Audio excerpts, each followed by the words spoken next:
Welcome to a journey through the cosmos. As you listen to these words, imagine yourself drifting gently among the stars, untethered from Earth, floating freely through the vast emptiness of space that is, paradoxically, so full of wonders. The universe around us holds secrets and spectacles beyond our wildest imaginations, mysteries that have captivated humanity since we first looked up at the night sky and wondered what those twinkling lights might be. Tonight, we invite you to relax completely. Let your mind wander through galaxies and star systems, past planets and moons, through nebulae and black holes, all while remaining safely here, listening to the quiet truths of our universe. There is no need to remember everything you hear. Simply let the cosmic facts wash over you, like gentle waves on a shore of consciousness. Space is not just a void between celestial bodies. It is a tapestry of physics, chemistry, and forces we are only beginning to understand. It contains objects of beauty so profound that seeing them clearly for the first time has brought tears to the eyes of hardened scientists. It holds destructive powers so immense that a single event can outshine entire galaxies. And most wonderfully, it contains the precise conditions that allowed for our existence. A cosmic coincidence, so remarkable that we cannot help but marvel at our very presence here to contemplate it. As you listen, your breathing may slow, your thoughts may drift. This is perfectly natural. The cosmos operates on timescales so vast that contemplating them often induces a peaceful state of mind. Stars live for billions of years. Light from distant galaxies has traveled for millions of centuries just to reach your eyes. The universe itself has existed for nearly 14 billion years. Against such timescales, our daily concerns seem to dissolve into perspective. Did you know that when you look at the night sky, you are looking back in time? The light from even the nearest star, our sun excluded, takes years to reach us. The light from more distant stars takes decades or centuries. And the faint smudges of light from faraway galaxies, that light began its journey when dinosaurs still walked the Earth, or even earlier. Every time you gaze at the stars, you are a time traveler of sorts, witnessing the universe not as it is now, but as it once was. And yet, despite the immense distances and times involved, we are intimately connected to the cosmos. The iron in your blood, the calcium in your bones, the oxygen you breathe, all these elements were forged in the hearts of stars that lived and died long before our solar system formed. We are, in the most literal sense, made of stardust. Our atoms have existed since nearly the beginning of time, merely changing their arrangement over the eons. Tonight, we will explore these connections. We will marvel at the scale of things, from the unimaginably large to the inconceivably small. We will ponder the forces that shape our universe, from the gravity that forms galaxies to the quantum mechanics that govern atoms. We will contemplate our place in this vast cosmos, not at the center as we once believed, but in a quiet corner of an ordinary galaxy, orbiting an ordinary star. And perhaps most importantly, we will allow ourselves to feel the wonder that comes from understanding even a small piece of this grand cosmic puzzle. For in understanding the universe, we come to better understand ourselves. In mapping the cosmos, we chart our own origins. In studying the stars, we illuminate our own existence. So close your eyes if you wish. Let your mind drift among the stars. There is no test at the end, no need to memorize facts or figures. Simply experience the gentle rain of cosmic knowledge and allow yourself to be transported beyond our world, even if just for a little while. Our journey begins at home, with the pale blue dot we call Earth. But we will see it from a new perspective, from the outside looking in. We will discover that our home planet is not merely a stage for human history, but a dynamic, living world hurtling through space at tremendous speed, protected by invisible shields, influenced by gravitational dances with other celestial bodies, and harboring secrets of its own. The night is long and the universe is vast. Let us begin our exploration with open minds and quiet hearts. ready to be amazed by the true wonders that surround us every day, hidden only by the thin veil of our atmosphere and the limitations of our unaided senses. The cosmos awaits, with facts more astonishing than any fiction, truths more beautiful than any fantasy, and mysteries deeper than any dream. Our journey begins with the very ground beneath your feet, though we will see it from a perspective few humans have ever experienced. Earth, our home planet, is not the stationary platform it appears to be. In fact, it is hurtling through space at an astonishing 1.3 million miles per hour. This combines several motions. Earth rotates on its axis, revolves around the Sun, moves with the Sun around the Milky Way galaxy, and travels with our galaxy through the expanding universe. Even as you lie perfectly still, you are racing through space, faster than any vehicle humans have ever built. Yet despite this tremendous speed, we feel nothing. No wind rushes past us. We do not strain against invisible forces. This is because everything around us, our entire environment, moves at the same speed. It is only when we change our speed or direction that we feel the effects of motion. This principle, known as relativity, is one of the fundamental insights of modern physics. Look up at the sky during the day. The soft blue canopy above seems vast and substantial, but our atmosphere is remarkably thin. If Earth were the size of an apple, the atmosphere would be thinner than the apple's skin. This delicate layer, just 60 miles from ground to space, protects us from the harsh radiation of the Sun and the cold vacuum beyond. It filters harmful ultraviolet rays, burns up most meteors before they can reach the surface, and distributes heat around the planet, making Earth habitable from pole to pole. Our atmosphere consists of several layers, each with its own characteristics. The troposphere, where we live and breathe, contains 75% of all atmospheric gases and nearly all weather phenomena. Above it lies the stratosphere, home to the ozone layer that shields us from ultraviolet radiation. Higher still are the mesosphere, thermosphere, and finally, the exosphere, which gradually thins into the vacuum of space. Each layer plays a role in protecting our planet and maintaining conditions suitable for life. Yet this thin veil is not our only protection. Earth has another invisible shield, one that extends far beyond the atmosphere.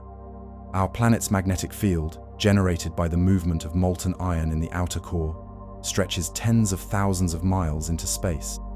This magnetosphere deflects charged particles from the Sun and cosmic rays from deep space. Without it, these particles would strip away our atmosphere and bombard the surface with radiation, making life as we know it impossible. The magnetosphere is not perfectly symmetrical. The pressure of the solar wind compresses it on the side facing the Sun to about 10 Earth radii, while the opposite side stretches into a long tail that extends beyond the orbit of the Moon. This magnetic bubble is not static, but dances and shifts in response to solar activity. During intense solar storms, it can be compressed even further, occasionally allowing energetic particles to penetrate deep enough to create the spectacular light shows we call auroras. These auroras, named Aurora Borealis in the north and Aurora Australis in the south, occur when solar particles interact with gases in our upper atmosphere.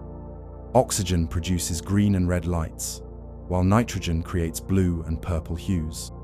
Though most visible near the poles where the magnetic field lines converge, during extreme solar events, auroras have been seen as far south as Florida and as far north as southern Australia. They are literally the visible interaction between our planet and our star, a cosmic dance painted in light across our skies. You may think of Earth as eternally unchanging, the one constant in our lives, but our planet is gradually slowing down. 4.5 billion years ago, when Earth was young, a day lasted only about 6 hours. The Moon was also much closer then, appearing enormous in the sky. But the gravitational dance between Earth and Moon has been transferring energy over the eons. The Moon pulls on Earth's oceans, creating tides. These tides apply a gentle brake to Earth's rotation, lengthening our day by about 1.7 milliseconds per century. The Moon does not give without receiving. As it exerts its gravitational pull on Earth, Earth pulls back, gradually pushing the Moon farther away. Our lunar companion drifts away at the rate of 3.8 centimeters per year, about the same speed that your fingernails grow. In the far distant future, the moon will appear noticeably smaller in our sky. This cosmic dance has profound implications for life on Earth. The moon stabilizes Earth's axial tilt, currently at 23.5 degrees. Without the moon's steadying influence, Earth's axis would wobble chaotically, causing wild climate swings that would make long-term evolution of complex life difficult or impossible. The same tilt that gives us our seasons would vary dramatically, perhaps even flipping Earth on its side periodically. We owe our relatively stable climate, and possibly our existence, to the moon's gravitational embrace. Looking at our planet from space, you would see swirling clouds, vast blue oceans, and continents that, despite their apparent permanence, are actually in constant motion. The continents float on the semi-fluid mantle beneath the crust, moving at about the same rate your hair grows, 1 to 5 centimeters per year. This glacial drift has profound consequences, creating mountains where plates collide, opening oceans where they separate, and triggering earthquakes and volcanoes along their boundaries. The theory that explains this movement, plate tectonics, is relatively new. For much of human history, we believe the continents were fixed in place, but careful observation revealed curious facts. The coastlines of South America and Africa seem to fit together like puzzle pieces. Similar fossil species appear on continents now separated by vast oceans. Gradually, scientists realized that all modern continents were once part of a single supercontinent called Pangaea, which began breaking apart about 175 million years ago. And Pangaea itself was not the first supercontinent. Earth has gone through several cycles of continents coming together and breaking apart, a process that will continue long into the future. Every 7 years, nearly every atom in your body is replaced as cells die and regenerate, but those atoms themselves are much older. The hydrogen in your body was created in the Big Bang, 13.8 billion years ago. The carbon, nitrogen, oxygen, and other elements essential to life were forged in the hearts of stars that exploded billions of years ago.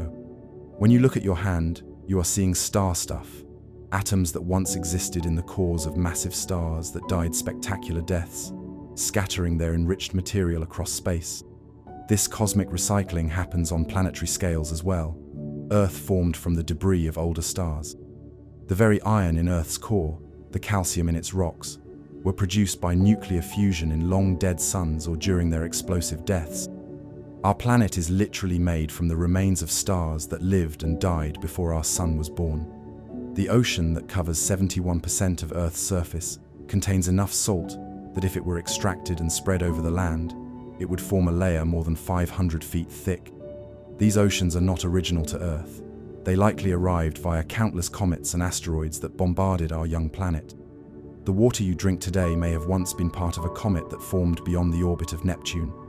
Earth's oceans contain an estimated 1.3 billion cubic kilometers of water, yet this represents just 1/500th of 1% of Earth's total mass. If Earth were the size of a basketball, all of its water would fit into a ping-pong ball. Still, this relatively small amount of water has shaped every aspect of our planet's development and made life possible. More than 80% of Earth's surface has been underwater at some point in geological history. These vast oceans hide features that dwarf those on land. The Mariana Trench in the Pacific Ocean plunges 7 miles below sea level, deeper than Mount Everest is tall. If you placed Mount Everest at the bottom of the Mariana Trench, its peak would still be more than a mile underwater.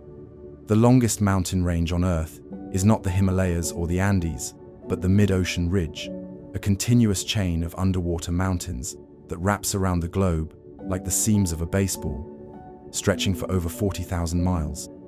Earth's atmosphere has not always been breathable. For the first 2 billion years of Earth's history, there was almost no oxygen in the air. Then, tiny cyanobacteria evolved the ability to perform photosynthesis, producing oxygen as a waste product. For hundreds of millions of years, this oxygen was absorbed by the oceans and surface rocks.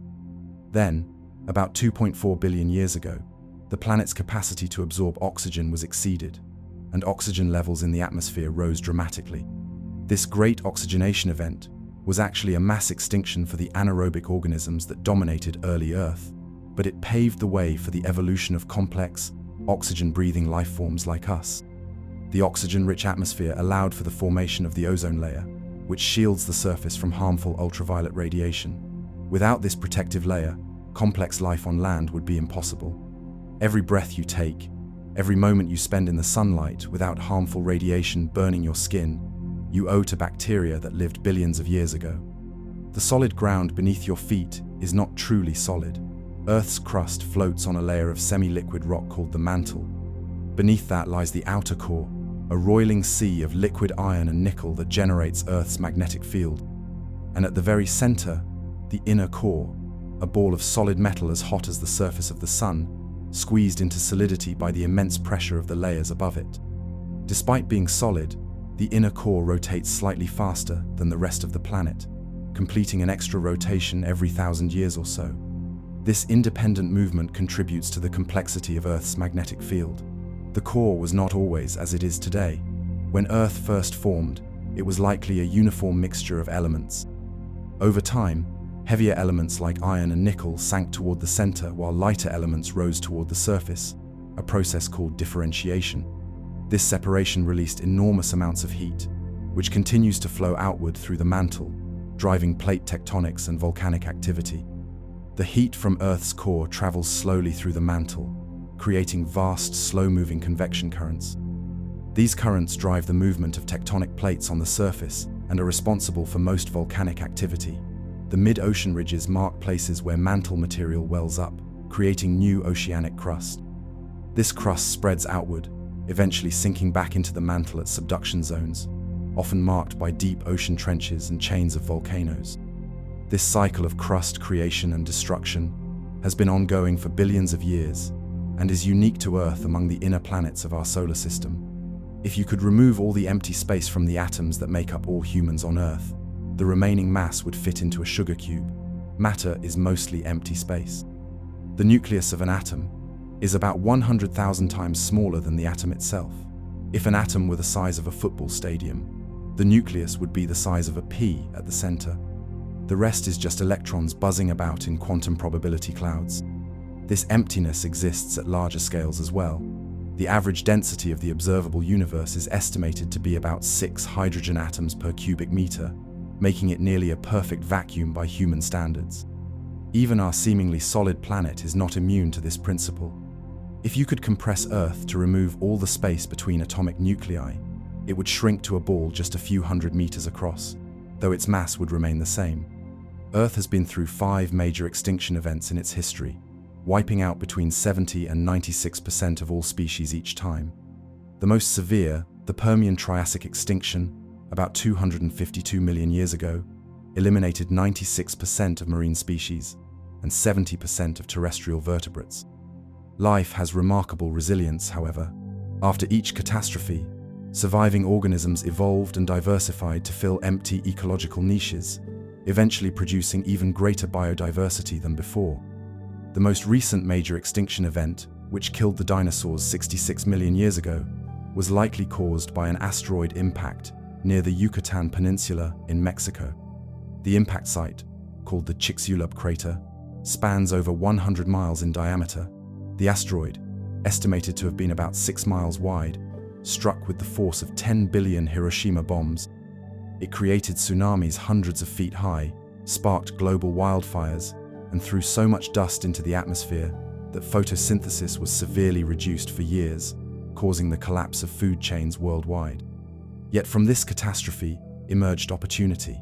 With the large dinosaurs gone, mammals were able to diversify and eventually dominate the land. Without that asteroid impact, humans might never have evolved. Our very existence is the result of cosmic chance, a reminder of how profoundly events in space can shape life on Earth. Every breath you take contains about 1 million atoms that were once breathed by every human who ever lived. The atmosphere is so vast and air mixes so thoroughly that some of the molecules you just inhaled were once exhaled by Cleopatra, Genghis Khan, Leonardo da Vinci, and countless other historical figures. Your next breath will include air once breathed by dinosaurs.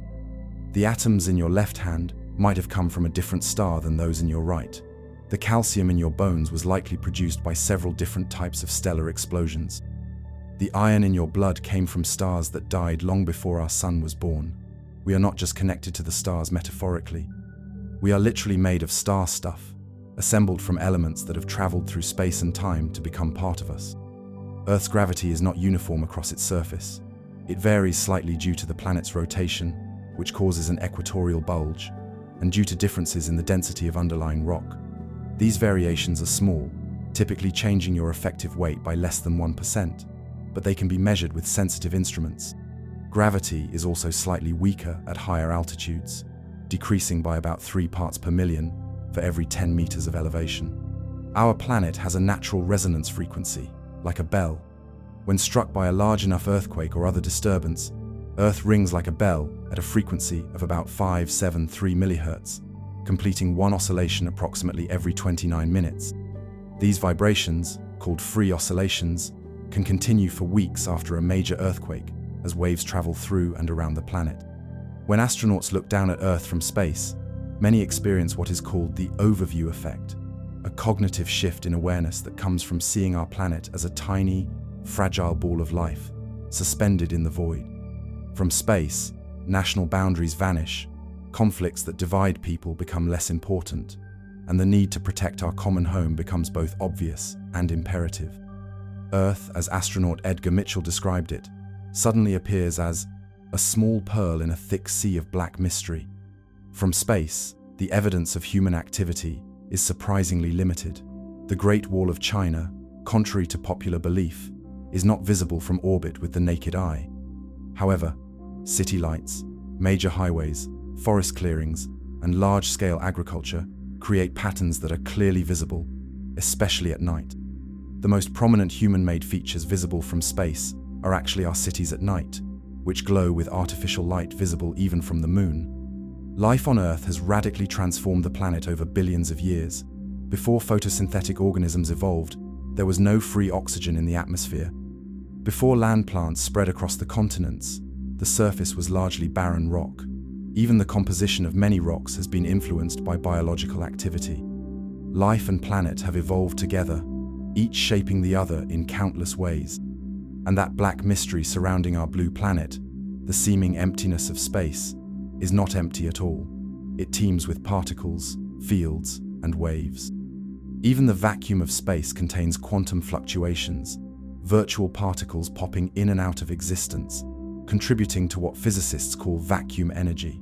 The cosmos is never truly still, never truly empty. Like our living planet, it pulses with energy and potential, even in the spaces between the stars. Earth is not isolated in space. It constantly interacts with its cosmic environment. Every day, about 100 tons of material from space, mostly in the form of dust and small meteoroids, falls to Earth. Most burn up in the atmosphere, creating meteors or shooting stars. Occasionally, larger objects survive to reach the ground. An estimated 6,000 meteorites larger than 10 grams hit Earth's surface each year. Our planet also loses material to space. Hydrogen and helium, being light gases, can reach escape velocity in the upper atmosphere and drift away. Over the eons, Earth has lost significant amounts of these elements. Without gravity holding them close, Earth would have lost its water long ago, as the sun's radiation splits water molecules and allows hydrogen to escape. From a cosmic perspective, Earth is remarkable for its blue color, a sign of abundant liquid water on its surface. Of all the planets and moons in our solar system, only Earth appears blue from space. This water, essential for life as we know it, exists in a liquid state thanks to Earth's perfect distance from the sun. Just a little closer, and our oceans would boil away. A little farther, and they would freeze solid. This habitable zone, often called the Goldilocks zone, is the relatively narrow region around a star where liquid water can exist on a planetary surface. As our journey continues outward from Earth, remember that we are leaving not just a planet but a complex, dynamic system. Earth is not merely a rock orbiting the sun. It is a living world with interconnected systems of atmosphere, hydrosphere, geosphere, and biosphere, all interacting in countless ways. It is our island in space, the only world known to harbor life, floating like a mote of dust in a sunbeam, as Carl Sagan once described it. And yet, on this pale blue dot, everything we have ever known or loved has existed.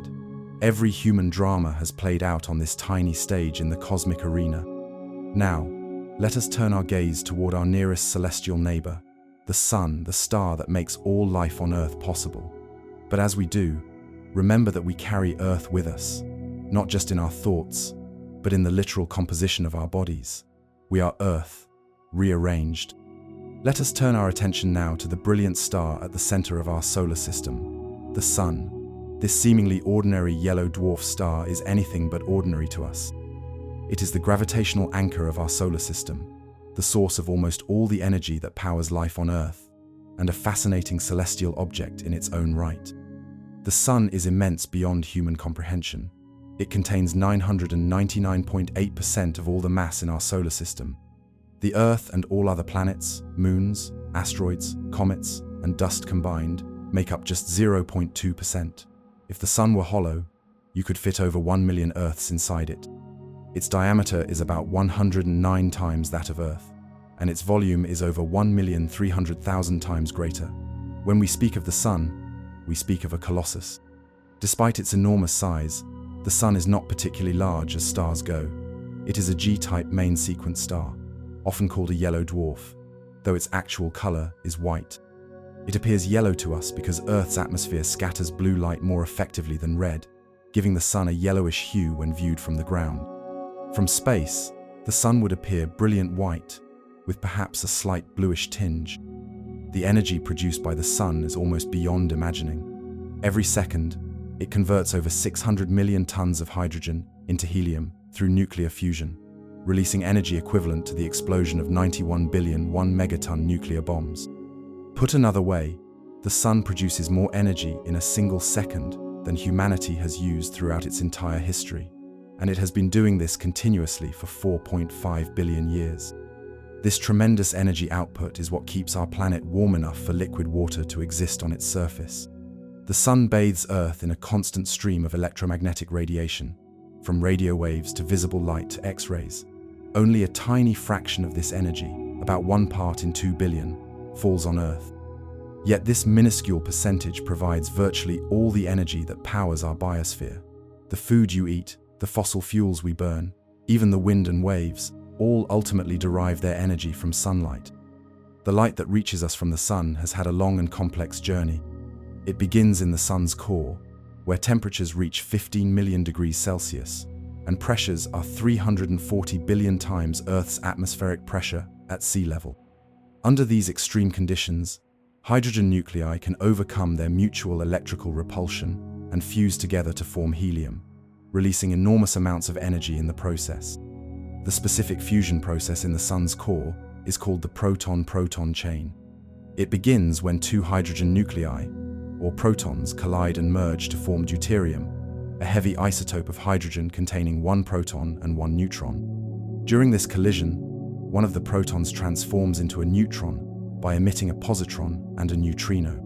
The deuterium nucleus then captures another proton to form helium-3, consisting of 2 protons and 1 neutron. Finally, 2 helium-3 nuclei collide to form ordinary helium-4, releasing 2 protons in the process. Each complete chain converts 4 protons into 1 helium nucleus, with the mass difference converted to energy, according to Einstein's famous equation, E equals mc squared. The energy released by fusion in the core starts as gamma rays, extremely energetic photons, but the Sun's interior is so dense that these photons cannot travel far before being absorbed and re-emitted. The journey of a single photon from the core to the surface involves countless absorptions and re-emissions, with the photon losing energy and changing direction at each step. What begins as a gamma ray may emerge from the surface as visible light or infrared radiation. This journey from core to surface takes an astonishingly long time. While light can cross the Sun's diameter in just over 4 seconds if traveling through empty space, the zigzagging path through the dense solar material means that energy generated in the core today may not reach the surface for thousands or even hundreds of thousands of years. The sunlight warming your skin right now was generated deep in the Sun's core when mammoths still roamed the Earth. Yet once this energy reaches the Sun's surface, or photosphere, it races toward Earth at the speed of light, covering the 93 million mile distance in just 8 minutes and 20 seconds. If the sun were to suddenly disappear, we would continue to see it and feel its warmth for those 8+ minutes, completely unaware that it was gone until its final light reached us. The sun's visible surface, the photosphere, has a temperature of about 5,800 Kelvin, or about 10,000 degrees Fahrenheit, but this is actually cool compared to the regions above it. Above the photosphere lies the chromosphere, where temperatures rise to about 20,000 Kelvin, and above that is the corona, the sun's outer atmosphere, which reaches temperatures of over 1 million Kelvin. This temperature inversion, where the outer layers are hotter than the surface, is one of the great puzzles of solar physics. Scientists believe this coronal heating problem may be solved by nanoscale magnetic reconnection events.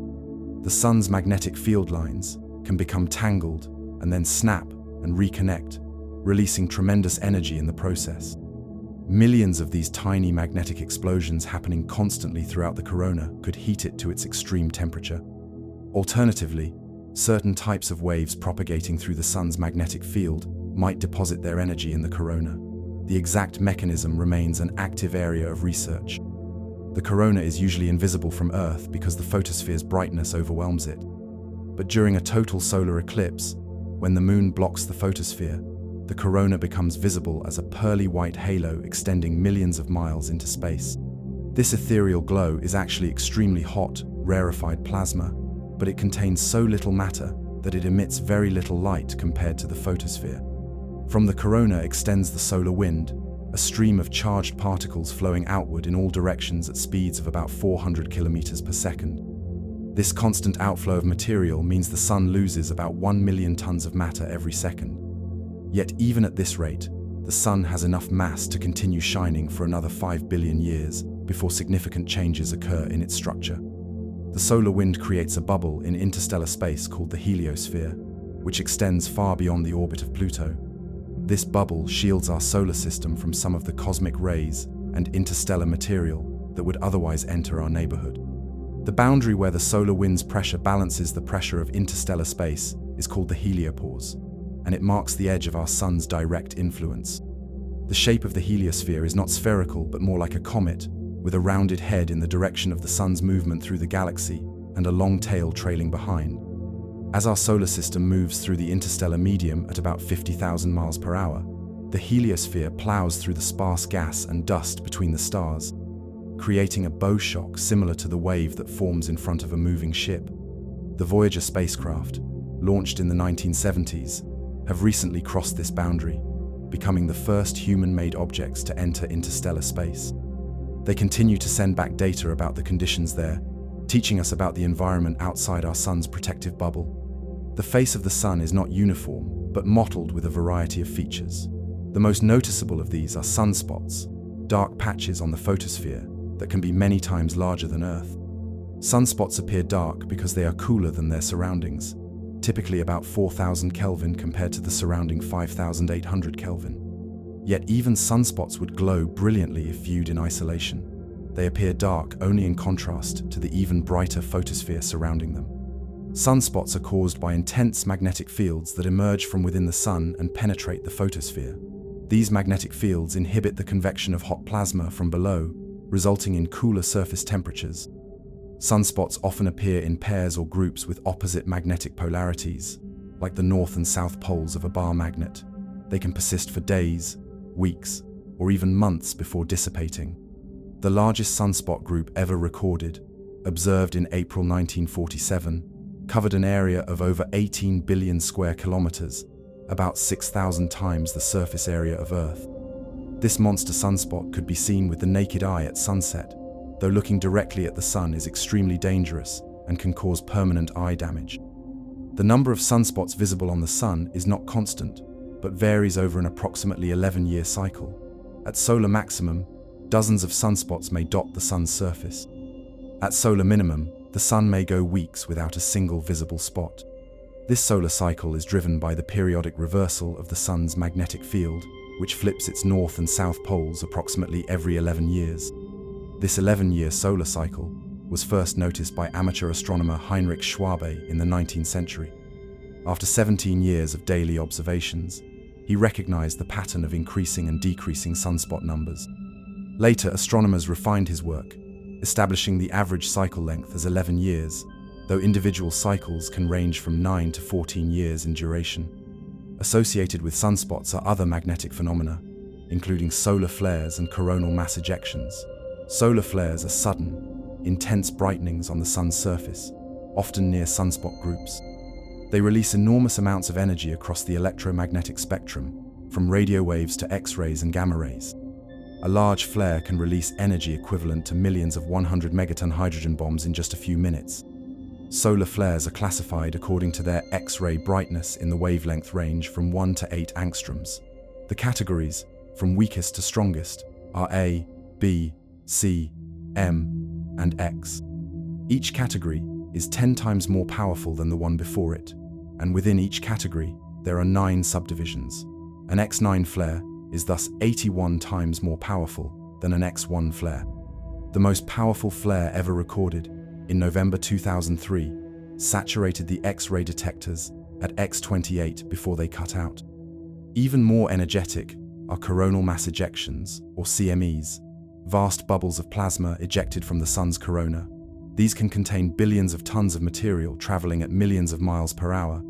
When directed toward Earth, they can trigger geomagnetic storms, disturbing our planet's magnetic field and potentially affecting satellites, power grids, and radio communications.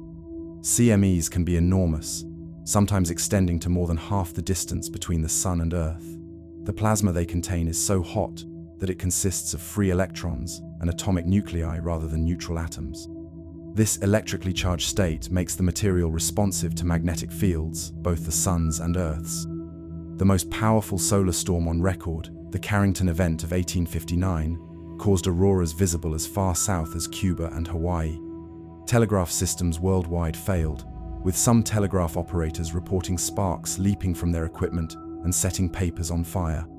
If a storm of similar magnitude were to hit Earth today, it could cause trillions of dollars in damage to our modern electrical and communications infrastructure, potentially leaving regions without power for weeks or months.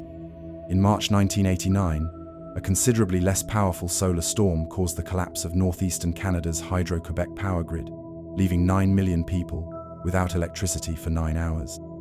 The same storm caused auroras visible as far south as Florida and Texas, and created electrical currents in power lines across the United States.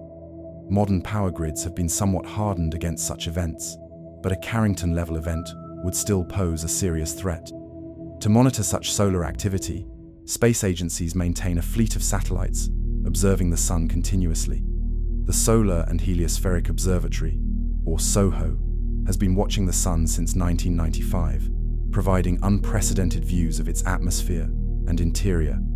More recent missions like NASA's Solar Dynamics Observatory provide high-resolution images of the Sun across multiple wavelengths, revealing the complex dynamics of its magnetic field and atmosphere. The Parker Solar Probe, launched in 2018, is on a mission to fly closer to the Sun than any previous spacecraft. Using multiple Venus flybys to adjust its orbit, it will eventually approach to within 4 million miles of the Sun's surface, more than 7 times closer than any previous mission. There, it will directly sample the corona and study the solar wind at its source, enduring temperatures of over 2,500 degrees Fahrenheit. The Sun does not rotate as a solid body like Earth. Because it is a ball of plasma, different regions rotate at different rates. The equatorial regions complete one rotation in about 25 days, while the polar regions take more than 30 days. This differential rotation plays a key role in generating and amplifying the Sun's magnetic field, ultimately driving the solar cycle. This differential rotation stretches and twists the Sun's magnetic field lines, building up energy like a wound spring. Eventually, the twisted field lines break through the photosphere, creating sunspot pairs. As these field lines continue to interact and reconnect, they can trigger flares and CMEs, releasing the stored energy back into space. The Sun's interior is divided into several distinct regions. At the very center is the core, extending to about 25% of the solar radius, where nuclear fusion occurs. Surrounding the core is the radiative zone, where energy is transported outward primarily through the absorption and re-emission of photons. Above that is the convective zone, where energy moves through the churning of plasma, similar to the way boiling water circulates in a pot. And finally, there is the photosphere, the visible surface of the sun. The boundary between the radiative and convective zones, called the tachocline, is where the sun's magnetic field is thought to be generated. The shearing motion created by the different rotation rates above and below this boundary stretches and amplifies the magnetic field through a process called the dynamo effect. Similar in principle to how Earth's magnetic field is generated, though the details differ significantly. Scientists can study the sun's interior through a technique called helioseismology, which analyzes sound waves that propagate through the sun. Just as seismologists use earthquake waves to study Earth's interior, helioseismologists use solar oscillations to probe the structure and dynamics of our star. These oscillations are caused by pressure waves bouncing around inside the sun, making its surface vibrate like a giant bell. The sun oscillates in millions of different patterns simultaneously, each with its own frequency. By measuring these frequencies precisely, astronomers can determine properties like the temperature, composition, and motion of material throughout the sun's interior. This technique has revolutionized our understanding of the sun, allowing us to test and refine theoretical models against observational data. Through helioseismology, scientists have confirmed that the sun's core rotates faster than its surface, completing a rotation in about 23 days. They have also detected flows of plasma deep within the sun that may explain features observed on the surface. One such flow is the meridional circulation, a conveyor belt-like motion that carries material from the equator toward the poles at the surface and back toward the equator in the interior. This circulation plays a crucial role in the solar dynamo, helping to transport magnetic flux and regulate the solar cycle. The sun is a middle-aged star, currently about 4.5 billion years old. It has enough hydrogen fuel in its core to continue shining much as it does today for another 5 billion years. After that, significant changes will occur. As the hydrogen in the core is depleted, the core will contract and heat up, while the outer layers will expand and cool. The sun will become a red giant, its radius increasing to perhaps 100 times its current size, engulfing the orbits of Mercury and Venus, and possibly Earth as well. The sun's transformation into a red giant will not happen suddenly but will occur over hundreds of millions of years. As hydrogen fusion in the core begins to wane, fusion will continue in a shell around the depleted core. The increased energy output will cause the sun's outer layers to expand dramatically, while its surface temperature will actually decrease, giving it a reddish color. During the red giant phase, the sun's core will eventually become hot enough to fuse helium into carbon and oxygen. This helium fusion will occur explosively in what astronomers call the helium flash, a runaway reaction that releases enormous energy in just a few minutes. After this flash, the sun will settle into a more stable period of helium burning that will last for about 100 million years. Even if Earth escapes direct engulfment, the increased energy output from the sun will have long since evaporated our oceans and rendered our planet uninhabitable. The habitable zone will move outward in the solar system, potentially making places like Jupiter's moons Europa and Ganymede more suitable for life, if any organisms remain in our solar system at that distant future time. After the red giant phase, the sun will shed its outer layers, creating a beautiful planetary nebula visible from thousands of light years away. The core, no longer able to sustain nuclear fusion, will contract into a white dwarf, an Earth-sized ball of degenerate matter with about 60% of the sun's current mass. This white dwarf will continue to glow from residual heat for trillions of years, gradually cooling and fading to become a cold, dark black dwarf. The planetary nebula stage is relatively brief, lasting only about 50,000 years. During this time, the ejected outer layers of the sun will spread out into space, enriching the interstellar medium with elements like carbon and oxygen that were produced during the sun's helium-burning phase.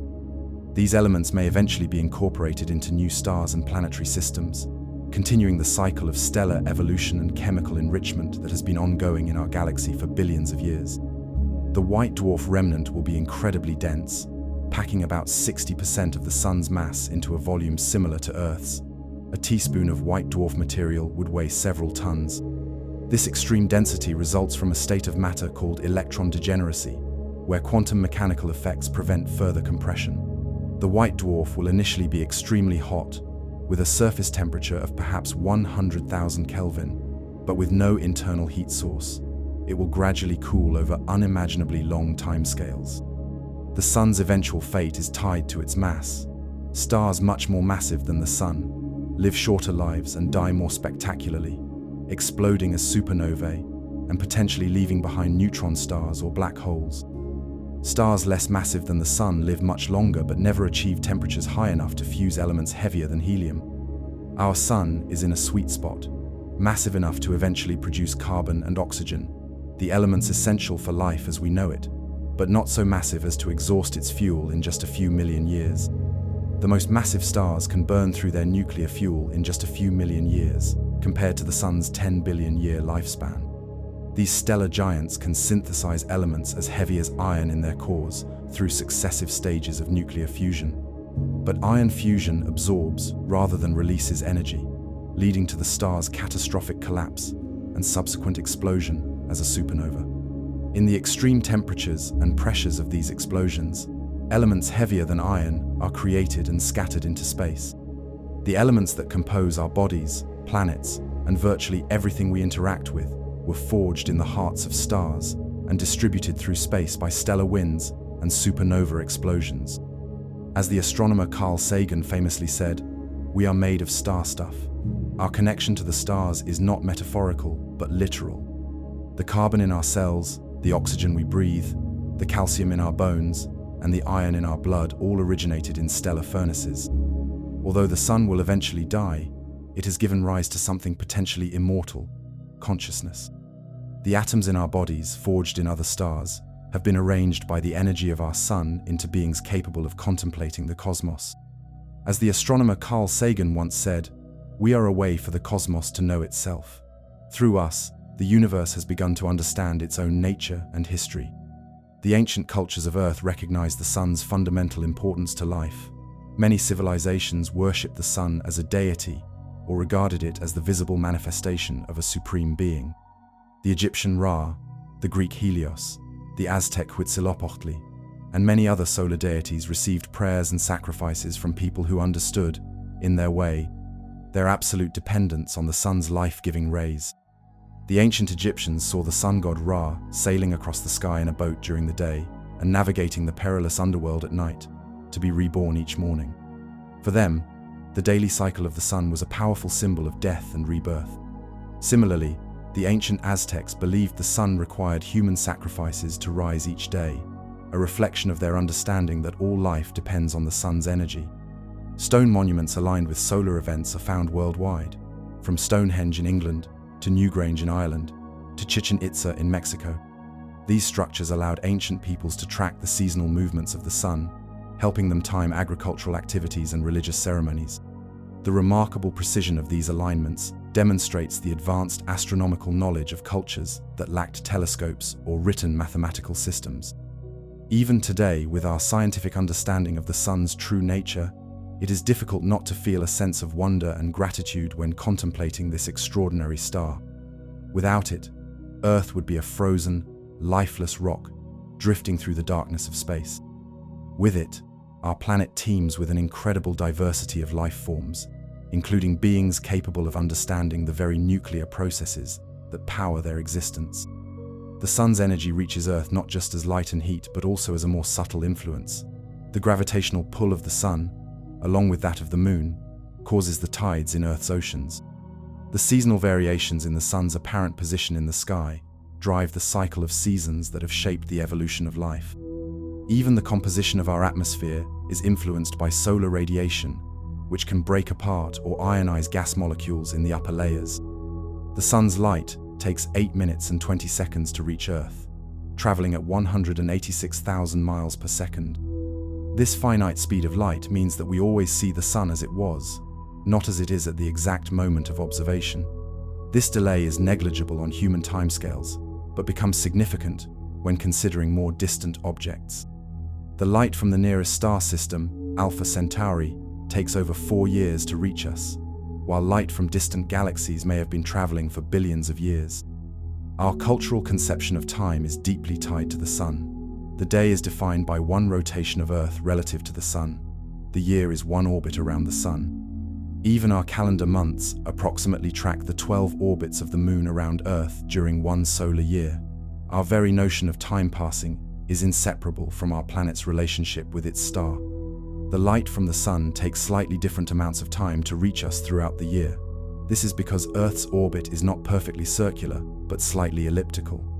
At perihelion, the closest point to the Sun, Earth is about 91.4 million miles from the Sun. At aphelion, the farthest point, the distance increases to about 94.5 million miles.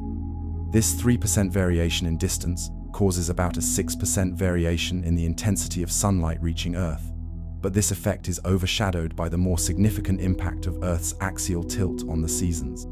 The Sun's apparent path through the sky changes over the course of a year, rising higher in summer and lower in winter. This variation is caused by Earth's axial tilt, currently about 23.5 degrees. When the North Pole is tilted toward the Sun, Northern Hemisphere locations receive more direct sunlight and experience longer days, resulting in summer. 6 months later, when the North Pole is tilted away from the Sun, those same locations receive less direct sunlight and experience shorter days, resulting in winter. Light from the Sun is not just a single color, but a spectrum ranging from radio waves kilometers in length to X-rays smaller than atoms. Our eyes have evolved to see the narrow band of wavelengths we call visible light, which corresponds to the peak output of the Sun's electromagnetic radiation. This is not coincidental. Life on Earth has adapted to take advantage of the most abundant energy available, those wavelengths that pass most easily through our atmosphere and contain the most energy from our Sun. The Sun's spectrum is not perfectly continuous, but contains dark lines where specific wavelengths are absorbed by elements in the Sun's atmosphere. These absorption lines, first observed by German optician Joseph von Fraunhofer in 1814, allowed scientists to determine the chemical composition of the Sun without ever visiting it. Similar techniques are now used to study the composition of distant stars and galaxies, all based on the same principles that were first applied to our own star. The energy carried by sunlight drives the water cycle on Earth. Sunlight evaporates water from oceans, lakes, and rivers. This water vapor rises into the atmosphere, cools, condenses into clouds, and eventually falls back to Earth as rain or snow. This continuous cycling of water shapes our planet's surface through erosion, distributes fresh water across continents, and helps regulate our climate. Sunlight also drives the great engine of photosynthesis. Plants, algae, and certain bacteria capture solar energy and use it to convert carbon dioxide and water into glucose and oxygen. This process not only produces the oxygen we breathe, but also forms the base of nearly every food chain on Earth. When you eat a piece of fruit, you are consuming stored sunlight. When you burn wood in a fireplace, you are releasing the energy of sunlight captured by a tree, perhaps decades ago. Photosynthesis is remarkably inefficient, converting only about 1% of the incident solar energy into chemical energy stored in glucose. Yet, despite this inefficiency, photosynthetic organisms on land and in the oceans capture approximately 130 terawatts of energy, several times more than the total power consumption of human civilization. This ancient biological solar power has sustained life on Earth for billions of years. Our modern civilization has found ways to capture solar energy directly. Photovoltaic cells convert sunlight into electricity. Solar thermal systems use the sun's heat to warm water or generate steam that drives turbines.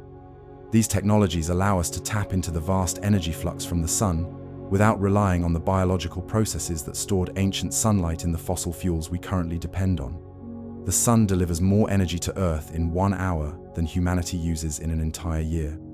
If we could capture just a small fraction of this energy efficiently, we could power our civilization indefinitely without the environmental costs of fossil fuels. The technical challenges are significant, but the potential rewards are equally enormous. From a cosmic perspective, our sun is unremarkable, one of an estimated 100 billion stars in the Milky Way galaxy alone. Yet from our perspective on Earth, it is the most important object in the universe. It defines our days, our years, our seasons. It powers the biosphere that sustains us. It has made possible the emergence of intelligence on at least one small planet. The Sun belongs to a cosmic generation known as Population 1 stars, relatively young stars, rich in elements heavier than hydrogen and helium. These heavy elements, which astronomers collectively call metals, were produced in earlier generations of stars and distributed through space by supernovae and stellar winds. Without these earlier stellar generations, our Sun would consist almost entirely of hydrogen and helium, and rocky planets like Earth could not have formed. We owe our existence not just to our own star, but to countless others that lived and died before it was born. As we contemplate our star, we should remember that we are, in a very real sense, children of the Sun. Not just metaphorically, as ancient cultures believed, but literally, in that the energy that powers our bodies and the atoms that form them are all products of stellar processes. We are born from stars, nourished by a star, and will someday return our atoms to the cosmos, perhaps to form new stars and planets. The Sun reminds us of our place in the universe. We orbit an ordinary star in an ordinary galaxy, one of billions of such galaxies in the observable universe. Yet this ordinary star makes possible the extraordinary phenomenon of life, perhaps the universe's most intricate and beautiful creation. In the grand tapestry of the cosmos, our Sun is a single thread, but it is the thread from which our entire world hangs. Now, as we continue our cosmic journey, let us move outward from the Sun to explore the diverse family of planets, moons, asteroids, and comets that orbit it. Each a world with its own unique characteristics and stories to tell. But as we do, remember that the influence of the Sun reaches far beyond the light and heat it provides. Its gravity shapes the very orbits of these worlds. Its magnetic field permeates the entire solar system, and its wind of charged particles interacts with everything in its path. The Sun is not just at the center of our solar system. It is the heart of our celestial neighborhood, the wellspring from which all local energy flows. Moving outward from the Sun, we now embark on a grand tour of the planets and moons that make up our solar system. These diverse worlds, from rocky terrestrial planets to gas giants to ice worlds at the edge of our cosmic neighborhood, each tell a unique story of formation, evolution, and in some cases, the potential for life beyond Earth. Let us begin with the innermost planet, Mercury, a world of extremes. This small rocky body orbits just 36 million miles from the Sun at its closest approach. With virtually no atmosphere to retain heat or moderate temperatures, Mercury experiences the most dramatic temperature swings of any planet in our solar system. During its long day, which lasts approximately 59 Earth days, the surface temperature can reach 800 degrees Fahrenheit, hot enough to melt lead. But because it has no atmosphere to trap heat, its night-side temperature plummets to negative 290 degrees Fahrenheit, colder than liquid nitrogen. Mercury's proximity to the Sun has other strange effects. The planet is tidally locked in what astronomers call a 3-to-2 spin-orbit resonance. This means it rotates exactly 3 times for every 2 orbits around the Sun. A solar day on Mercury, from one sunrise to the next, lasts about 176 Earth days. If you could stand on Mercury's surface, you would see the Sun rise, then climb slowly in the sky, stop, reverse course briefly, and then continue in its original direction before setting. This peculiar apparent motion of the Sun is due to the interaction between Mercury's rotation and its highly elliptical orbit. Despite being the closest planet to the Sun, Mercury harbors what might seem an impossible feature: ice. In the permanently shadowed craters near its poles, where sunlight never reaches, temperatures remain cold enough for water ice to exist. Radar observations from Earth and data from NASA's Messenger spacecraft, which orbited Mercury from 2011 to 2015, confirmed the presence of these ice deposits. They likely arrived via comet impacts and have remained preserved in the frigid shadows for millions of years.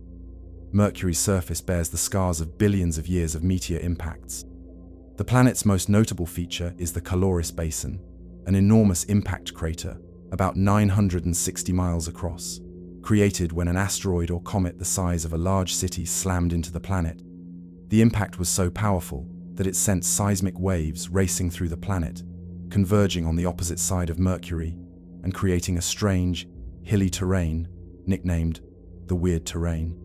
The smallest planet in our solar system, Mercury is only slightly larger than Earth's moon. Its iron core makes up about 70% of its mass, an unusually high proportion compared to other terrestrial planets. This oversized core may be the result of a massive collision early in Mercury's history that stripped away much of its outer, rocky mantle, leaving behind a planet that is essentially a giant iron core with a relatively thin rocky crust.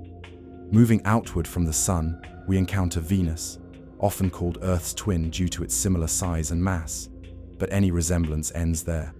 Venus is perhaps the most inhospitable world in our solar system, with a runaway greenhouse effect that has created a pressure cooker environment of unimaginable extremes. Venus's dense atmosphere is 96% carbon dioxide, trapping heat so efficiently that the surface temperature reaches around 867 degrees Fahrenheit, hot enough to melt lead. The atmospheric pressure at Venus's surface is 92 times that of Earth at sea level, equivalent to the pressure experienced 900 meters below the ocean's surface. This crushing pressure would instantly kill an unprotected human visitor. Adding to this hellish environment, clouds of sulfuric acid completely enshroud the planet, creating a permanent yellowish haze that prevents direct observation of the surface from Earth.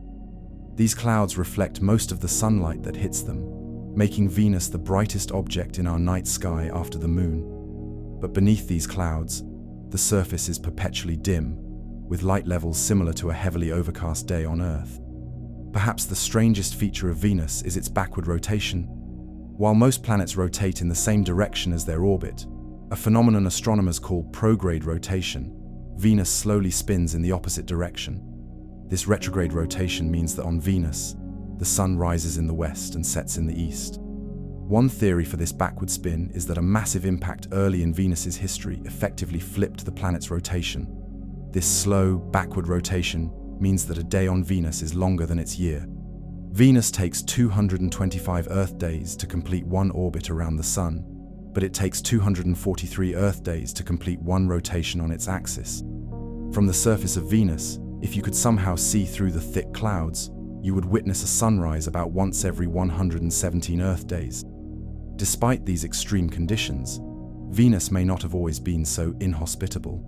Evidence suggests that Venus once had oceans of liquid water on its surface, perhaps for as long as 2 billion years after its formation. During this period, Venus might have been much like early Earth, potentially even suitable for the development of life. But as the Sun gradually brightened over billions of years, Venus's oceans evaporated. Water vapor, a powerful greenhouse gas, trapped more heat, causing more evaporation in a runaway greenhouse effect that transformed the planet into the scorching world we see today. This cautionary tale of Venus has implications for our understanding of Earth's climate and the delicate balance that makes our planet habitable. The processes that rendered Venus uninhabitable operate on Earth as well, albeit currently in a much milder form. Studying Venus helps us understand the factors that maintain Earth's habitability and the potential consequences of disrupting our own atmospheric equilibrium. After Venus, our cosmic tour brings us to our homeworld, Earth, which we explored in detail earlier. So let us continue outward to Mars, the red planet that has captivated human imagination for centuries. Mars gets its distinctive, rusty red color from iron oxide, or rust, that coats much of its surface. About half the size of Earth, Mars is a cold desert world with a thin atmosphere composed primarily of carbon dioxide. Surface temperatures typically range from -195 degrees Fahrenheit at the poles in winter to as high as 70 degrees Fahrenheit near the equator during summer days. The average temperature, however, is a frigid -80 degrees Fahrenheit. Despite its current inhospitable conditions, Mars shows abundant evidence of a warmer, wetter past. Dry river valleys, lake beds, and minerals that form only in the presence of liquid water all indicate that billions of years ago, Mars had flowing rivers, lakes, and possibly even an ocean covering much of its northern hemisphere. The planet may have had a thicker atmosphere then, which has since been largely lost to space due to Mars's weak gravity and lack of a global magnetic field to protect it from the solar wind. Mars boasts some of the most extreme terrain in the solar system. Olympus Mons, the largest volcano in the solar system, rises 17 miles above the surrounding plains and spans a width roughly equivalent to the state of Arizona. This massive shield volcano is so large that its base would completely cover the state of New Mexico. The weight of Olympus Mons has actually depressed the Martian crust, creating a moat-like feature around its base. Equally impressive is Valles Marineris, a system of canyons that would stretch from New York to California if placed on Earth. Reaching depths of up to 4 miles in places, this enormous canyon system dwarfs the Grand Canyon. If you stood on the rim of Valles Marineris, the opposite side would be beyond the horizon, lost to the curvature of the planet. Mars has 2 small, irregularly shaped moons, Phobos and Deimos. Both are likely captured asteroids rather than moons that formed alongside Mars. Phobos, the larger of the two, orbits so close to Mars that it completes a circuit around the planet in just 7 hours and 39 minutes, faster than Mars rotates. From the Martian surface, Phobos would appear to rise in the west and set in the east, crossing the sky in about 4 hours. Phobos is gradually spiraling inward and will either crash into Mars or break apart to form a ring system in about 50 million years. The red planet experiences seasons similar to Earth because its axis is tilted at about 25 degrees, comparable to Earth's 23.5-degree tilt. During Martian winter, carbon dioxide in the thin atmosphere freezes at the poles, creating seasonal dry ice caps that extend and retreat annually. In fact, about 30% of Mars's atmosphere cycles between being gas and being frozen each Martian year. Mars also hosts the largest dust storms in the solar system. Roughly every 3 Mars years, dust storms can grow to envelop the entire planet, blocking sunlight and raising the atmospheric temperature through absorption of solar radiation. These global dust storms can last for weeks or even months, dramatically altering the planet's weather patterns and potentially endangering surface missions. The fine Martian dust, with particles about the size of cigarette smoke, can infiltrate equipment and coat solar panels, as was the fate of NASA's Opportunity rover, which ceased operations in 2019 after a particularly severe dust storm covered its solar panels. Continuing our journey outward, we cross the asteroid belt, a region between Mars and Jupiter populated by millions of rocky and metallic objects left over from the formation of the solar system. Most of these asteroids are small, but some, like Ceres, Vesta, and Pallas, are large enough to be classified as dwarf planets or minor planets. Ceres, the largest object in the asteroid belt at nearly 600 miles in diameter, contains about 1/3 of the belt's total mass and is the only dwarf planet in the inner solar system. Beyond the asteroid belt, we encounter the first of the gas giants, mighty Jupiter, king of the planets. This colossus contains more than twice the mass of all other planets in our solar system combined. Jupiter is so large that 1,300 Earths could fit inside it. Despite its enormous size, Jupiter rotates faster than any other planet, completing 1 turn on its axis in just under 10 hours. This rapid rotation flattens the planet slightly at the poles and causes its cloud bands to stretch into the colorful stripes we observe. Jupiter's atmosphere is composed primarily of hydrogen and helium, the same elements that make up most of the Sun. In fact, if Jupiter had been about 80 times more massive, it might have become a small star rather than a planet. The planet's distinctive bands of light and dark clouds are the result of powerful jet streams in the upper atmosphere, flowing in opposite directions at different latitudes. Between these cloud bands, massive storms can form, the most famous being the Great Red Spot. The Great Red Spot is a persistent high-pressure storm that has existed for at least 400 years, since it was first observed by telescopes in the 1600s. This enormous anticyclonic storm is large enough to contain 2 or 3 Earths side by side. In recent decades, astronomers have observed the Great Red Spot gradually shrinking, though it remains one of the solar system's most recognizable features. The reddish color likely comes from chemicals such as phosphorus, sulfur, or possibly organic compounds brought up from lower in Jupiter's atmosphere, though the exact composition remains uncertain. Jupiter's gravitational influence is so strong that it affects the entire architecture of the solar system. It acts as a cosmic vacuum cleaner, capturing or deflecting comets and asteroids that might otherwise venture into the inner solar system. Without Jupiter's protective presence, Earth might have experienced many more catastrophic impacts throughout its history, potentially preventing the long periods of stability needed for complex life to evolve. Some astronomers suggest that Jupiter's role as a gravitational shield may be a necessary condition for the development of intelligent life on any rocky planet. The Jovian system includes at least 79 moons, the 4 largest of which were discovered by Galileo Galilei in 1610. These Galilean moons, Io, Europa, Ganymede, and Callisto, are each unique worlds worthy of exploration in their own right. Io, the innermost Galilean moon, is the most volcanically active body in the solar system, with over 400 active volcanoes. The gravitational tug-of-war between Jupiter and the other Galilean moons creates tremendous tidal forces that heat Io's interior through friction, fueling this extreme volcanic activity. Io's surface is constantly being resurfaced by volcanic eruptions, with some plumes reaching heights of 300 miles above the surface. The landscape is a kaleidoscope of yellows, reds, whites, blacks, and greens, created by different sulfur compounds expelled from the interior. Europa, slightly smaller than Earth's moon, has an icy surface covering a global ocean that may contain more water than all of Earth's oceans combined.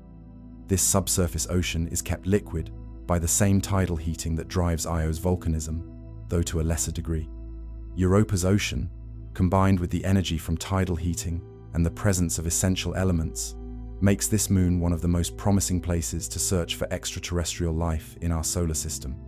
The relatively smooth, young surface of Europa is crisscrossed by linear features resembling cracks in pack ice on Earth, evidence of ongoing geological activity.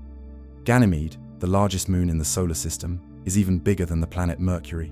It is the only moon known to generate its own magnetic field, suggesting a partially molten iron core. Ganymede's surface shows two distinct terrain types: dark, heavily cratered regions dating back 4 billion years, and lighter, grooved terrain formed by tectonic activity as the moon's icy crust fractured and shifted. Like Europa, Ganymede is believed to harbor a subsurface ocean, though it lies deeper beneath the surface and may be sandwiched between layers of ice. Callisto, the outermost Galilean moon, bears the most heavily cratered surface in the solar system, a testament to its geological inactivity. Unlike its sibling moons, Callisto experiences much weaker tidal forces from Jupiter, resulting in a cold, inactive interior and a surface that has remained largely unchanged for 4 billion years. This ancient surface makes Callisto a valuable record of the early solar system's impact history. Despite its apparently inactive nature, some evidence suggests Callisto may also harbor a subsurface ocean, though deeper and less likely to support life than Europa's. Jupiter also possesses a faint ring system, much less prominent than Saturn's famous rings. These rings are composed primarily of dust particles ejected from the small inner moons by micrometeorite impacts. Unlike Saturn's icy rings, Jupiter's rings are dark and difficult to observe, except when backlit by the sun. Continuing our outward journey, we arrive at Saturn, perhaps the most visually striking planet in our solar system, due to its magnificent ring system. Saturn is another gas giant, composed primarily of hydrogen and helium, though slightly less massive than Jupiter. The planet has a density less than that of water, meaning that if you could find an ocean large enough, Saturn would float. Of course, this is merely a curious thought experiment, as Saturn is not a solid body, but a gaseous planet with a small, rocky core. Saturn's most distinctive feature, its ring system, extends up to 175,000 miles from the planet, but is remarkably thin, generally less than a half-mile in thickness. Despite their enormous extent, if you compressed all the material in Saturn's rings into a single body, it would be less than 100 miles across, roughly the size of a small moon. The rings are composed primarily of water, ice particles ranging in size from microscopic dust to house-sized boulders, all orbiting Saturn at different speeds according to their distance from the planet. The ring system is divided into 7 major rings, traditionally labeled A through G in order of their discovery. Between these major rings are thousands of narrow ringlets separated by gaps. The largest gap, the Cassini division, separates the A and B rings and is visible even through small telescopes from Earth. This 3,000-mile wide gap is caused by a gravitational resonance with Saturn's moon Mimas, which clears the area of ring particles through repeated gravitational tugs. We now know that ring systems are not unique to Saturn. Jupiter, Uranus, and Neptune all have rings, though much less spectacular than Saturn's. What makes Saturn's rings so extensive and visible remains a subject of ongoing research. Recent evidence suggests that Saturn's rings may be relatively young, perhaps only 100 million years old, forming when a moon or large comet ventured too close to Saturn and was torn apart by tidal forces. If this theory is correct, the rings may be temporary, destined to eventually rain down onto Saturn or dissipate over the next few 100 million years. Like Jupiter, Saturn rotates rapidly despite its size, completing one rotation in about 10.5 hours. This rapid rotation causes the planet to bulge at the equator, giving it a visibly flattened appearance. Saturn's atmosphere shows much more subtle cloud bands than Jupiter's, often appearing a uniform pale yellow due to high-altitude haze. Occasionally, massive storms erupt in Saturn's atmosphere, including a recurring feature called the Great White Spot, a giant storm system that appears approximately every 30 years, corresponding to Saturn's summer season in its northern hemisphere. Saturn hosts at least 82 moons, the most famous being Titan, the second largest moon in the solar system after Jupiter's Ganymede. Titan is unique among moons in having a substantial atmosphere, with a surface pressure 1.5 times that of Earth. This thick nitrogen-rich atmosphere creates a perpetual orange haze that obscured the surface from view until the Cassini spacecraft and its Huygens probe provided our first glimpses beneath the clouds in the early 2000s. What they revealed was astonishing. Titan has lakes, rivers, and seas, but not of water. At Titan's frigid surface temperature of -290 degrees Fahrenheit, water ice is as hard as rock. Instead, Titan's seas are filled with liquid methane and ethane, organic compounds that are gases on Earth, but liquids in Titan's extreme cold. Titan is the only world besides Earth known to have stable bodies of liquid on its surface. Titan's atmosphere produces a methane cycle analogous to Earth's water cycle, with methane evaporating from the lakes, forming clouds, and raining back down to the surface. This hydrological cycle, combined with Titan's rich organic chemistry, has led some scientists to speculate that Titan might harbor life forms based on different chemistry than Earth life, perhaps using liquid methane as a solvent instead of water. Even if life is not present, Titan's surface chemistry may resemble that of the early Earth before life arose, making it a natural laboratory for studying prebiotic chemistry. Another intriguing Saturnian moon is Enceladus, a small, icy world just 313 miles in diameter. Despite its modest size, Enceladus is one of the most geologically active bodies in the solar system. The Cassini spacecraft discovered enormous plumes of water vapor erupting from fissures near the moon's south pole, indicating a subsurface ocean beneath the icy crust. Analysis of these plumes revealed the presence of organic compounds and molecular hydrogen, potential food sources for microbial life. Like Europa, Enceladus is now considered one of the most promising places to search for extraterrestrial life in our solar system. Continuing outward from Saturn, we come to Uranus, the first planet discovered in the modern age rather than being known since antiquity. William Herschel spotted Uranus through his telescope in 1781, initially mistaking it for a comet before its planetary nature became clear. Uranus is an ice giant rather than a gas giant, with an interior composed primarily of water, methane, and ammonia ices surrounding a rocky core, rather than the hydrogen and helium that dominate Jupiter and Saturn. Perhaps the most striking feature of Uranus is its extreme axial tilt. While Earth's axis is tilted at 23.5 degrees and Mars at 25 degrees, Uranus lies practically on its side, with an axial tilt of 97 degrees. This means that during its 84-year orbit around the Sun, each pole receives 42 continuous years of sunlight followed by 42 years of darkness. The cause of this extreme tilt is thought to be a collision with an Earth-sized object early in the planet's history. This unusual orientation gives Uranus the most extreme seasons in the solar system.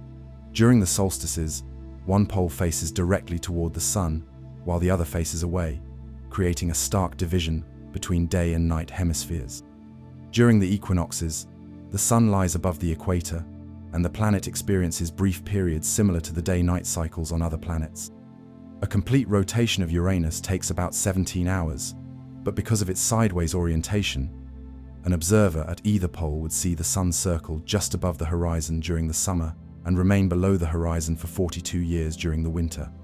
From Earth, Uranus appears as a featureless pale blue-green disk due to methane in its atmosphere absorbing red light. but when observed in infrared wavelengths or with enhanced image processing, subtle cloud bands and occasional storms become visible. Unlike the visually dynamic atmospheres of Jupiter and Saturn, Uranus's weather patterns are more subdued, perhaps due to less internal heat-driving atmospheric circulation. While Jupiter and Saturn emit significantly more heat than they receive from the Sun, indicating internal energy sources, Uranus's heat output nearly matches what it receives from the Sun, suggesting a cooler, less active interior. Uranus has at least 27 moons, all named after characters from the works of William Shakespeare and Alexander Pope. The five largest, Titania, Oberon, Umbriel, Ariel, and Miranda, are substantial bodies composed of roughly equal parts rock and ice. Miranda, despite being the smallest of these major moons at just 290 miles across, shows evidence of a violent past. Its surface features mismatched terrain types, pressed together like pieces of a poorly assembled puzzle, suggesting that the moon was shattered by a massive impact and then reassembled by gravity, mixing the fragments. Like Saturn, Uranus possesses a ring system, though much darker and less extensive. These thin, narrow rings were not discovered until 1977, when astronomers observed them blocking light from a distant star as Uranus passed in front of it. The rings are composed of dark particles ranging from dust-sized to several feet across, possibly the remnants of a shattered moon. Unlike Saturn's bright, icy rings, Uranus's rings reflect only about 2% of the light that hits them, making them as dark as coal or asphalt. The final major planet in our outward journey is Neptune, a near twin to Uranus in size, but with several important differences. Neptune was the first planet located through mathematical prediction rather than direct observation. Unexplained perturbations in Uranus's orbit led mathematicians John Couch Adams and Urbain Le Verrier to independently calculate the position of an unknown planet that must be responsible. When astronomers pointed their telescopes to the predicted location in 1846, Neptune was discovered almost exactly where the calculations placed it, a triumph of Newtonian mechanics. Neptune appears as a vivid blue, deeper in color than Uranus, due to atmospheric methane and some unknown additional component that enhances its blue coloration. Despite receiving less than half the sunlight that reaches Uranus, Neptune has a much more dynamic atmosphere with visible cloud features and storm systems. The most famous of these was the Great Dark Spot, a storm system similar to Jupiter's Great Red Spot, observed by the Voyager 2 spacecraft during its 1989 flyby. Unlike Jupiter's long-lived storm, the Great Dark Spot dissipated within a few years, demonstrating the more transient nature of Neptune's weather patterns. The disparity between Neptune's active atmosphere and Uranus's more sedate one may be explained by their internal heat sources. Neptune emits nearly 2.5 times more heat than it receives from the Sun, indicating significant internal energy driving its weather systems. This internal heat may be residual energy from the planet's formation, or it could come from the gravitational separation of elements in the planet's interior, with heavier materials sinking toward the core and releasing gravitational potential energy as heat. Neptune's winds are the fastest in the solar system, with speeds recorded up to 1,300 miles per hour, faster than the speed of sound on Earth. These supersonic winds circle the planet in the same direction as its rotation, east to west, creating the bright cloud bands visible in telescopic images. The mechanism driving these extreme winds remains poorly understood, as Neptune receives very little solar energy at its distance of about 2.8 billion miles from the Sun. Neptune has at least 14 moons, the largest being Triton, a world that holds several surprises.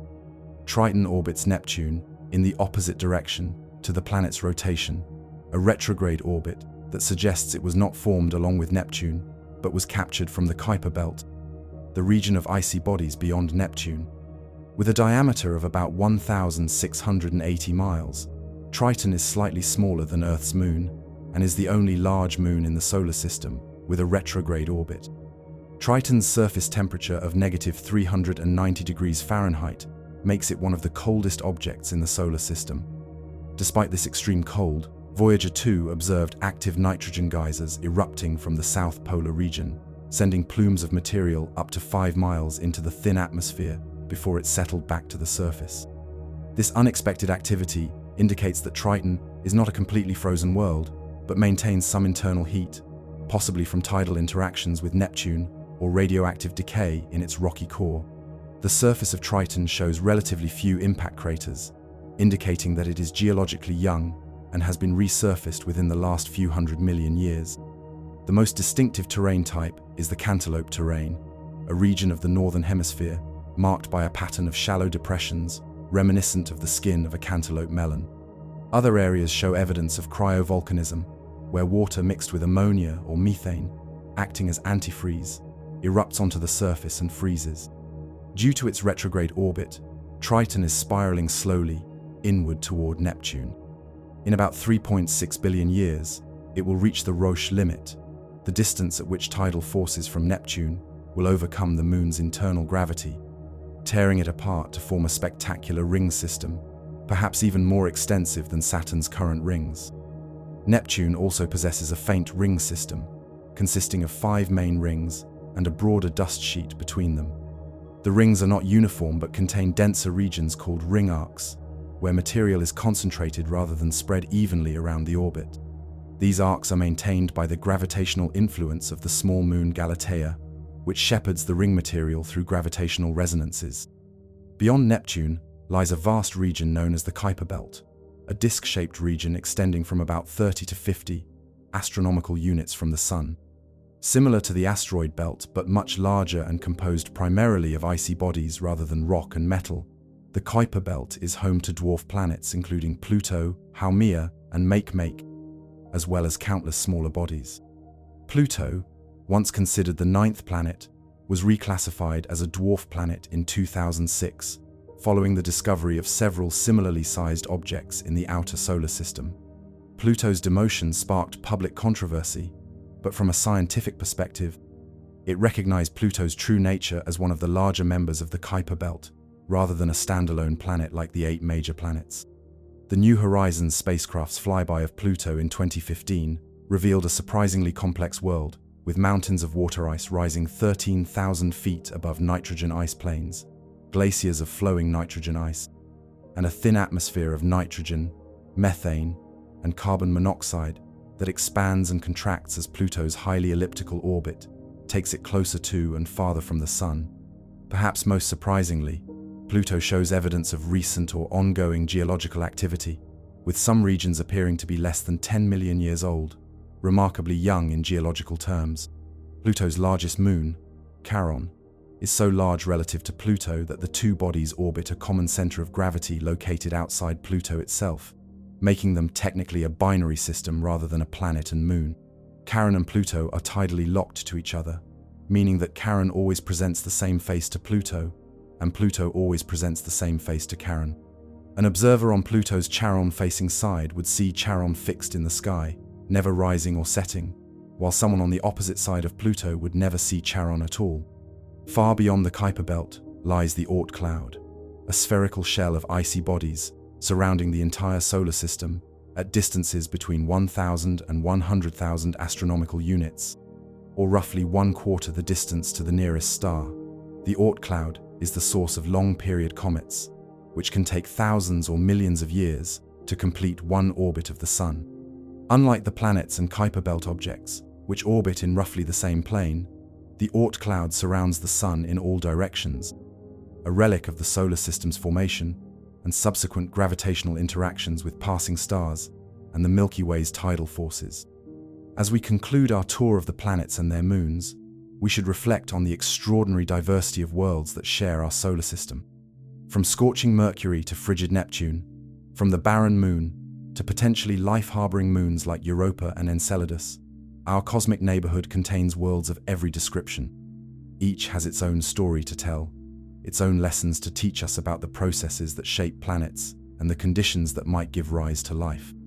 By studying these worlds, we gain perspective on our own planet's place in the cosmos and the precious conditions that make Earth uniquely habitable among the planets of our solar system. Yet we have barely begun to explore these worlds in detail. Only a handful have been visited by spacecraft, and only our moon has felt the footsteps of human explorers. As our technology advances and our curiosity pushes us farther into space, we will continue to discover new wonders within our solar system, new clues to the origin of the planets, and perhaps even new environments where life might exist beyond Earth. The planets and moons of our solar system represent both our cosmic heritage and the frontier of human exploration, a family of worlds that we are only beginning to understand, but that will forever be our celestial neighborhood. Having explored our solar system, we now expand our cosmic perspective to consider the stars that populate the night sky and the vast reaches of space beyond. Our Sun, impressive as it is, represents just one star among hundreds of billions in our galaxy alone. The stars around us exhibit an astonishing diversity in size, mass, temperature, and evolutionary stage, each telling a unique story of cosmic evolution. Stars appear as mere pinpoints of light in our night sky, but this belies their true nature as enormous, self-luminous balls of plasma, many vastly larger and more energetic than our Sun. The apparent twinkle of stars is not an intrinsic property, but results from their light passing through Earth's turbulent atmosphere. From space, stars shine with a steady light, their colors revealing their surface temperatures. Blue and white stars burn hottest at temperatures exceeding 20,000 Kelvin, while orange and red stars are cooler, some with surface temperatures as low as 2,500 Kelvin. The closest star system to our own is Alpha Centauri, a triple star system located approximately 4.37 light-years away. This means that when we observe Alpha Centauri, we see light that left those stars over 4 years ago. The system consists of two Sun-like stars, Alpha Centauri A and B, which orbit each other every 80 years, and a small, dim red dwarf called Proxima Centauri that orbits the pair at a much greater distance. Proxima Centauri is actually the closest individual star to our solar system at just 4.24 light-years away and hosts at least 2 planets, including one roughly Earth-sized world in the potentially habitable zone. Despite being our closest stellar neighbor, Alpha Centauri remains devastatingly far away by human standards. Using our current fastest spacecraft, it would take tens of thousands of years to reach this nearby star system. The vast gulf of interstellar space serves as a humbling reminder of the true scale of the cosmos and the limitations of our current technology for exploring it. Our night sky contains roughly 9,000 stars visible to the naked eye, under ideal conditions, but this represents just a tiny fraction of the stars in our immediate galactic neighborhood. Most stars are too faint to see without telescopic aid, including the most common type of star in the universe, red dwarfs. These small, cool stars make up about 75% of all stars in our galaxy, but are too dim to see without powerful telescopes despite many being relatively close to us. Stars range enormously in size and mass. The smallest stars, red dwarfs like Proxima Centauri, can be as small as 1/10 the mass and radius of our Sun. These diminutive stars burn their nuclear fuel so slowly and efficiently that they can shine for up to 10 trillion years, far longer than the current age of the universe. At the other extreme, supergiant stars like Betelgeuse in the constellation Orion can be more than 1,000 times the diameter of our Sun. If placed at the center of our solar system, Betelgeuse would engulf all the inner planets, with its surface extending beyond the orbit of Jupiter. The most massive stars can be over 100 times the mass of our Sun, though such behemoths are exceedingly rare. These stellar giants burn through their nuclear fuel at a prodigious rate, living fast and dying young. While our Sun will shine for about 10 billion years, a star 100 times more massive exhausts its fuel in just a few million years, a mere cosmic eye blink. These massive stars compensate for their brief lives with extraordinary luminosity, shining millions of times brighter than our Sun. One of the most luminous stars known, R136A1 in the Tarantula Nebula of the Large Magellanic Cloud, shines with the brightness of 8 million suns. This colossal star has a surface temperature of over 40,000 Kelvin and loses mass at a tremendous rate as powerful stellar winds blow material into space. Despite its extreme luminosity, R136A1 is too distant to see with the naked eye, lying about 160,000 light-years from Earth in a neighboring galaxy. Stars are not evenly distributed through space but tend to form in clusters and associations that gradually disperse over time. Open star clusters like the Pleiades or Seven Sisters contain hundreds to thousands of stars born from the same giant molecular cloud, moving together through space.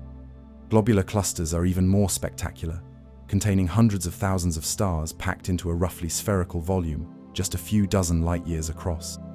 These ancient stellar islands, many containing stars nearly as old as the universe itself, orbit the Milky Way in a spherical halo around the galactic disk.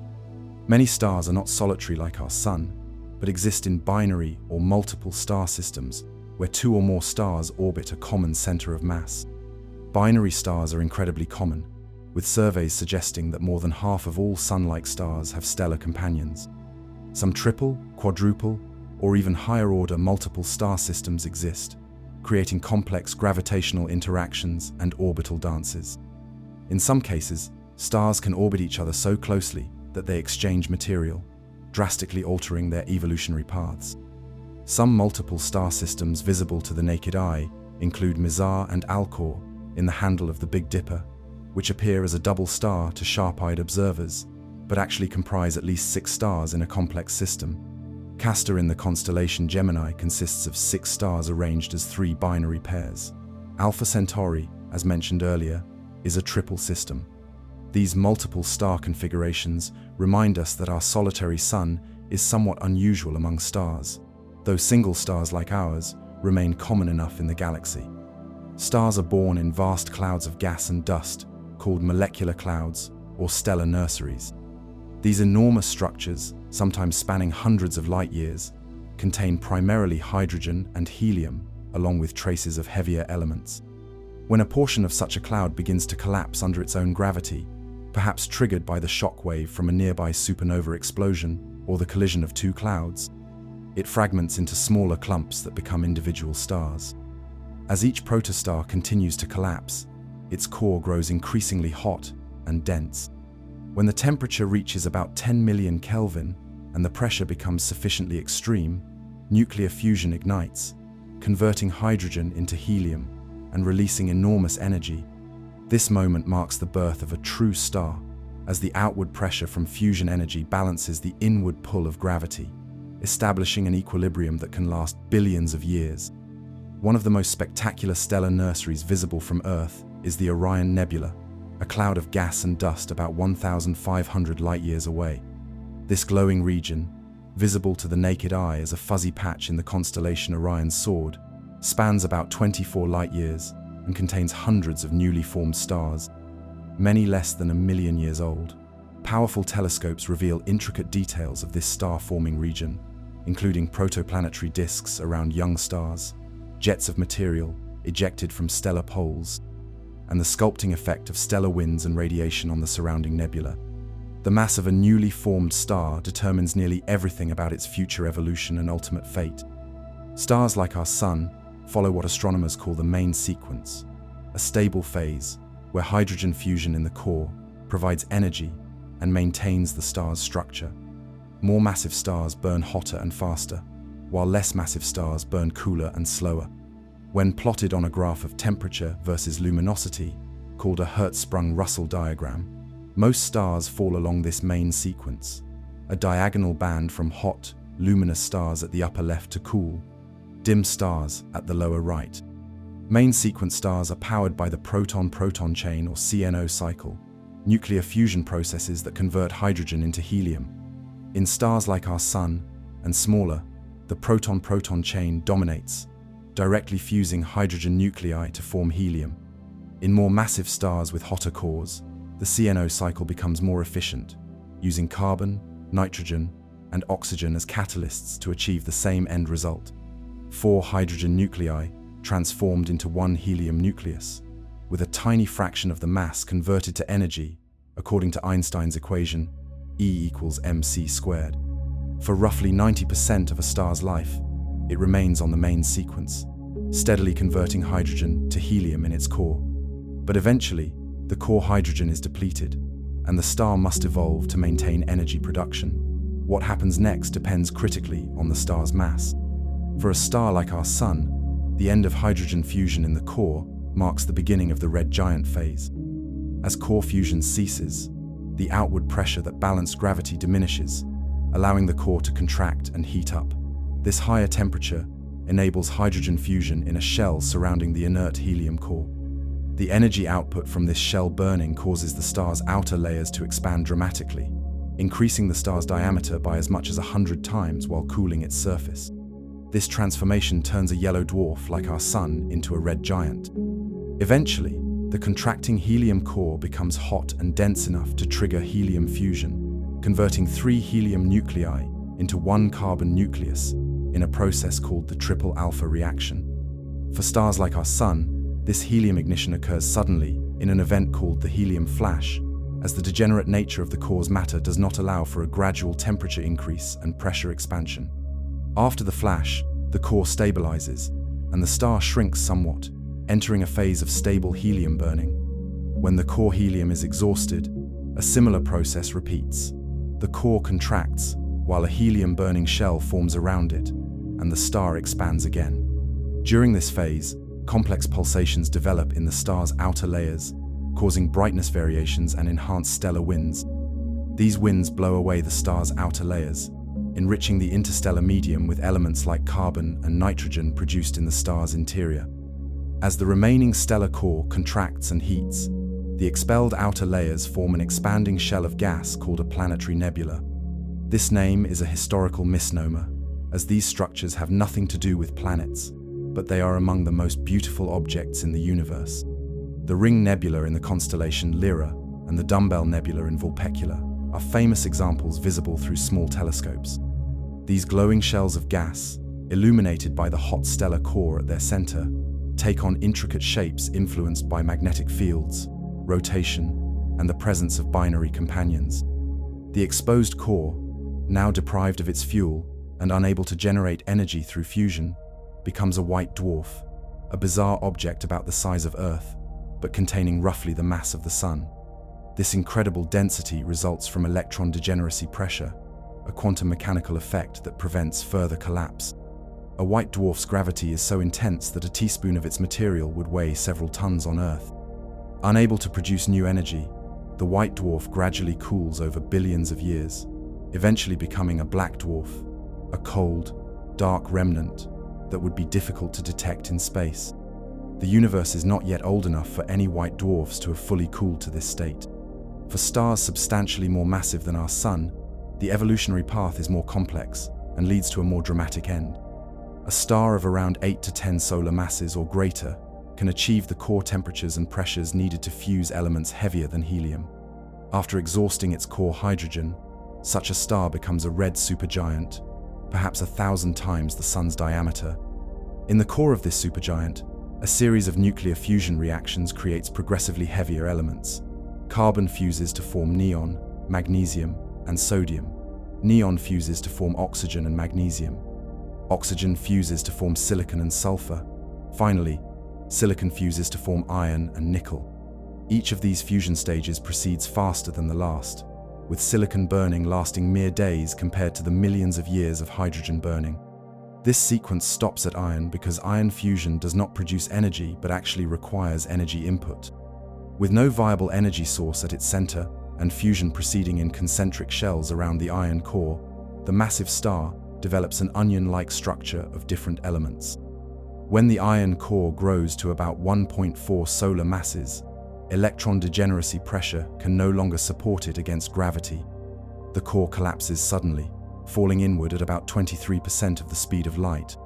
This catastrophic collapse triggers one of the most energetic events in the universe, a supernova.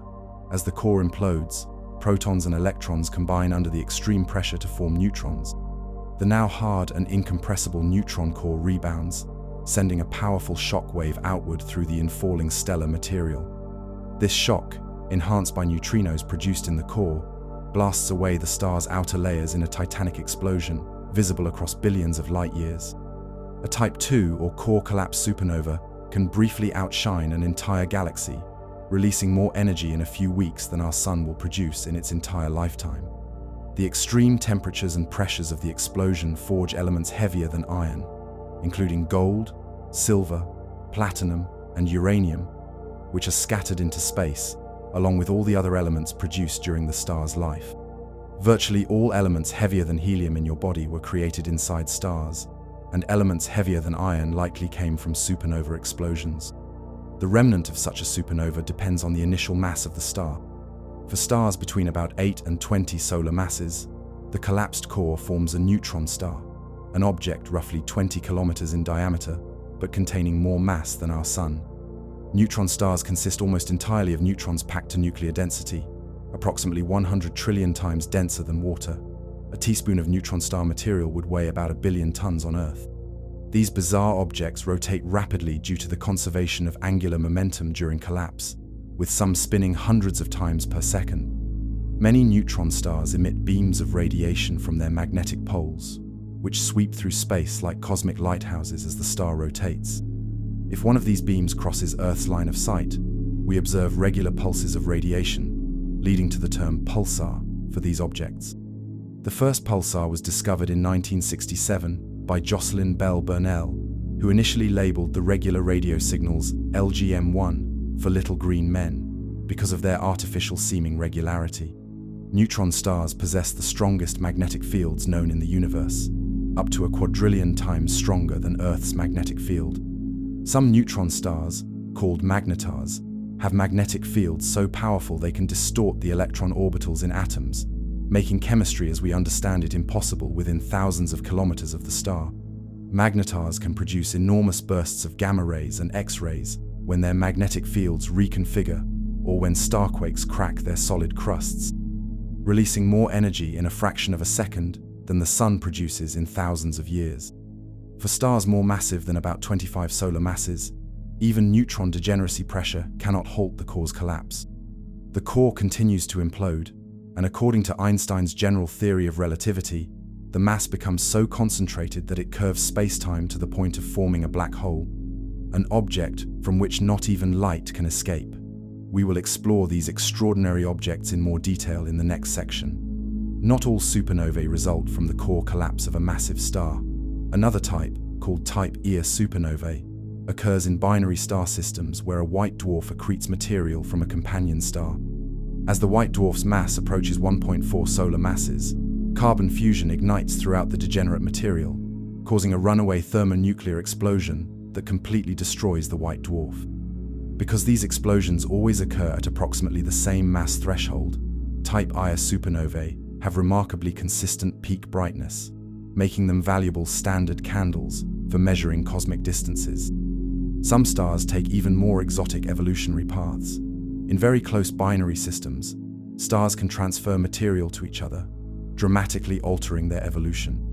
One star might strip away the outer hydrogen layers of its companion, leaving an exposed helium core that appears as a rare type of star called a Wolf-Rayet star. These stars have surface temperatures of up to 200,000 Kelvin and produce powerful stellar winds that create shells of ejected material visible from Earth. Other binary systems can give rise to a class of objects called X-ray binaries, where a neutron star or black hole accretes material from a companion. As matter falls toward the compact object, it forms a hot accretion disk that emits X-rays detectable by space telescopes. These systems provide some of our best evidence for the existence of black holes and help astronomers understand the extreme physics of matter under intense gravitational and magnetic fields. The deaths of stars leave behind various remnants that continue to influence their surroundings. Supernova remnants like the Crab Nebula, created by a supernova observed by Chinese astronomers in 1054, expand into the interstellar medium at thousands of kilometers per second, enriching it with heavy elements and potentially triggering the formation of new stars. The shock waves from these expanding remnants compress nearby gas clouds, encouraging gravitational collapse and continuing the cycle of stellar birth, life, and death. Stars do not exist in isolation but are part of larger stellar communities with complex histories. Our own Sun likely formed in a cluster of perhaps several thousand stars about 4.6 billion years ago. Over time, the cluster dispersed, its members going their separate ways through the galaxy. Astronomers can identify these long-lost siblings of the Sun, sometimes called solar twins, by analyzing their chemical compositions and trajectories. Stars born from the same molecular cloud share a distinctive chemical fingerprint that persists throughout their lives. As with many aspects of astronomy, our understanding of stars has evolved dramatically over the past century. Early astronomers could only observe the positions, brightness, and apparent colors of stars. The development of spectroscopy in the 19th century allowed scientists to determine the chemical compositions and temperatures of distant stars by analyzing the specific wavelengths of light they absorb or emit. In the early 20th century, astrophysicists like Arthur Eddington developed the theoretical framework explaining how stars generate energy through nuclear fusion, resolving the long-standing mystery of what powers these cosmic furnaces. More recently, a branch of astronomy called astroseismology has allowed scientists to probe the interiors of stars by analyzing their oscillations. Similar to how seismologists use earthquake waves to study Earth's interior, stars naturally vibrate in multiple patterns, causing subtle but detectable fluctuations in their brightness. The frequency and amplitude of these oscillations reveal details about the star's interior structure, rotation, and evolutionary stage that would otherwise remain hidden from view. One of the most exciting applications of stellar astronomy in recent decades has been the search for planets around other stars. Until the 1990s, we had no definitive evidence of planets beyond our solar system. Today, we know of thousands of exoplanets orbiting distant stars, with new discoveries announced regularly.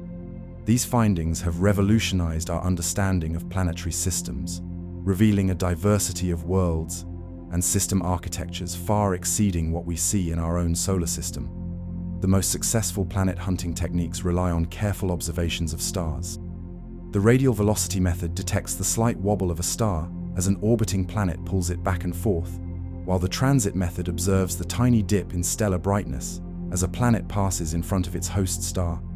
Both methods indirectly reveal planets by their effects on the stars they orbit, demonstrating how stellar astronomy has expanded to encompass the study of entire planetary systems. Some of the most intriguing stellar objects lie at the boundaries of stellar definition. Brown dwarfs, sometimes called failed stars, have masses between about 13 and 75 Jupiter masses, placing them between the most massive planets and the least massive stars. These objects confuse deuterium, a heavy isotope of hydrogen, but lack sufficient mass to sustain ordinary hydrogen fusion. Brown dwarfs emit primarily infrared radiation and cool throughout their lives, eventually reaching temperatures where exotic cloud layers of iron and silicate particles form in their atmospheres. At the opposite extreme, hypergiants represent the most massive and luminous stars known. These rare stellar titans, with masses exceeding 50 solar masses, exist at the edge of stellar stability. They lose mass at tremendous rates through powerful stellar winds, some shedding enough material to form a nebula around themselves even before they explode as supernovae. The largest hypergiant yet discovered, R136, was once thought to be a star cluster because of its extreme brightness, before being resolved as a single massive star. When we gaze at the night sky with the naked eye, we see stars as they appeared anywhere from 4 years to several thousand years ago, depending on their distance. With powerful telescopes, astronomers can observe stars millions or even billions of light years away, effectively looking back in time to when the universe was much younger. These observations reveal how stars and galaxies have evolved over cosmic history, from the first stellar generations formed when the universe was just a few 100 million years old to the complex galactic ecosystems we see today. The first stars in the universe, called Population 3 stars, formed from clouds of almost pure hydrogen and helium about 200 million years after the Big Bang.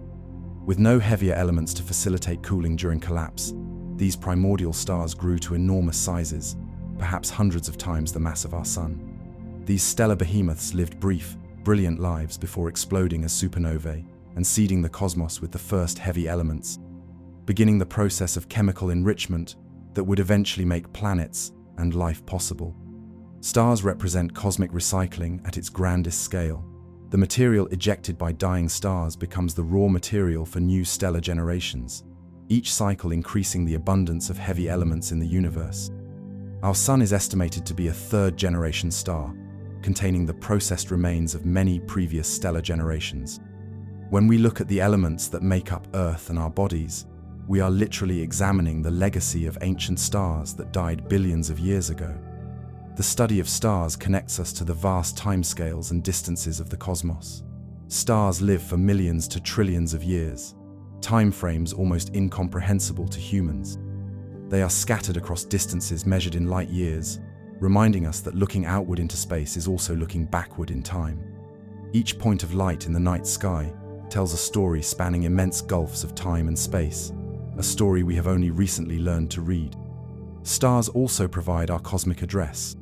Our Sun is one of hundreds of billions of stars in the Milky Way galaxy, located in a minor spiral arm called the Orion Arm, about 27,000 light-years from the galactic center.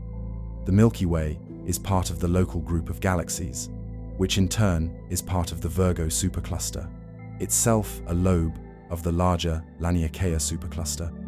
This cosmic address places us in context within the observable universe, anchoring our existence to specific coordinates in the vast cosmic sea. Our understanding of stars has profound philosophical implications. We now know that the chemical elements of our bodies were forged in stellar furnaces and dispersed by ancient supernovae, leading to the poetic but scientifically accurate statement that we are made of stardust. The carbon, nitrogen, oxygen, phosphorus, and other elements essential to life exist because stars lived and died billions of years ago. In a very real sense, we are the universe becoming conscious of itself, stardust that has arranged itself into a form capable of contemplating the stars. Moreover, stars provide the energy needed for life to exist. Nearly all energy on Earth, whether in the form of fossil fuels, wind, hydroelectric, or solar power, ultimately derives from sunlight. Even the nuclear energy released in power plants comes from heavy elements created by stellar processes. Without stars, the universe would be a cold, dark place, devoid of the complex chemistry and energy flows necessary for life as we know it. The stars have guided human navigation, inspired art and poetry, driven scientific discovery, and prompted philosophical reflection throughout history. Ancient cultures around the world recognized patterns in the stars, creating constellations that often featured in their mythologies and religious practices. The regular motions of the stars helped early civilizations develop calendars essential for agriculture and social organization. Stellar observation led to the development of astronomy, one of the oldest sciences, which in turn drove advances in mathematics, physics, and technology. Today, stellar astronomy continues to yield new discoveries and insights. Space-based observatories like the Hubble Space Telescope and the newly launched James Webb Space Telescope provide unprecedented views of stellar birth, life, and death, freed from the obscuring effects of Earth's atmosphere. Ground-based observatories with adaptive optics and interferometry techniques achieve resolutions once thought impossible, revealing details of distant stellar systems with extraordinary clarity. Advanced computer models now allow astrophysicists to simulate stellar evolution in remarkable detail, from the turbulent dynamics of protostellar clouds to the complex nuclear and thermodynamic processes inside mature stars, to the explosive final moments of supernovae. These simulations, combined with observational data, continue to refine our understanding of stellar physics and help resolve long-standing questions about specific types of stars. One area of ongoing research concerns the exact mechanisms by which massive stars explode as supernovae. Despite decades of study, scientists still debate precisely how the bounce and neutrino heating processes overcome the inward pull of gravity to successfully launch a supernova explosion. Similarly, the detailed physics of neutron star interiors remains an active area of research, as matter at such extreme densities behaves according to quantum rules that cannot be replicated in terrestrial laboratories. Another frontier in stellar astronomy involves the study of stellar magnetism and its effects on stellar evolution and planetary habitability. The Sun's magnetic field drives space weather that can impact Earth's technological systems, and similar processes operate on other stars, sometimes with far greater intensity. Some stars produce superflares thousands of times more powerful than the largest solar flares, raising questions about the potential habitability of planets orbiting such active stars. The future of stellar research promises even more discoveries as new observatories come online and computational capabilities continue to advance. The European Space Agency's Gaia mission is currently mapping the positions and motions of over 1 billion stars with unprecedented precision, creating a three-dimensional map of our galaxy that will revolutionize our understanding of the Milky Way's structure and evolution. Future gravitational wave observatories will detect the mergers of compact stellar remnants like neutron stars and black holes across cosmic distances, opening a new window on some of the most extreme events in the universe. As we contemplate the stars, we should remember that we observe them from a planet orbiting a rather ordinary star in a rather ordinary galaxy.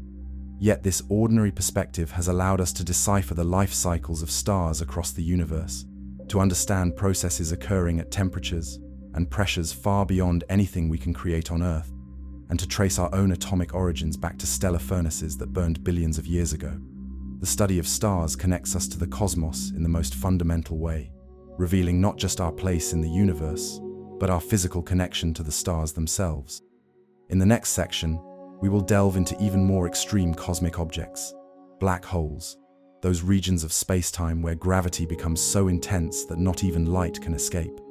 These bizarre objects, formed from the collapsed cores of the most massive stars or the merged remnants of smaller stellar corpses, represent the frontier of our understanding of gravity, space, and time. As we will see, black holes challenge our intuitions, push the boundaries of physics, and reveal aspects of the universe that seem stranger than fiction. Imagine standing at the edge of a cosmic abyss so powerful that not even light can escape. Black holes are perhaps the strangest objects in our universe. They form when massive stars die in spectacular supernovae explosions, leaving behind a core so dense that gravity becomes overwhelming. If our sun were somehow compressed to just 3 kilometers across, it would become a black hole. But don't worry, this won't happen to our sun, as it isn't massive enough. What makes black holes truly fascinating is how they manipulate time and space around them. If you were watching a brave astronaut fall into a black hole, something remarkable would happen.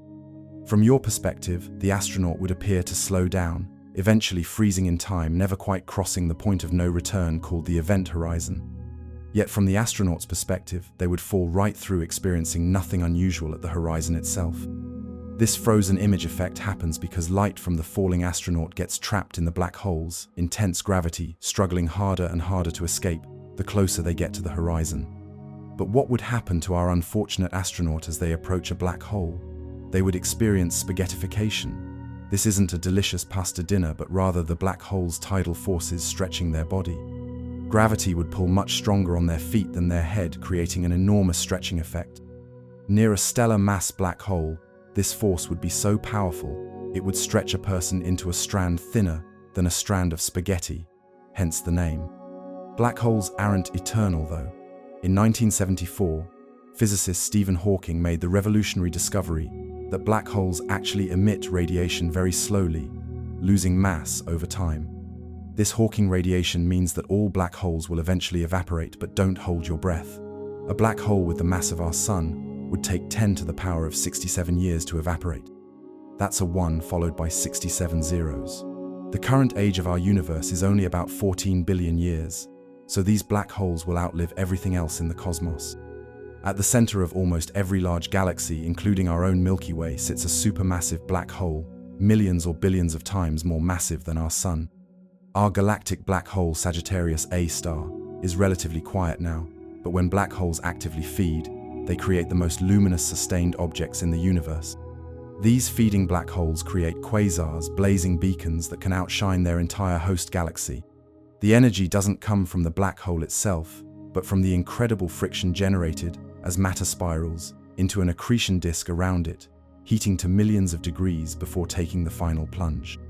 The influence of black holes extends far beyond their event horizons. In 2015, the LIGO Observatory detected ripples in the fabric of space-time, caused by 2 black holes spiraling together and merging 1.3 billion light-years away. These gravitational waves were predicted by Einstein a century earlier, and their discovery opened an entirely new way to observe the universe beyond light. Gravity itself, the force that creates black holes, has other strange effects. It can bend light, causing an effect called gravitational lensing.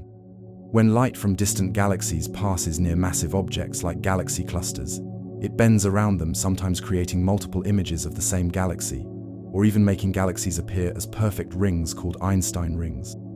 This cosmic magic trick has become one of astronomers' most powerful tools for studying dark matter and the most distant objects in our universe. Gravity also affects time itself. Clocks run slightly faster at the top floor of a skyscraper than on the ground floor. The effect is tiny on Earth, but near black holes or neutron stars, time dilation becomes dramatic. If you orbited close to a black hole for what seemed like 1 hour to you, decades might pass on Earth. This isn't science fiction. It's a fundamental aspect of Einstein's general relativity, proven by countless experiments. Perhaps most mind-bending of all is that gravity might not be a force in the conventional sense.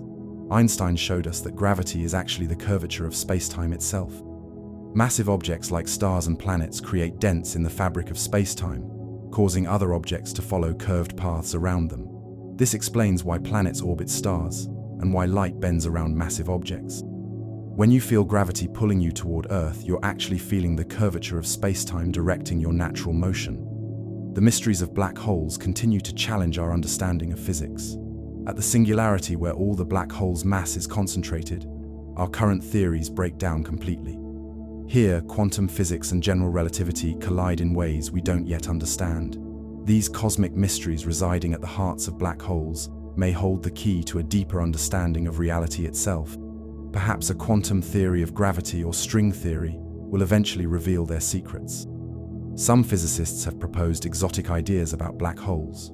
Could they be gateways to other universes? Might they connect distant parts of our own universe through wormholes? While these ideas remain speculative, they highlight how black holes push the boundaries of our imagination and knowledge. When you look up at the night sky, remember that you're gazing into a universe filled with these cosmic enigmas.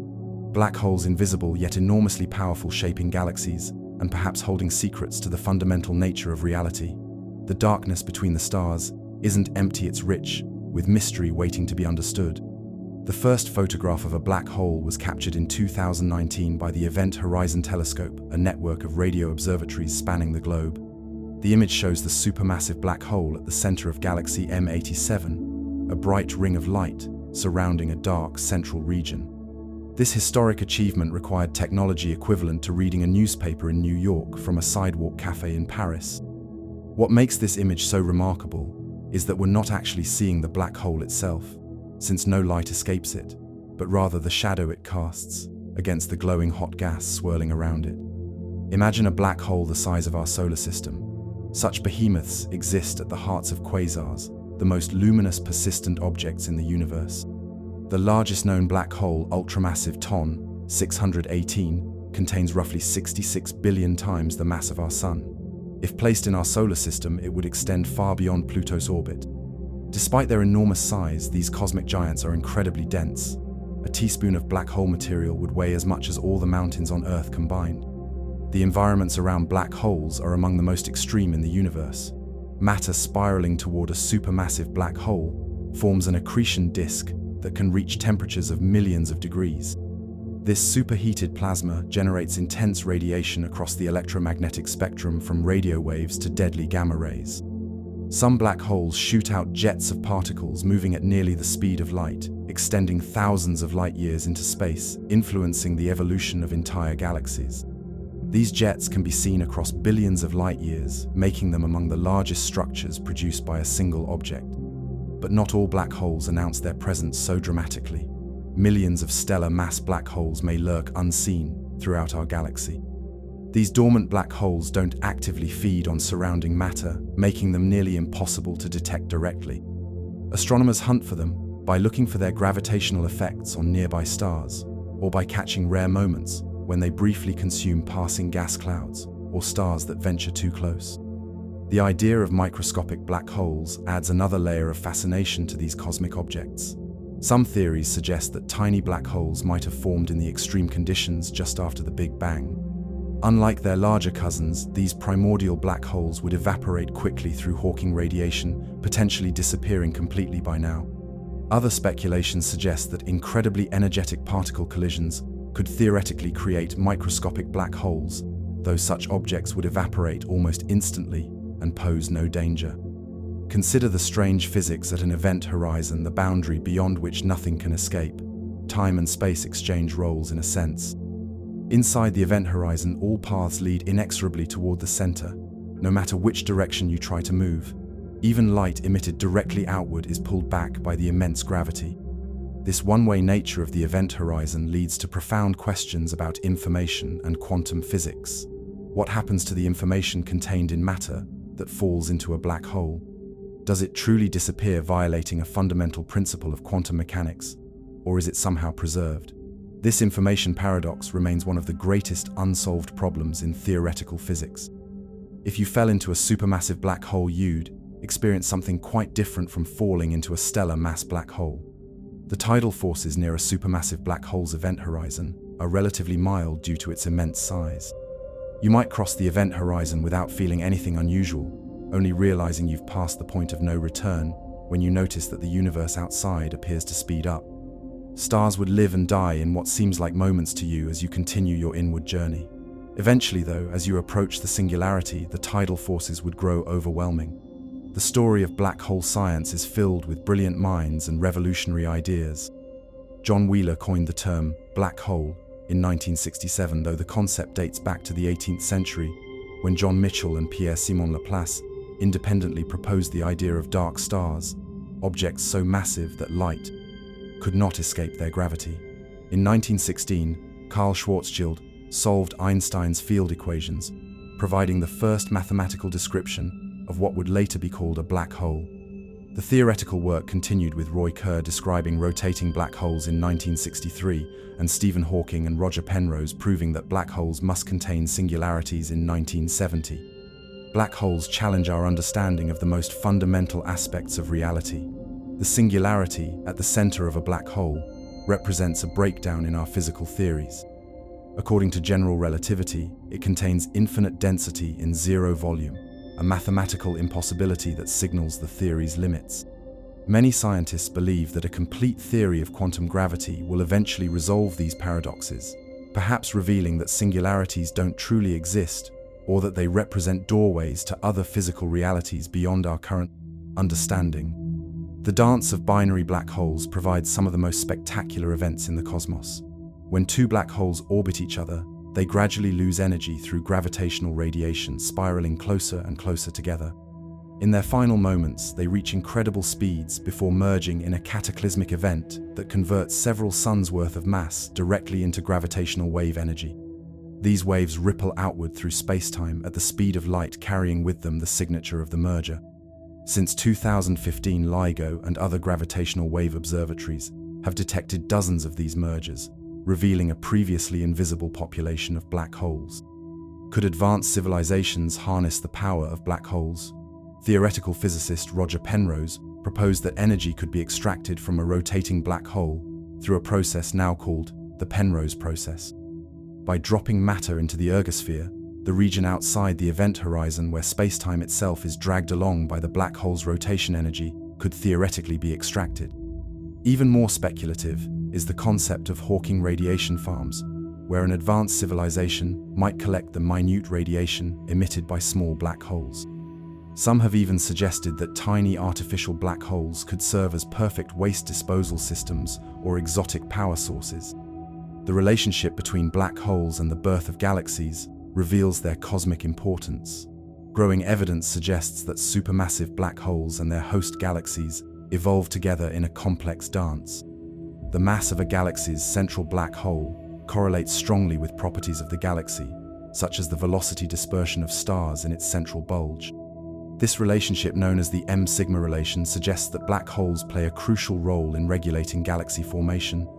As black holes feed, they release enormous energy that can heat or even expel gas from the galaxy, limiting star formation in a process called AGN feedback.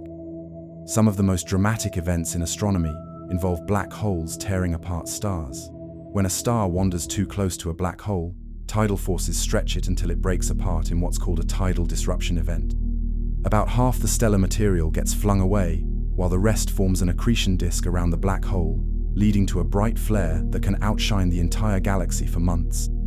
Astronomers have observed several of these cosmic catastrophes, providing valuable insights into black hole feeding behaviors. The mathematics describing black holes reveals surprising connections to other areas of physics.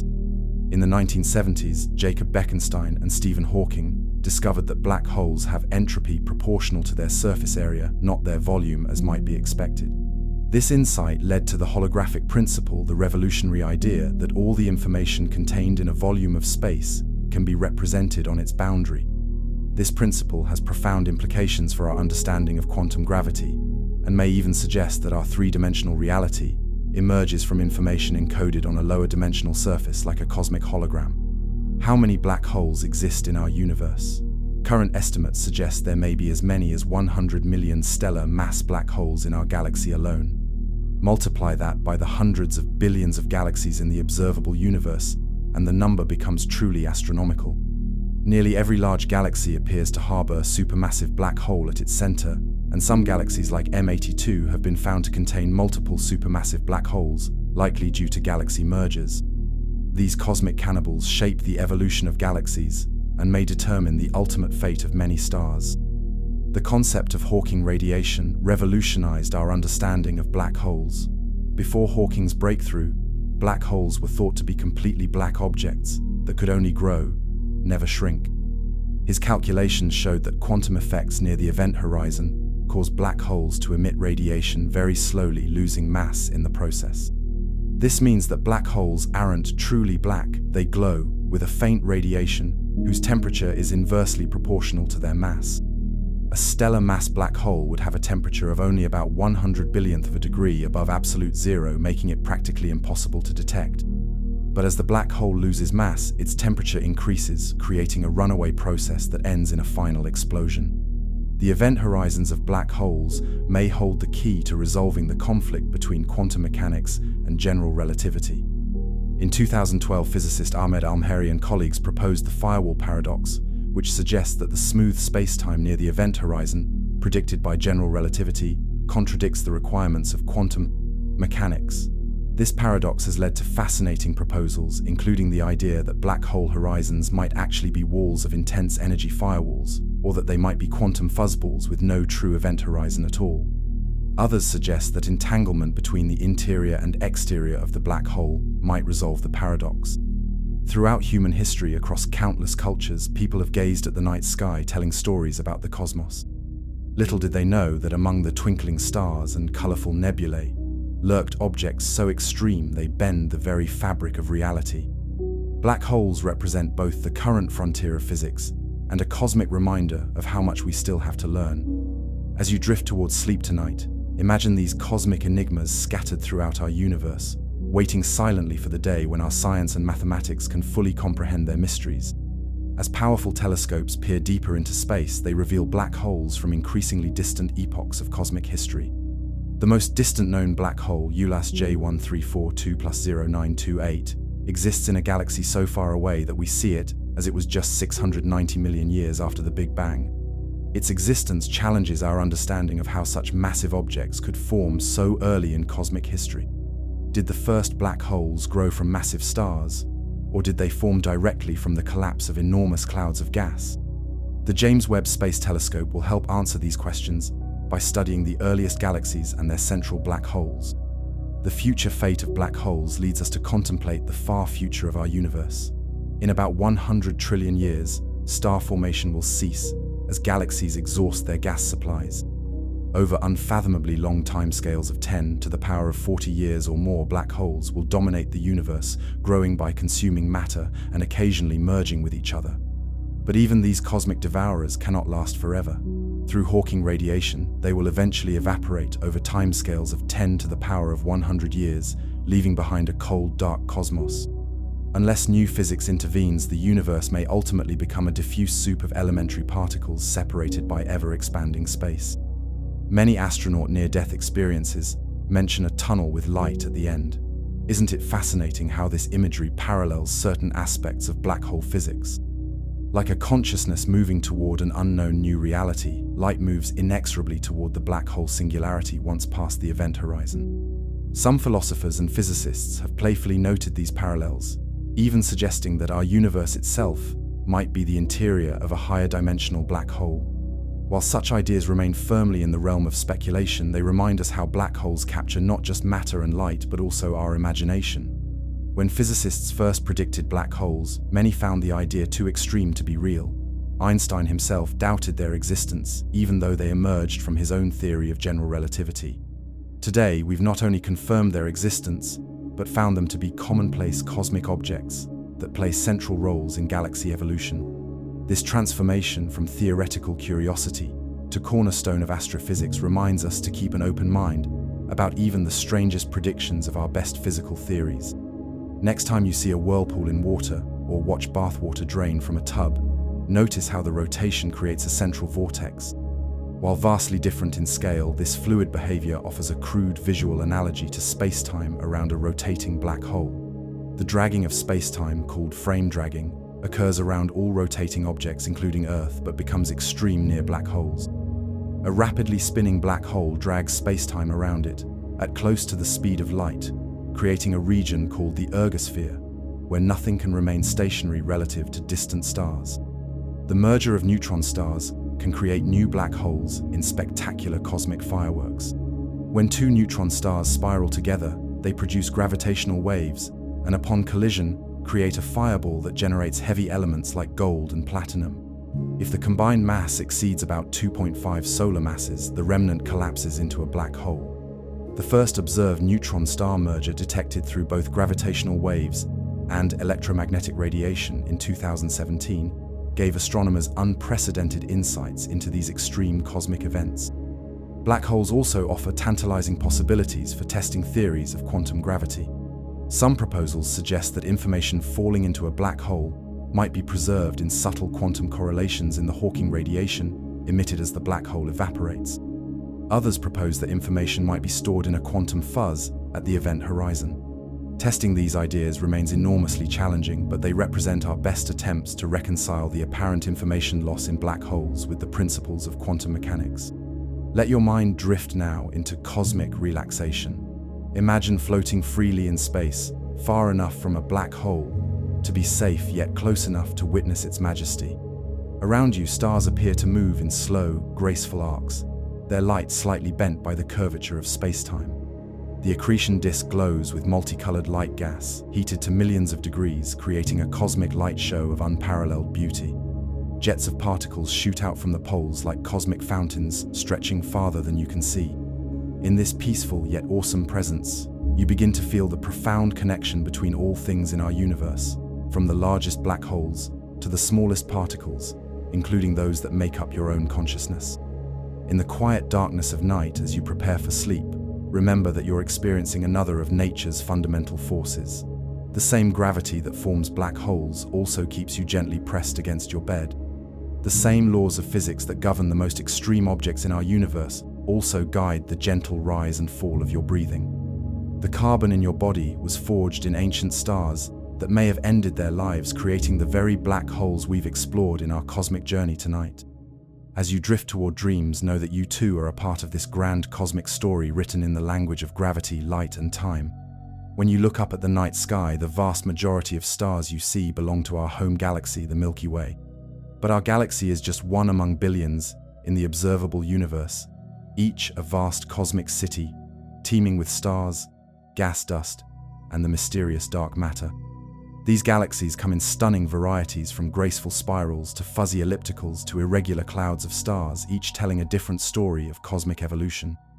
Our own Milky Way is a barred spiral galaxy containing between 100 billion and 400 billion stars, spread across a disk roughly 100,000 light-years in diameter. If you could somehow view it from above, it would appear as a luminous spiral with elegant arms wrapping around a bright central bar. Our Sun sits in one of these spiral arms about 26,000 light-years from the galactic center, orbiting once every 230 million years. This means that since the time of the dinosaurs, our solar system has completed less than one orbit around the galactic center. The Milky Way is on a collision course with our nearest large galactic neighbor, the Andromeda Galaxy. Currently about 2.5 million light-years away, Andromeda is moving toward us at around 110 kilometers per second. In about 4 billion years, the two galaxies will begin to merge in a cosmic dance that will dramatically reshape both systems. Stars are so far apart that actual stellar collisions will be rare, but the gravitational interactions will fling many stars into new orbits, creating a giant elliptical galaxy astronomers have already named Milkomeda. Our Sun will likely be thrown into a more distant orbit, but by then, it will have already begun to expand into a red giant, making Earth uninhabitable. Galaxies themselves are not distributed randomly throughout space, but form an enormous cosmic web. This web consists of long filaments of galaxies, walls, and sheets, with vast cosmic voids between them. The filaments trace the underlying distribution of dark matter, the invisible substance that makes up about 85% of all matter in the universe. Galaxies tend to form and evolve along these filaments, like pearls on a cosmic string drawn together by gravity into clusters and superclusters. The largest known structure in the universe is the Hercules Corona Borealis Great Wall, an enormous supercluster complex stretching an incredible 10 billion light-years across. This massive structure contains several galaxy clusters and superclusters aligned in a way that suggests they formed along the same enormous filament of the cosmic web. Its existence challenges our understanding of how matter could organize itself on such enormous scales given the limited time since the Big Bang. Galaxies come in three main types, though there are many variations and subtypes. Spiral galaxies, like our Milky Way, have rotating disks with spiral arms and central bulges. Elliptical galaxies appear as featureless ovals, with stars moving in more random orbits rather than the organized rotation seen in spirals. Irregular galaxies have no definite shape, often the result of gravitational interactions with neighboring galaxies. A fourth type, lenticular galaxies, have the disk of a spiral, but lack spiral arms, representing a possible transitional form between spirals and ellipticals. The beautiful spiral arms of galaxies like our own are not solid structures, but rather density waves similar to traffic jams on a highway. Stars move through these arms, spending only a relatively short part of their orbit within them. As stars enter a spiral arm, they slow down, creating the visible concentration of stars.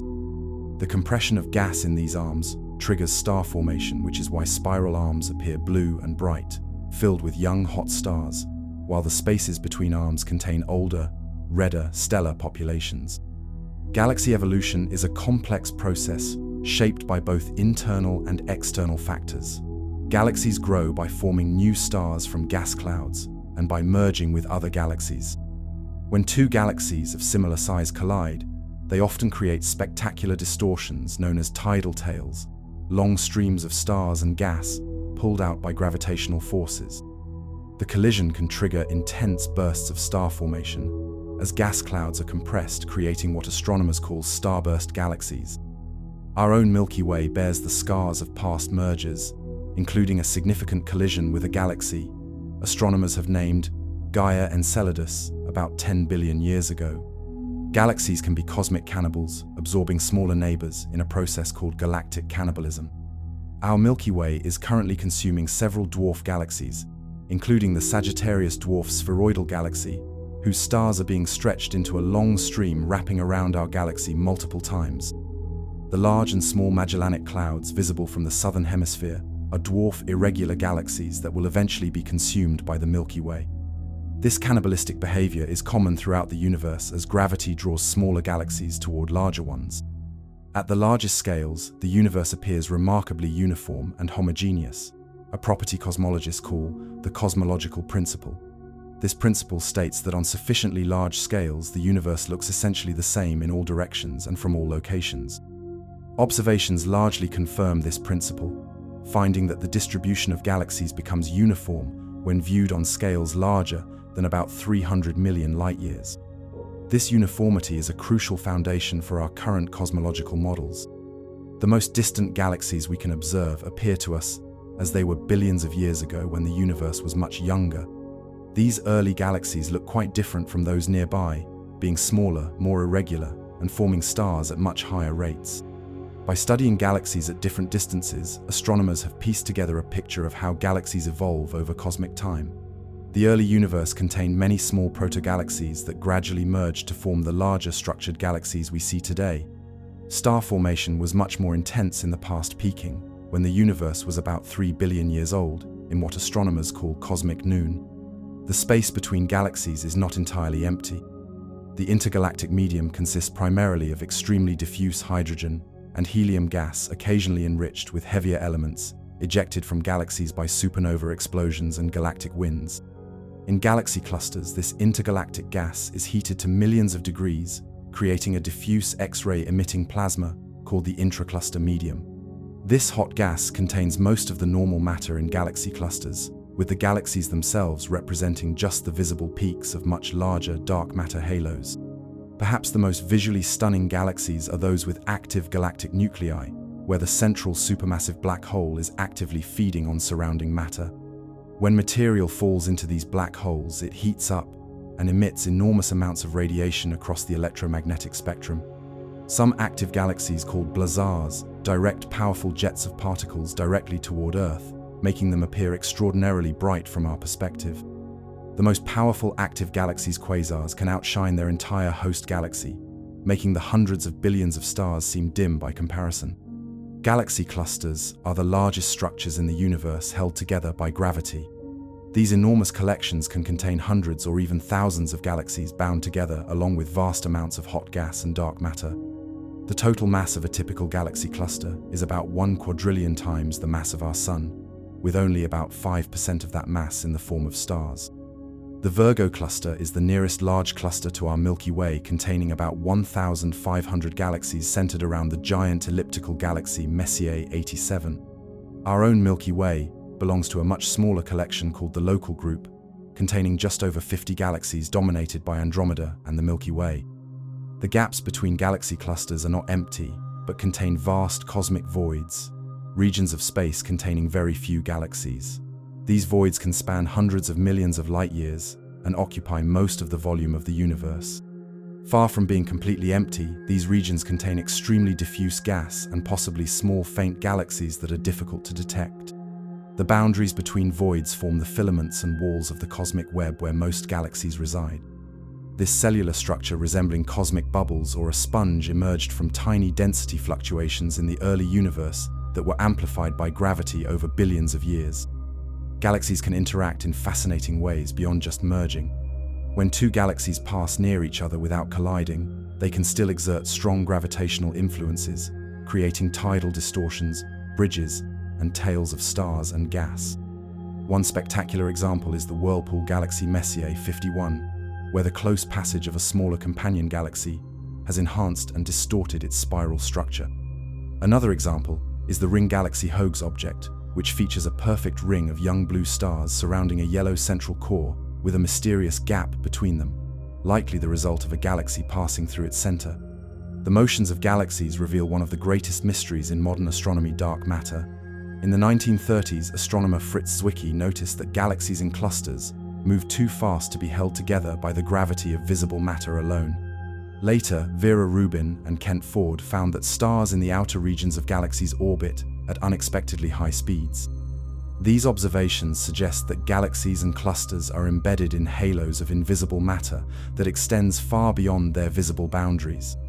Despite decades of searching, the exact nature of dark matter remains unknown, though it appears to make up about 85% of all matter in the universe. Even more mysterious is dark energy, the force driving the accelerating expansion of the universe. Until 1998, astronomers expected that the expansion of the universe would be slowing due to the gravitational attraction of matter. Instead, observations of distant supernovae revealed that the expansion is speeding up, pushed by some unknown force permeating all of space. Dark energy appears to make up about 68% of the total energy content of the universe, exerting a kind of anti-gravity that pushes space itself apart. Understanding the nature of dark energy remains one of the greatest challenges in modern physics. The large-scale structure of the universe provides crucial evidence for the Big Bang theory. As we look deeper into space, seeing galaxies as they were billions of years ago, we observe that they were closer together, consistent with an expanding universe that began in an extremely hot, dense state. The cosmic microwave background radiation, the faint afterglow of the Big Bang, shows tiny temperature fluctuations that correspond remarkably well with the seeds of the cosmic web we observe today. Computer simulations starting with these tiny fluctuations and applying the known laws of physics successfully reproduce the observed distribution of galaxies, providing strong support for our current cosmological models. Beyond the visible universe may lie regions forever beyond our view. The observable universe is limited by the distance light has been able to travel since the Big Bang, about 46 billion light-years in any direction, due to the expansion of space. But many cosmologists believe the universe extends far beyond this observable region, perhaps infinitely. In some theoretical models, our observable universe might be just one bubble in a vast multiverse, containing countless other regions, possibly with different physical laws. While such ideas remain speculative, they highlight how the study of galaxies and cosmic structure connects to the deepest questions about the nature and origin of reality. Mapping the universe has been a multi-generational project involving thousands of astronomers and ever more powerful telescopes. The Sloan Digital Sky Survey has created the most detailed three-dimensional maps of the universe, measuring the positions and properties of millions of galaxies. These maps reveal the filamentary structure of the cosmic web in unprecedented detail. Future projects like the Vera Rubin Observatory will map billions of objects in the night sky, helping to refine our understanding of dark matter, dark energy, and the evolution of cosmic structure. The study of galaxies intersects with another profound question: the search for life beyond Earth. Galaxies provide the environments where stars and planetary systems form, determining the frequency and properties of potentially habitable worlds. Our Milky Way alone may contain billions of Earth-like planets, some fraction of which might harbor life. The diversity of galaxies suggests a diversity of environments for life, from the crowded inner regions of giant ellipticals to the sparse outer reaches of dwarf galaxies. Each environment offers different challenges and opportunities for the emergence of life. Time appears differently when viewed on galactic scales. Events that seem instantaneous to us, like a supernova explosion, can influence a galaxy for millions of years. The majestic spiral arms we observe formed over hundreds of millions of years. Galaxy mergers play out over billions of years. Yet even these extended timescales are brief compared to the potential future of the universe. In the far distant future, perhaps 100 trillion years from now, star formation will cease as galaxies exhaust their gas supplies. The remaining stars will gradually burn out, leaving behind stellar remnants in increasingly isolated galaxies as the accelerating expansion of the universe drives them farther apart. Some galaxies display rings of stars surrounding their central regions. These ring galaxies are thought to form when a smaller galaxy passes directly through the center of a disk galaxy. The gravitational disturbance creates an expanding density wave, like a stone dropped in a pond, forming a ring of compressed gas where new stars form. One of the most perfect examples is Hoag's object, discovered in 1950 by astronomer Arthur Hoag. This strange galaxy consists of a yellow core of older stars surrounded by a nearly perfect blue ring of younger stars, with almost nothing visible in the gap between them. Galaxies can generate enormous magnetic fields spanning thousands of light years. These fields are created by the motion of charged particles in galactic gas and can influence the formation of stars and the evolution of the galaxy itself. Radio telescopes reveal these invisible magnetic structures by detecting the radiation emitted by charged particles spiraling around magnetic field lines.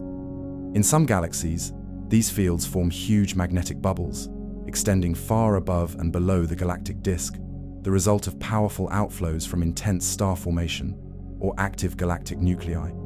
The Milky Way contains many remnants of smaller galaxies it has consumed over its long history.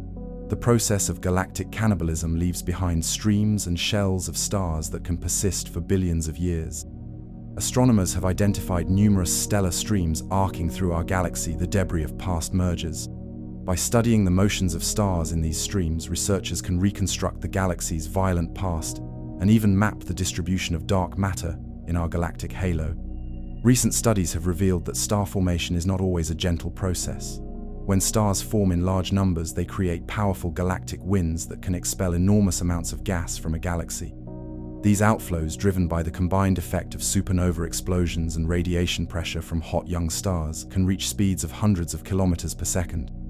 In extreme cases called starburst galaxies, the rate of star formation is so intense that these winds can eject more gas than is being converted into stars, potentially shutting down star formation entirely. These galactic winds play a crucial role in regulating galaxy growth and enriching the intergalactic medium with heavy elements. The most massive galaxies in the universe are giant ellipticals found at the centers of galaxy clusters. These cosmic titans can contain trillions of stars and span millions of light years. They grow primarily by consuming smaller galaxies in a process astronomers call galactic cannibalism. Over billions of years, these galaxies have merged with hundreds of smaller neighbors, creating the enormous stellar populations we observe today. Despite their size, giant ellipticals typically have very little ongoing star formation, appearing red and relatively featureless compared to their more active spiral cousins. Not all galaxies follow the standard classification scheme. Astronomers have discovered many peculiar galaxies with unusual shapes or properties. The antenna galaxies are two spiral galaxies in the process of colliding their gravitational interaction, creating long tidal tails resembling insect antennae. The Cartwheel Galaxy was likely once a normal spiral until a smaller galaxy crashed through its center, creating a rippling ring structure. The Mice galaxies feature two spiral galaxies connected by a thin bridge of stars as they begin a cosmic merger. These peculiar systems offer snapshots of the dynamic processes that have shaped galaxies throughout cosmic history. Galaxies in the early universe formed stars at rates hundreds of times higher than galaxies today. These cosmic nurseries could convert thousands of solar masses of gas into stars each year compared to just a few solar masses per year in our current Milky Way. This intense star formation created galaxies that appear extremely bright in infrared light, as dust absorbs and re-radiates the copious ultraviolet light from young hot stars. Astronomers call these systems submillimeter galaxies or ultraluminous infrared galaxies, depending on how they are observed. Studying these rapid star formers helps us understand the peak epoch of galaxy building, when most of the stars in today's universe were born. The distribution of elements throughout a galaxy tells a story of stellar birth and death. The first stars formed from pristine gas, containing only hydrogen and helium, created in the Big Bang. These massive stars forged heavier elements in their cores and scattered them through space when they died in supernova explosions. Subsequent generations of stars incorporated these metals, enhancing the chemical diversity of the galaxy. Today we observe a clear pattern where the central regions of galaxies typically contain more metal-rich stars than the outer regions, reflecting their longer and more intense history of star formation. Beyond the visible regions of galaxies extend vast halos of stars, gas, and dark matter. These galactic halos can reach 10 times the diameter of the visible galaxy and contain some of the oldest stars known. These halo stars move in random orbits around the galactic center, rather than the organized rotation seen in the disk. Many appear to be remnants of smaller galaxies consumed by the Milky Way billions of years ago. By studying the motions and compositions of halo stars, astronomers can reconstruct the assembly history of our galaxy, tracing its growth through countless mergers over cosmic time. The spaces between galaxies are not entirely empty, but filled with an extremely diffuse gas called the intergalactic medium. This gas consists primarily of hydrogen and helium, with traces of heavier elements ejected from galaxies by powerful outflows. When light from distant quasars passes through this gas, it creates absorption lines in the quasar spectrum, known as the Lyman alpha forest. By mapping these absorption features, astronomers can trace the distribution and properties of the intergalactic medium, revealing the cosmic web of filaments, connecting galaxies across billions of light years. As you drift through the universe in your mind's eye, imagine the billions of galaxies, each a vast island of stars spinning slowly through the cosmic void. Picture the delicate spiral arms of galaxies like our own, where new stars continually form from collapsing clouds of gas and dust. Visualize the ancient elliptical galaxies with their countless stars moving in random orbits like a swarm of fireflies on a summer night. See the great filaments of the cosmic web stretching across billions of light-years, galaxies strung along them like luminous pearls. In this peaceful cosmic perspective, the concerns of daily life fade into the vastness of space and time, preparing your mind for the deep, restful sleep that awaits. Close your eyes and imagine time not as the ticking of a clock, but as a vast cosmic river flowing through the universe. In our daily lives, time seems simple and uniform, each second identical to the last. But when we look to the cosmos, we discover that time is far stranger and more complex than our intuition suggests. The story of cosmic time is the story of the universe itself, from its explosive birth to its possible endings and all the wonders that unfold between. The observable universe, the portion we can theoretically see, is approximately 93 billion light-years in diameter. This might seem puzzling given that the universe is only 13.8 billion years old. Shouldn't we only be able to see 13.8 billion light-years in any direction? The answer lies in the expansion of space itself.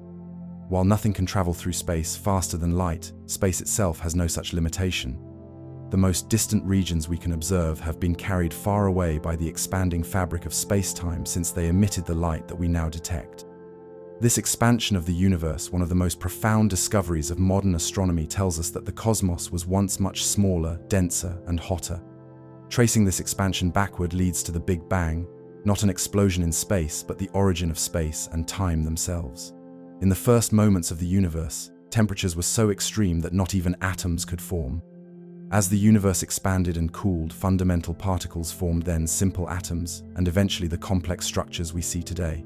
This cosmic evolution, from simplicity to complexity, is written into the very fabric of time. When we gaze at distant galaxies, we're literally looking back in time. The light from the Andromeda Galaxy, our nearest large galactic neighbor, left its source about 2.5 million years ago when our early human ancestors were just beginning to use stone tools. The light from distant quasars began its journey when the universe was less than 1 billion years old. This cosmic time machine allows astronomers to directly observe the evolution of the universe simply by looking at objects at different distances. The history of the universe unfolds across distinct cosmic epochs, each with its own character.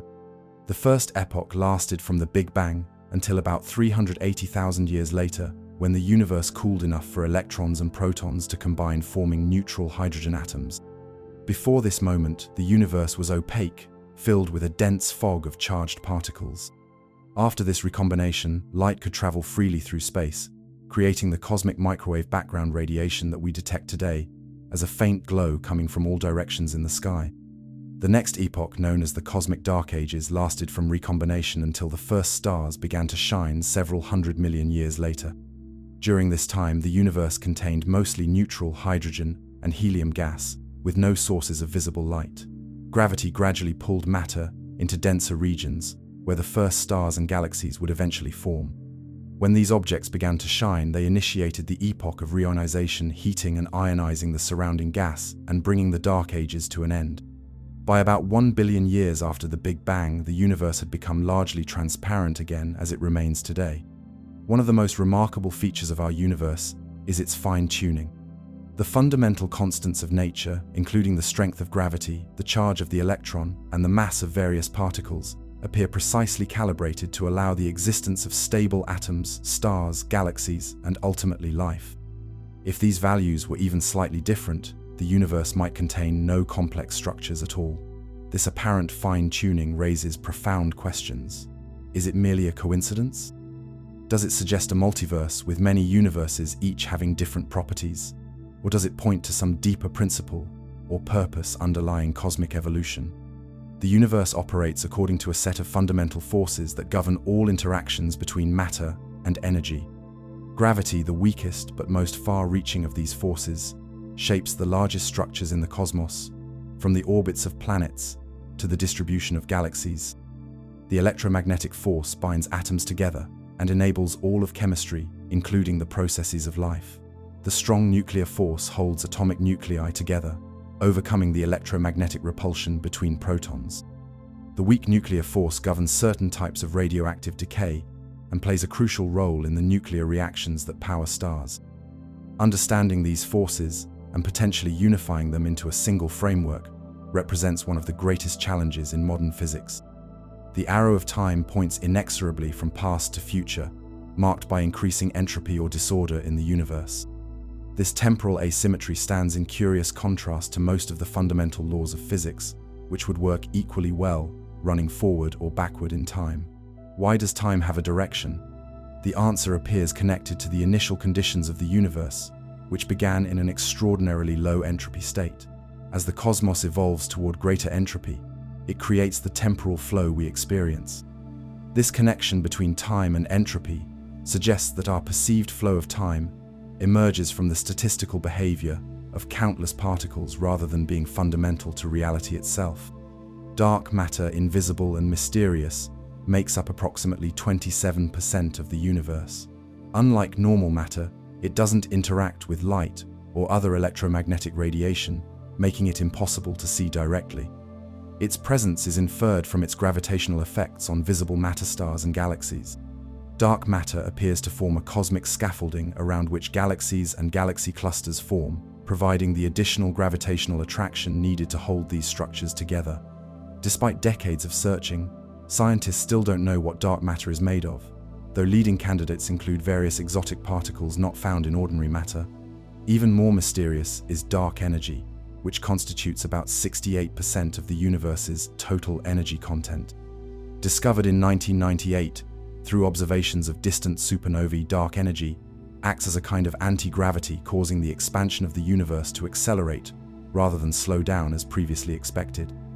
The simplest explanation for dark energy is that it represents the energy of empty space itself, a concept known as vacuum energy, or the cosmological constant.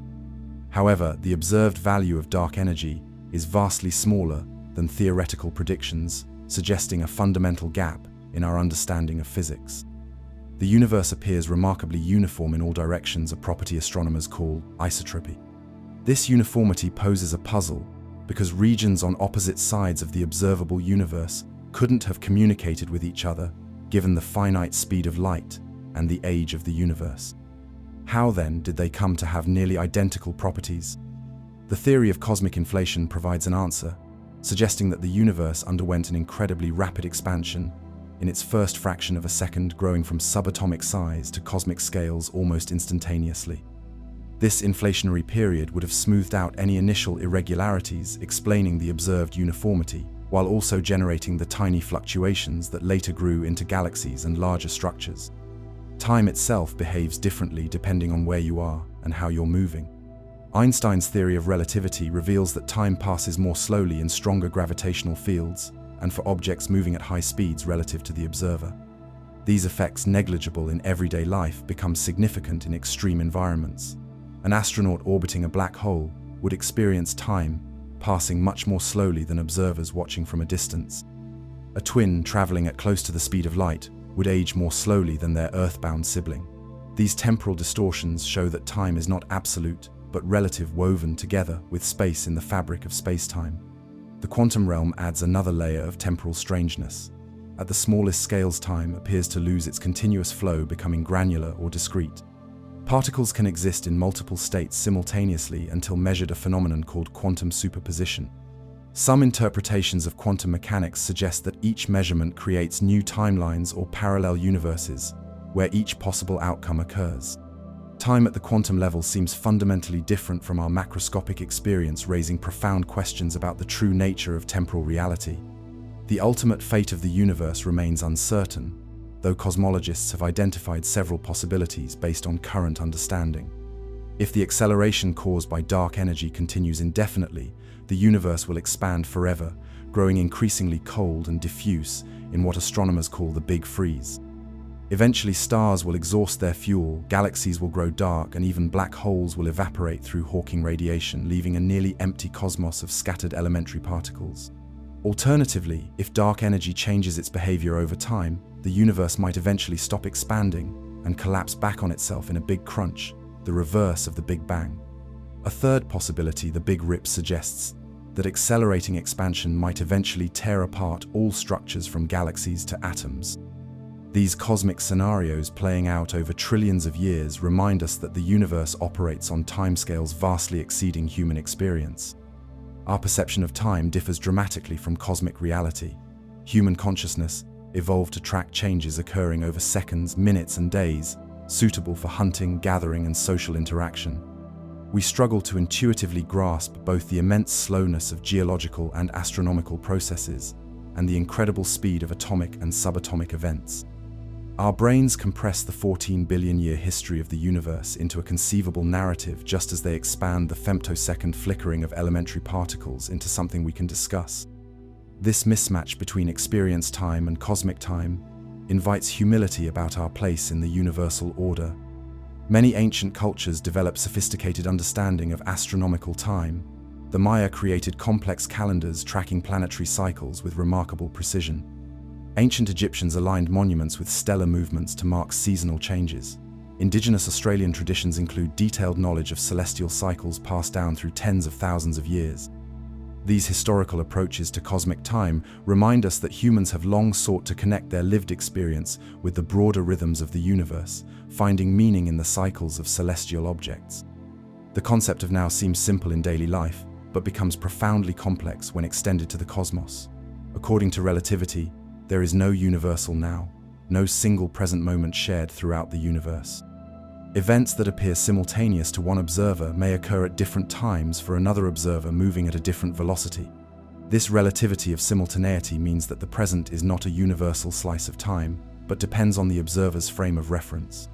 Our sense of a cosmic now is an illusion breaking down at the vast scales and varying conditions of the universe. Life itself represents a fascinating temporal phenomenon. Living organisms create local pockets of increasing order and complexity, seemingly defying the universe's trend toward greater entropy. They accomplish this by consuming energy and exporting waste heat, maintaining their internal organization at the expense of increasing disorder in their surroundings. The evolution of life from simple, single-celled organisms to complex multicellular creatures, including humans capable of contemplating the cosmos, represents a remarkable thread in the tapestry of cosmic time, a process through which the Pausing universe has developed the capacity to observe and understand itself. The night sky presents us with a cosmic time capsule. The stars we see exist in different temporal planes. Some light from nearby stars left only a few years ago, while light from distant stars departed centuries or millennia in the past. When you observe the Pleiades star cluster, you're seeing it as it existed 400 light years ago, around the time Galileo first turned a telescope toward the heavens. The light from the Andromeda galaxy began its journey toward Earth, when our ancestors were first developing stone tools. This temporal layering in the night sky connects us directly with cosmic history. Our understanding of cosmic time continues to evolve with new discoveries. In 2016, the first detection of gravitational waves ripples in spacetime created by colliding black holes opened a new window on the universe. Unlike light, which can be blocked or scattered, gravitational waves pass almost unimpeded through matter, carrying information directly from some of the most violent and energetic events in the cosmos. This gravitational astronomy provides a different perspective on cosmic time, allowing us to detect events that may be invisible to traditional telescopes. Some philosophers and physicists have proposed that time as we experience it may be an emergent phenomenon rather than a fundamental aspect of reality. In this view, the flow of time from past to future might be more like temperature, a statistical property emerging from the collective behavior of countless particles, rather than a basic feature of the universe. At the most fundamental level, past, present, and future might exist simultaneously in what physicists call a block universe, where time is just another dimension like space. Our perception of time's flow would then be a product of our consciousness, rather than an intrinsic quality of the cosmos. The anthropic principle offers a fascinating perspective on cosmic time and human existence. It notes that we inevitably observe a universe compatible with our emergence and survival. Had the universe evolved differently, we wouldn't be here to observe it. This principle comes in weak and strong versions. The weak anthropic principle simply observes that our universe must be compatible with life. The strong version more controversially suggests that the universe must produce observers. When combined with the concept of a multiverse comprising countless universes with different properties, the anthropic principle suggests that our universe appears fine-tuned for life, simply because we're in one of the universes where life is possible. Cosmic time intersects with human time at the concept of deep time, the vast stretches of Earth history, extending billions of years before human existence. The geologic record preserves evidence of ancient environments, extinct species, and planetary changes unfolding over immense periods. Learning to think in terms of deep time represents a profound cognitive shift, expanding our temporal horizons beyond human history to encompass the full 4.5 billion year story of our planet. This expanded timeframe contextualizes humanity as a very recent development in a much older ongoing planetary narrative. The study of cosmic microwave background radiation, the faint afterglow of the Big Bang, provides our clearest window into the early universe.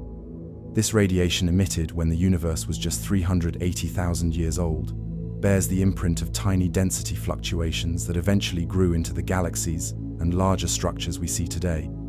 The pattern of these fluctuations preserves a record of conditions in the very early universe, including the effects of cosmic inflation. By mapping the cosmic microwave background, astronomers have created a baby picture of the universe, revealing its properties at a time when it was less than 1/100th of its current age. The most distant objects we can observe, quasars and galaxies from the first billion years after the Big Bang, appear to us not only as they were billions of years ago, but also as they were billions of light years away. This creates a cosmic horizon beyond which we cannot see no matter how powerful our telescopes. Light from objects beyond this horizon has not had time to reach us since the beginning of the universe. This horizon is not fixed, but expands over time as light from increasingly distant regions finally completes its journey to Earth. Each new generation of telescopes pushes this observational frontier farther out, capturing light that has been traveling through space for an ever larger fraction of cosmic history. Time and space woven together in the fabric of space-time curve in the presence of mass and energy. This curvature manifests as gravity, with objects following the most direct path through curved space-time. Near-massive objects like neutron stars and black holes' spacetime become severely distorted, creating effects like gravitational time dilation. An observer watching a clock fall into a black hole would see it tick increasingly slowly, ultimately appearing to freeze at the event horizon. For the falling clock, however, time would continue to pass, normally highlighting the relative nature of time in Einstein's universe. Our understanding of quantum physics suggests that empty space is not truly empty but filled with quantum fluctuations, virtual particles that briefly pop into existence and then annihilate each other. These fluctuations may have profound implications for cosmic time. According to some theories, the entire universe might have originated as a quantum fluctuation, a bubble of space-time that expanded exponentially through inflation. Other theories suggest that quantum fluctuations could give rise to spontaneous changes in the vacuum state of space, potentially altering fundamental physical constants, or even triggering a new Big Bang. The concept of entropy, closely linked to the arrow of time, describes the universe's tendency toward increasing disorder. Yet within this overall trend, life intelligence and consciousness represent local decreases in entropy islands of increasing order and complexity.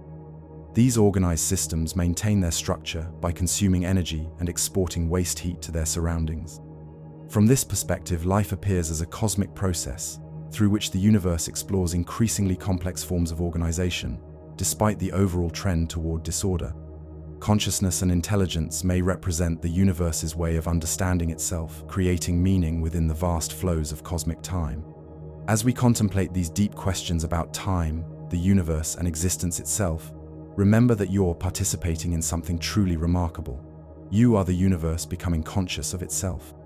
The atoms in your body were forged in the hearts of ancient stars that died billions of years ago. The energy powering your thoughts traces back to the Big Bang itself. You exist at a unique moment in cosmic history when the universe has evolved the capacity to contemplate its own nature through the emergence of intelligent life. This perspective, connecting your individual experience to the grand cosmic narrative, invites both wonder and tranquility. Let the rhythms of cosmic time wash over you as you drift towards sleep. Imagine your consciousness expanding beyond the boundaries of your body, beyond Earth, beyond even the Milky Way, to embrace the entire cosmic ocean of space and time. Feel yourself floating in this vast sea of stars, galaxies, and the invisible dark matter and dark energy that permeate the cosmos. Your breathing slows, matching the patient tempo of the expanding universe. Your thoughts grow quiet like distant galaxies receding beyond the cosmic horizon. In this peaceful communion with the cosmos, your daily concerns fade into perspective, preparing you for deep, restful sleep. The questions we've explored tonight have no simple answers, but contemplating them enriches our experience of being alive at this particular moment in cosmic history. Why does the universe exist at all? Why does it follow these particular physical laws rather than others? How did complexity and consciousness emerge from simplicity and unconsciousness? What role, if any, does life and intelligence play in the cosmic drama? These questions may never be fully resolved, yet asking them connects us to the greatest minds across human history, who have looked up at the same stars with the same sense of wonder. As you continue to relax, envision the entire 14 billion-year history of the universe compressed into a single year. On this cosmic calendar, the Big Bang occurs at midnight on January 1st. The first stars and galaxies form in January and February. Our Sun and solar system appear in early September. Life on Earth emerges shortly thereafter, with the first multicellular organisms arriving in late November. Dinosaurs roam from December 13th to December 26th, becoming extinct when an asteroid strikes Earth. The entire history of human civilization occupies only the final minutes of December 31st, with recorded history beginning just 30 seconds before midnight. This perspective highlights how brief our presence has been in the grand story of cosmic time. In these final moments before sleep, consider that despite all we've learned about the cosmos, much remains unknown. We don't know what dark matter is, or why dark energy exists. We don't understand how quantum mechanics and general relativity fit together. We haven't resolved the mysteries of consciousness, or determined whether life exists elsewhere in the universe.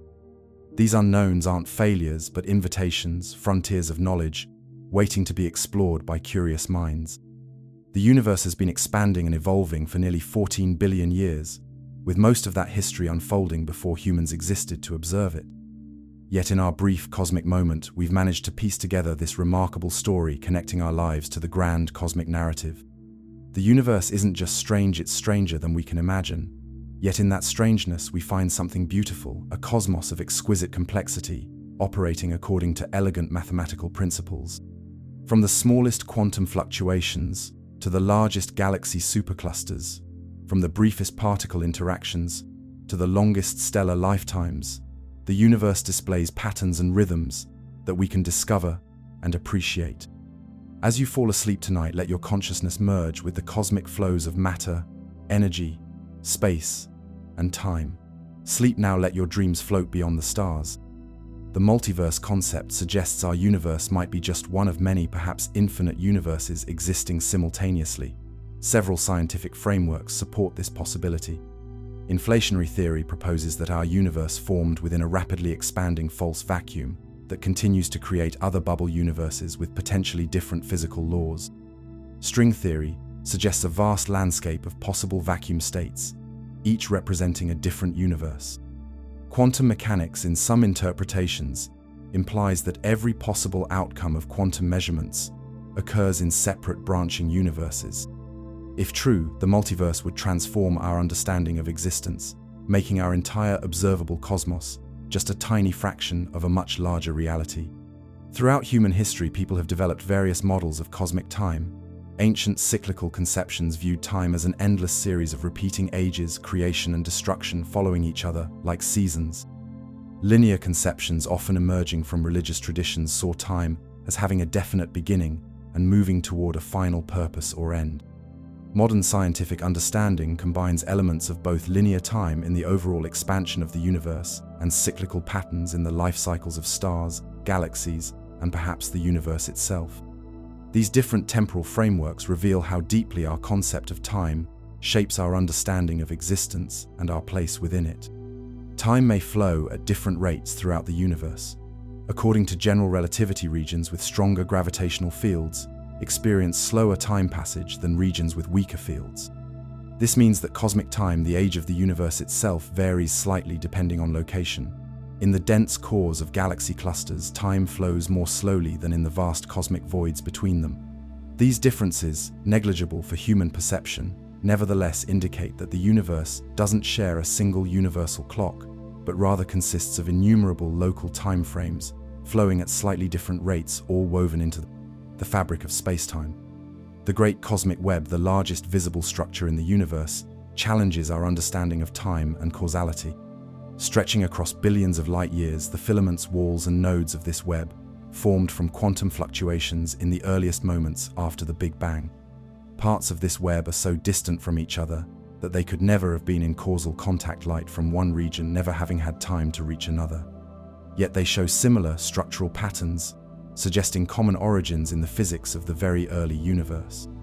This alignment across seemingly unconnected regions points to processes like cosmic inflation that expanded quantum scale patterns to cosmic scales, preserving correlations that would otherwise seem to violate the speed of light constraint on causal influences.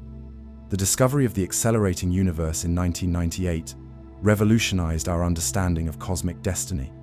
Prior to this, astronomers assumed that the universe's expansion would gradually slow due to gravitational attraction, eventually either stopping completely or reversing into a big crunch.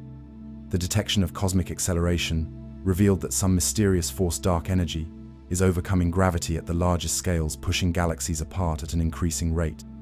This finding transformed our vision of the universe's future, from one of possible contraction to eternal expansion, with profound implications for the ultimate fate of all cosmic structures. The concept of the heat death of the universe describes a possible far future state where the cosmos has reached maximum entropy. In this scenario, all stars have burned out, black holes have evaporated through Hawking radiation, and matter has degenerated into a thin soup of elementary particles. Without temperature, differences, or concentrations of energy, no work can be performed and no new structures can form. Time, in a sense, would lose its meaning, as nothing changes in any measurable way. This grim cosmic fate, playing out over unimaginable timescales of 10 to the power of 100 years or more, highlights the profound connections between entropy, thermodynamics, and the nature of time itself.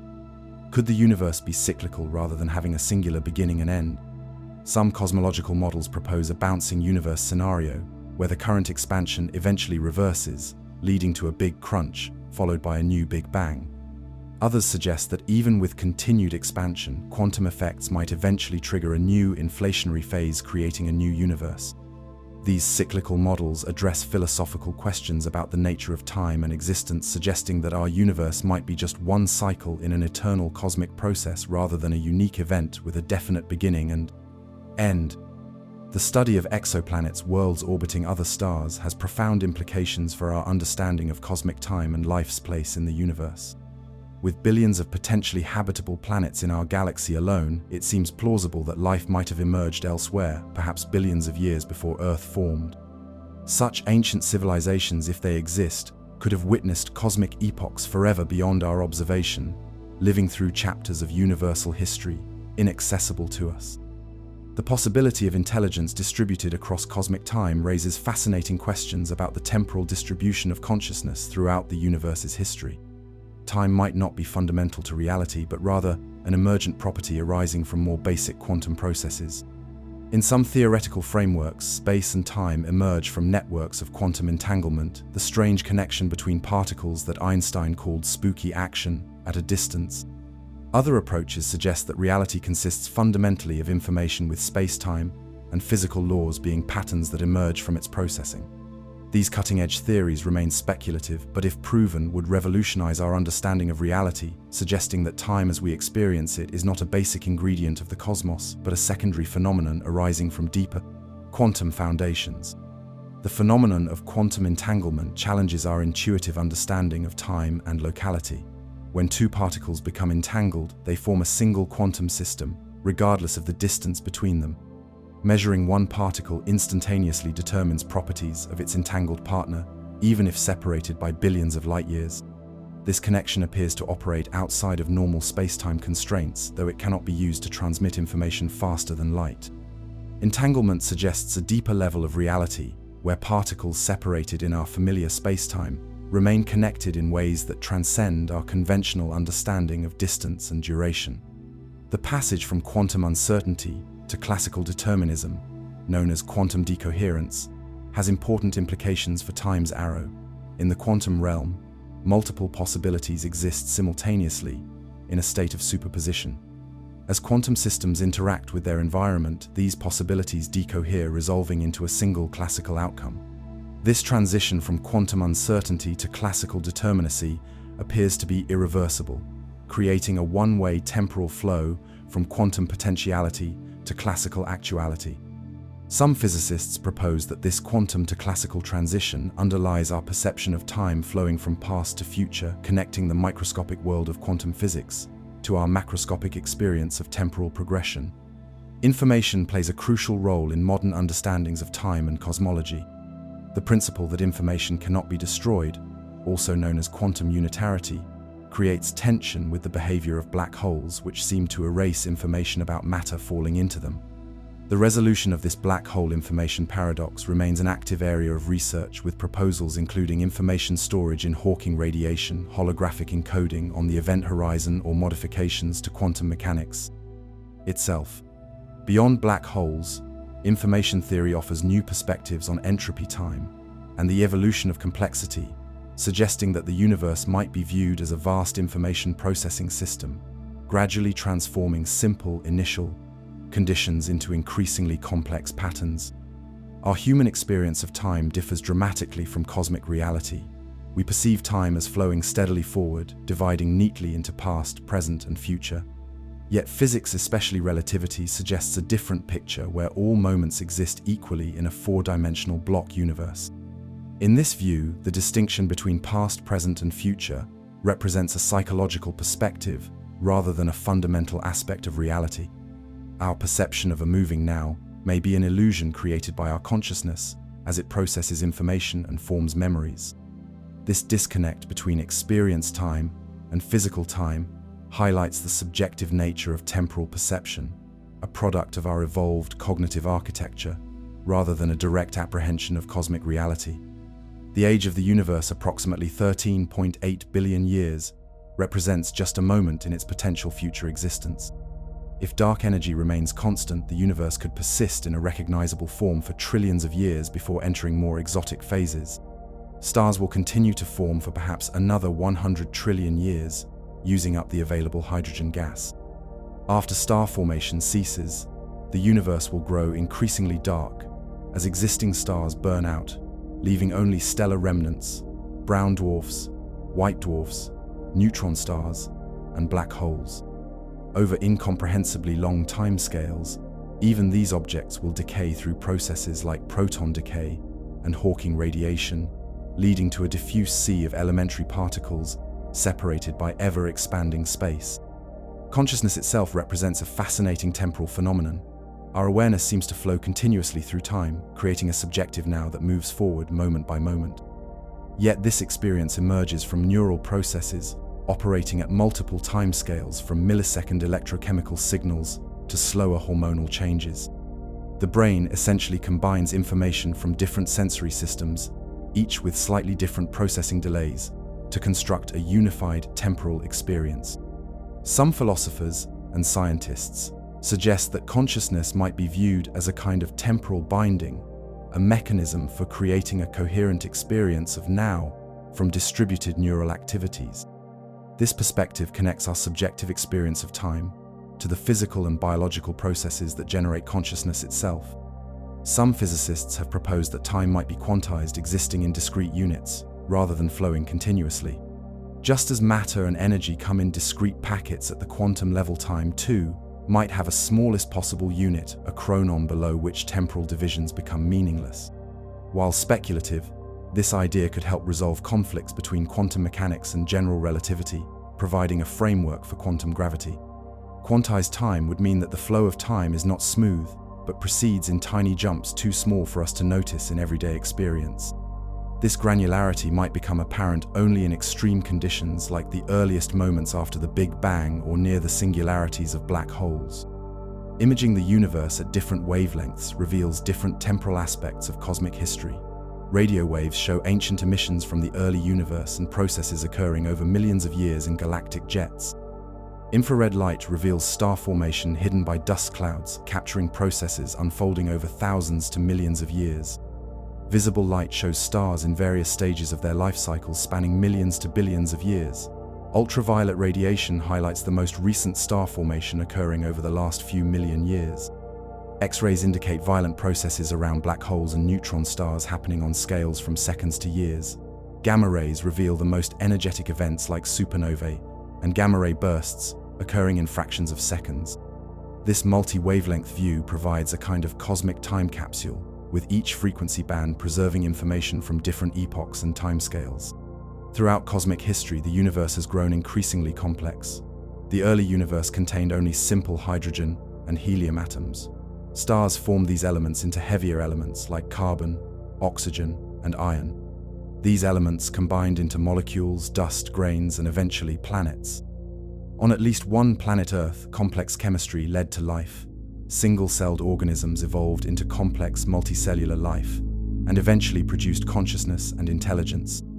This progression from simplicity to complexity seemingly contradicts the universe's trend toward increasing entropy or disorder.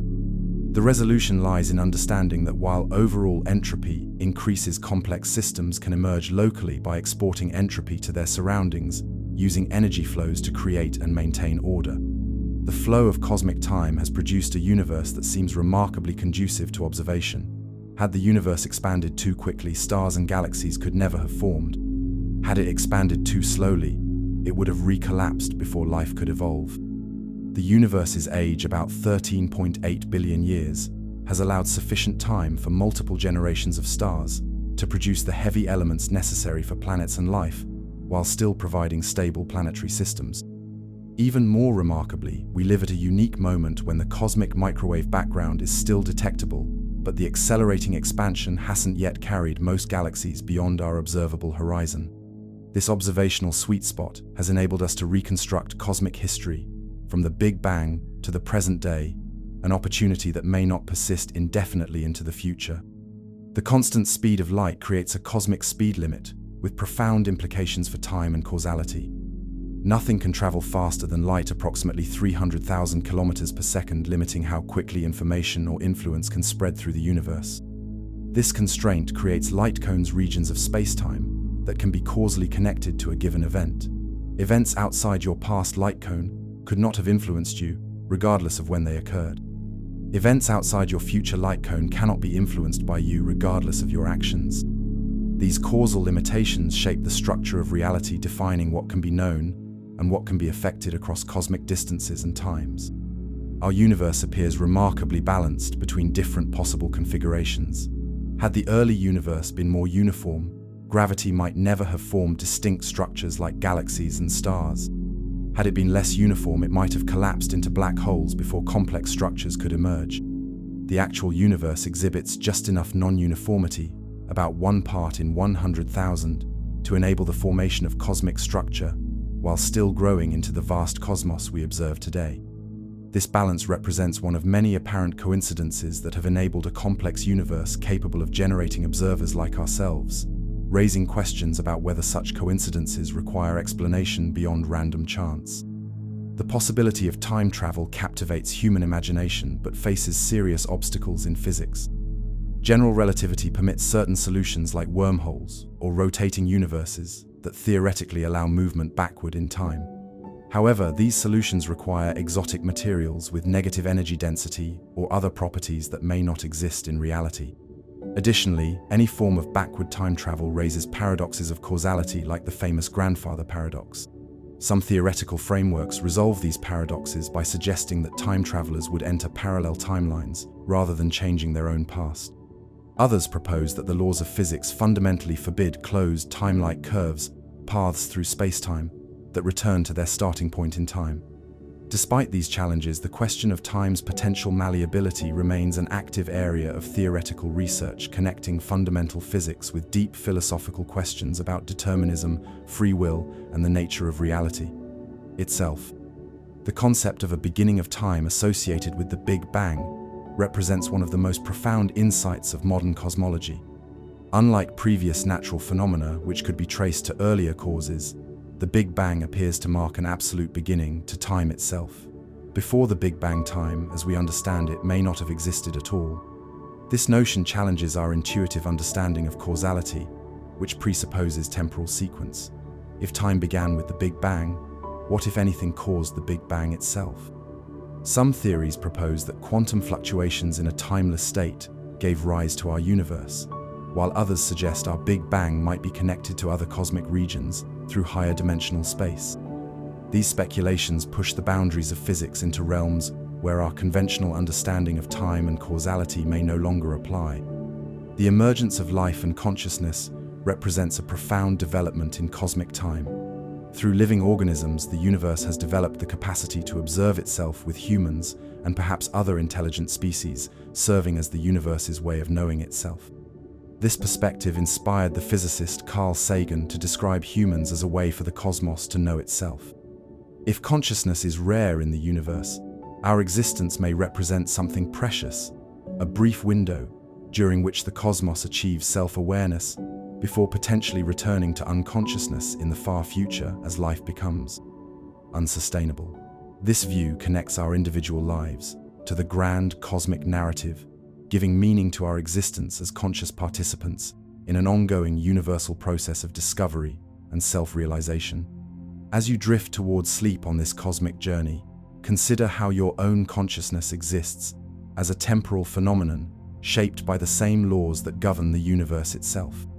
Your thoughts and memories, your sense of identity, and your awareness of now all emerge from the complex dance of neurons in your brain, a living system formed from elements created in ancient stars. The rhythms of your body, from heartbeat to breath to circadian cycle, echo the many cycles found throughout the cosmos, from planetary orbits to stellar pulsations to galactic rotations. You are not separate from the universe, but an integral part of it, a nexus of consciousness within the great cosmic web of being. Let this connection bring peace to your mind as you transition from waking awareness to the different consciousness of dreams and deep sleep. The universe doesn't just exist in space and time. It is space and time woven together in four-dimensional space-time. This conception, emerging from Einstein's relativity, transformed our understanding of cosmic reality. Events don't occur in space and time separately, but at specific locations in space-time. This unification helps explain phenomena like gravitational time dilation, black holes, and the expansion of the universe itself.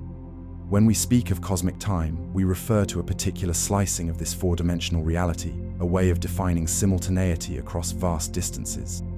But we must remember that this cosmic time represents a theoretical construct rather than an absolute reality, a convenient coordinate system for mapping the universe's evolution, rather than a universal clock ticking equally for all observers. As we contemplate the far future of the universe, we confront the concept of infinite time. If the universe expands forever, its history will encompass not just billions or trillions of years, but an infinite temporal expanse. In such an eternity, even extremely improbable events become inevitable, given enough time. Quantum fluctuations might produce new structures, configurations, or even consciousness after all the stars have died. Protons might decay over timescales of 10 to the power of 40 years or more, transforming all matter into radiation. Black holes might evaporate through Hawking radiation, becoming ever hotter as they shrink until exploding in final bursts of energy.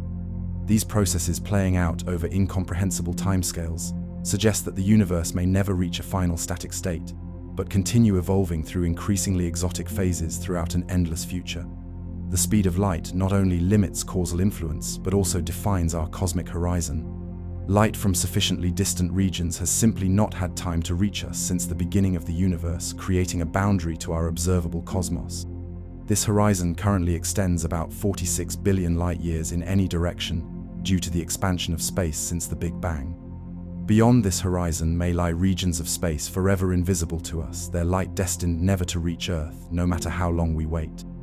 This limitation on cosmic knowledge reminds us that our view of the universe remains fundamentally partial, observing only those regions that fall within our past light cone, while the potentially infinite remainder remains forever beyond our sight. The nature of time remains one of the deepest mysteries in physics, connecting to fundamental questions about reality and existence. Is time a basic component of the universe, like space and matter, or does it emerge from more fundamental processes? Does it flow continuously, or come in discrete units? Is the flow from past to future an objective feature of reality or a psychological construct? Does time extend infinitely into past and future, or does it have boundaries? These questions involve not just physics, but philosophy, consciousness, and the meaning of existence itself. As you continue your journey towards sleep, remember that in contemplating these profound mysteries, you're participating in a uniquely human endeavor, using consciousness to explore its own nature and the nature of the reality that produces it. Time flows differently for each observer, a fact with profound implications for our understanding of the universe. According to special relativity, two observers moving relative to each other will measure time differently, each perceiving the other's clock as running slower than their own. This time dilation becomes significant only at speeds approaching the speed of light, but has been confirmed by precise experiments. General relativity adds that gravity also affects the flow of time, with stronger gravitational fields slowing time relative to weaker fields. These effects mean that there is no absolute universal time, but rather a multitude of local times experienced differently by observers throughout the cosmos, depending on their states of motion and gravitational environments. The age of the universe, approximately 13.8 billion years, has been determined through multiple independent lines of evidence. Measurements of the cosmic microwave background radiation, the expansion rate of the universe, the abundances of light elements produced in Big Bang nucleosynthesis, and the ages of the oldest stars all converge on this figure. This remarkable consilience of evidence from diverse astronomical observations provides strong support for the Big Bang theory of cosmic origins. It also places our existence in temporal context, revealing that humans have been present for only the briefest moment of cosmic time, roughly 0.0001% of the universe's history so far. As the universe ages, it passes through distinct phases characterized by different dominant processes and structures. The first 380,000 years marked the radiation-dominated era, when energy existed primarily as photons and other massless particles. As the universe expanded and cooled, matter came to dominate, with gravity forming stars, galaxies, and larger structures. We currently live in this matter-dominated era, but measurements indicate we're transitioning into a dark energy-dominated era, where the accelerating expansion driven by dark energy becomes the defining feature of cosmic evolution. In the far future, this acceleration will isolate galaxies and eventually tear apart all bound structures, leaving an increasingly diffuse and empty cosmos. The anthropic principle offers a fascinating perspective on our existence within cosmic time. It notes that any observed universe must be compatible with the conscious life that observes it. This principle comes in weak and strong forms. The weak anthropic principle simply states that what we observe must be compatible with our existence, a truism that nevertheless helps explain apparent coincidences in cosmic parameters. The strong anthropic principle more controversially suggests that the universe must be constructed to allow consciousness to emerge. When combined with the concept of a multiverse, this perspective suggests that while most universes might be hostile to life, conscious observers will inevitably find themselves in the rare universes capable of supporting their existence. This observer selection effect may explain why our universe appears fine-tuned for life, without requiring purpose or design in its fundamental laws. Entropy, the measure of disorder in a system, provides a physical basis for time's arrow. The second law of thermodynamics states that the total entropy of an isolated system never decreases. This irreversible increase in entropy gives time its perceived direction, distinguishing past from future. But why was the early universe in such a low entropy state to begin with? This question, known as the past hypothesis, remains one of the deep puzzles in cosmology. Some theories propose that our observable universe represents a rare low entropy fluctuation within a much larger high entropy multiverse. Others suggest that the apparent low entropy of the early universe reflects our particular way of measuring entropy, which might not apply to the exotic conditions near the Big Bang. These speculations highlight the intimate connection between entropy, the arrow of time, and the origin of the universe itself. Black holes represent regions where space-time becomes so curved that conventional notions of space and time break down. At the event horizon, time and space, in a sense, exchange roles. Inside the horizon, all paths lead inexorably toward the central singularity, just as outside the horizon all future paths of a moving object inevitably lead toward the future. This comparison illustrates how the one-way nature of time resembles the one-way direction toward a black hole's center once past the event horizon. Some theoretical frameworks suggest deeper connections between black holes and time. For instance, certain quantum gravity approaches propose that time emerges from quantum entanglement in ways mathematically similar to how space emerges near black hole horizons, pointing to a profound unity between temporal flow and spatial geometry at the most fundamental levels of reality. The human mind, contemplating cosmic time, represents something remarkable, a part of the universe that has evolved the capacity to model and understand the whole. Through science, mathematics, and philosophy, we construct frameworks for comprehending reality across scales, far beyond our direct experience, from quantum fluctuations, lasting femtoseconds, to cosmic evolution spanning billions of years. This cognitive achievement, connecting our finite minds to the seemingly infinite cosmos, stands as one of the great wonders of existence. As you approach sleep, let this perspective bring a sense of meaningful connection to the universe. You are not merely in the cosmos, you are of the cosmos, a conscious expression of the same matter, energy, and natural laws that shape galaxies, stars, and planets. a brief but significant moment in the universe's ongoing journey of self-discovery. Throughout human history, people have created various conceptions of time, from the cyclical view of many ancient cultures to the linear progressive time of modern science. These different temporal frameworks shape how we understand our place in the cosmic story. Do we exist within an eternal cycle of creation and destruction, a single irreversible arc of cosmic evolution, or something else entirely? The answers we give to these questions reflect not just astronomical observations, but deeper philosophical and even spiritual perspectives on existence itself. As you continue to relax, remember that in contemplating these profound mysteries, you're participating in an ancient human tradition, seeking to connect individual experience to the grand cosmic narrative within which we exist. The cosmic timeline from Big Bang to present day reveals a universe of increasing complexity and diversity. The earliest moments saw only fundamental forces and elementary particles. As the universe cooled, these particles formed atomic nuclei, then simple atoms, primarily hydrogen and helium. Gravity gradually pulled matter into stars and galaxies, where nuclear fusion created heavier elements. These elements dispersed through space in stellar explosions, eventually forming planets including Earth, where chemistry led to biology, and ultimately to conscious beings capable of contemplating their own origins.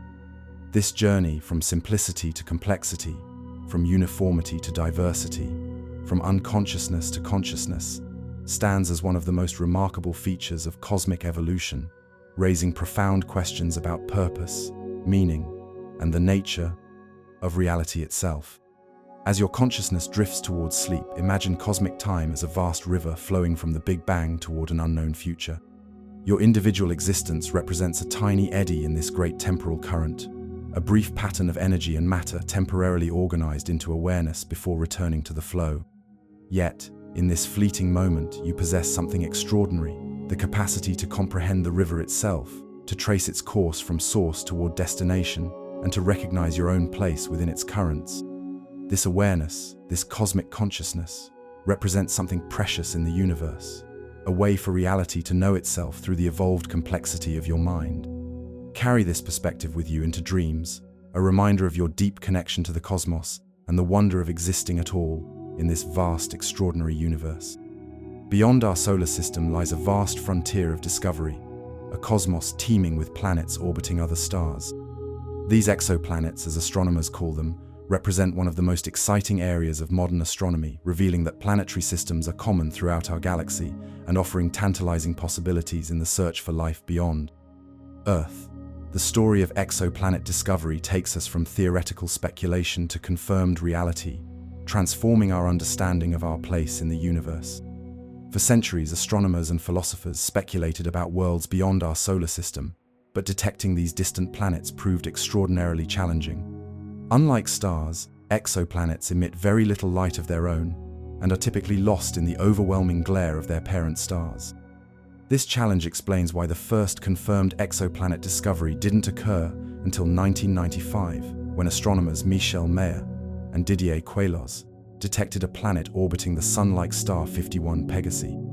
This groundbreaking discovery, which earned them the 2019 Nobel Prize in Physics, opened the floodgates to a new era of astronomical exploration. The first exoplanet discovered around a Sun-like star, 51 Pegasi b, shocked astronomers with its unexpected properties. This hot Jupiter, a gas giant similar in mass to Jupiter, orbits extremely close to its star, completing an orbit in just 4.2 Earth days. Its surface temperature exceeds 1,000 degrees Celsius, hot enough to melt lead. The discovery of this planet challenged existing theories of planetary formation, which had suggested that gas giants could only form in the cooler, outer regions of solar systems. Clearly, planetary systems could be arranged in ways quite different from our own solar system, suggesting greater diversity than astronomers had anticipated. Since that first detection, astronomers have discovered over 5,000 confirmed exoplanets, with thousands more candidates awaiting verification. These discoveries have come through various detection methods, each with different strengths and limitations.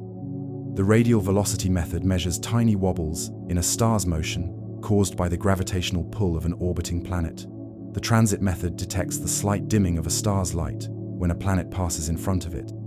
Direct imaging captures actual pictures of planets by blocking the light of their parent stars.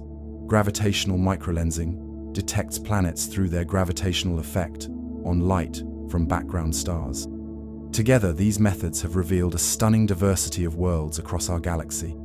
The types of planets discovered so far reflect both the true cosmic abundance and the limitations of our detection methods. Hot Jupiter's gas giants orbiting very close to their stars were among the first exoplanets discovered because they produce larger signals that are easier to detect. As detection techniques improved, astronomers began finding Neptune-sized planets and eventually smaller rocky worlds. We now know that super-Earth's planets between the size of Earth and Neptune are among the most common planet types in our galaxy, despite having no examples in our solar system. This surprising finding indicates that our home system may not be as typical as once thought. Perhaps the most exciting frontier in exoplanet research involves the search for potentially habitable worlds, planets that might support life as we know it. Astronomers focus on planets in the habitable zone, the region around a star where temperatures might allow for liquid water on a planet's surface. This zone varies dramatically by star type. Around hot massive stars, the habitable zone lies farther out, while around cool red dwarf stars it sits much closer. The concept represents a starting point in the search for life, though true habitability depends on many additional factors, including a planet's atmosphere, composition, mass, and geological activity. Some of the most promising, potentially habitable worlds orbit red dwarf stars, the smallest and most common type of star in our galaxy. The TRAPPIST-1 system, located about 40 light-years away, has generated particular excitement. This system contains 7 Earth-sized planets, with several orbiting in the star's habitable zone. These planets orbit very close to their star, with years lasting just a few Earth days. Because the star is so dim and cool, despite these close orbits, temperatures on some of the planets might be suitable for liquid water. The TRAPPIST-1 planets are tidally locked, always showing the same face to their star, similar to how our moon always shows the same face to Earth. This arrangement creates permanent day and night sides, with complex climate patterns unlike anything on Earth. The search for potentially habitable planets extends beyond identifying suitable orbits. Astronomers and planetary scientists are developing increasingly sophisticated methods to assess other habitability factors. Mass determines whether a planet can retain an atmosphere, with more massive planets generally holding thicker atmospheres. Composition affects geological processes like plate tectonics and the carbon cycle, both of which help regulate climate on Earth. Magnetic fields protect planetary atmospheres from being stripped away by stellar winds.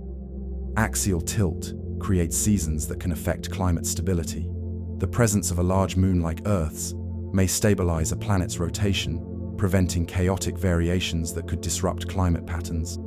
These complex interrelated factors suggest that truly Earth-like planets may be relatively rare, even though planets themselves are common. Not all planets orbit stars. Astronomers have found evidence for rogue or free-floating planets wandering through interstellar space without a parent star. These lonely worlds, ejected from their birth systems through gravitational interactions, now drift through the cosmic void. Some scientists estimate there may be billions of these nomadic planets in our galaxy alone. Though typically cold and dark without stellar warming, these worlds challenge our notions of habitability. Some rogue planets might retain thick, insulating atmospheres, trapping internal heat from radioactive decay, or might host subsurface oceans warmed by tidal flexing from large moons. While less promising candidates for life than planets in stable stellar habitable zones, these wanderers expand our conception of where life might potentially exist. The atmospheric composition of exoplanets offers vital clues about potential habitability and even signs of life.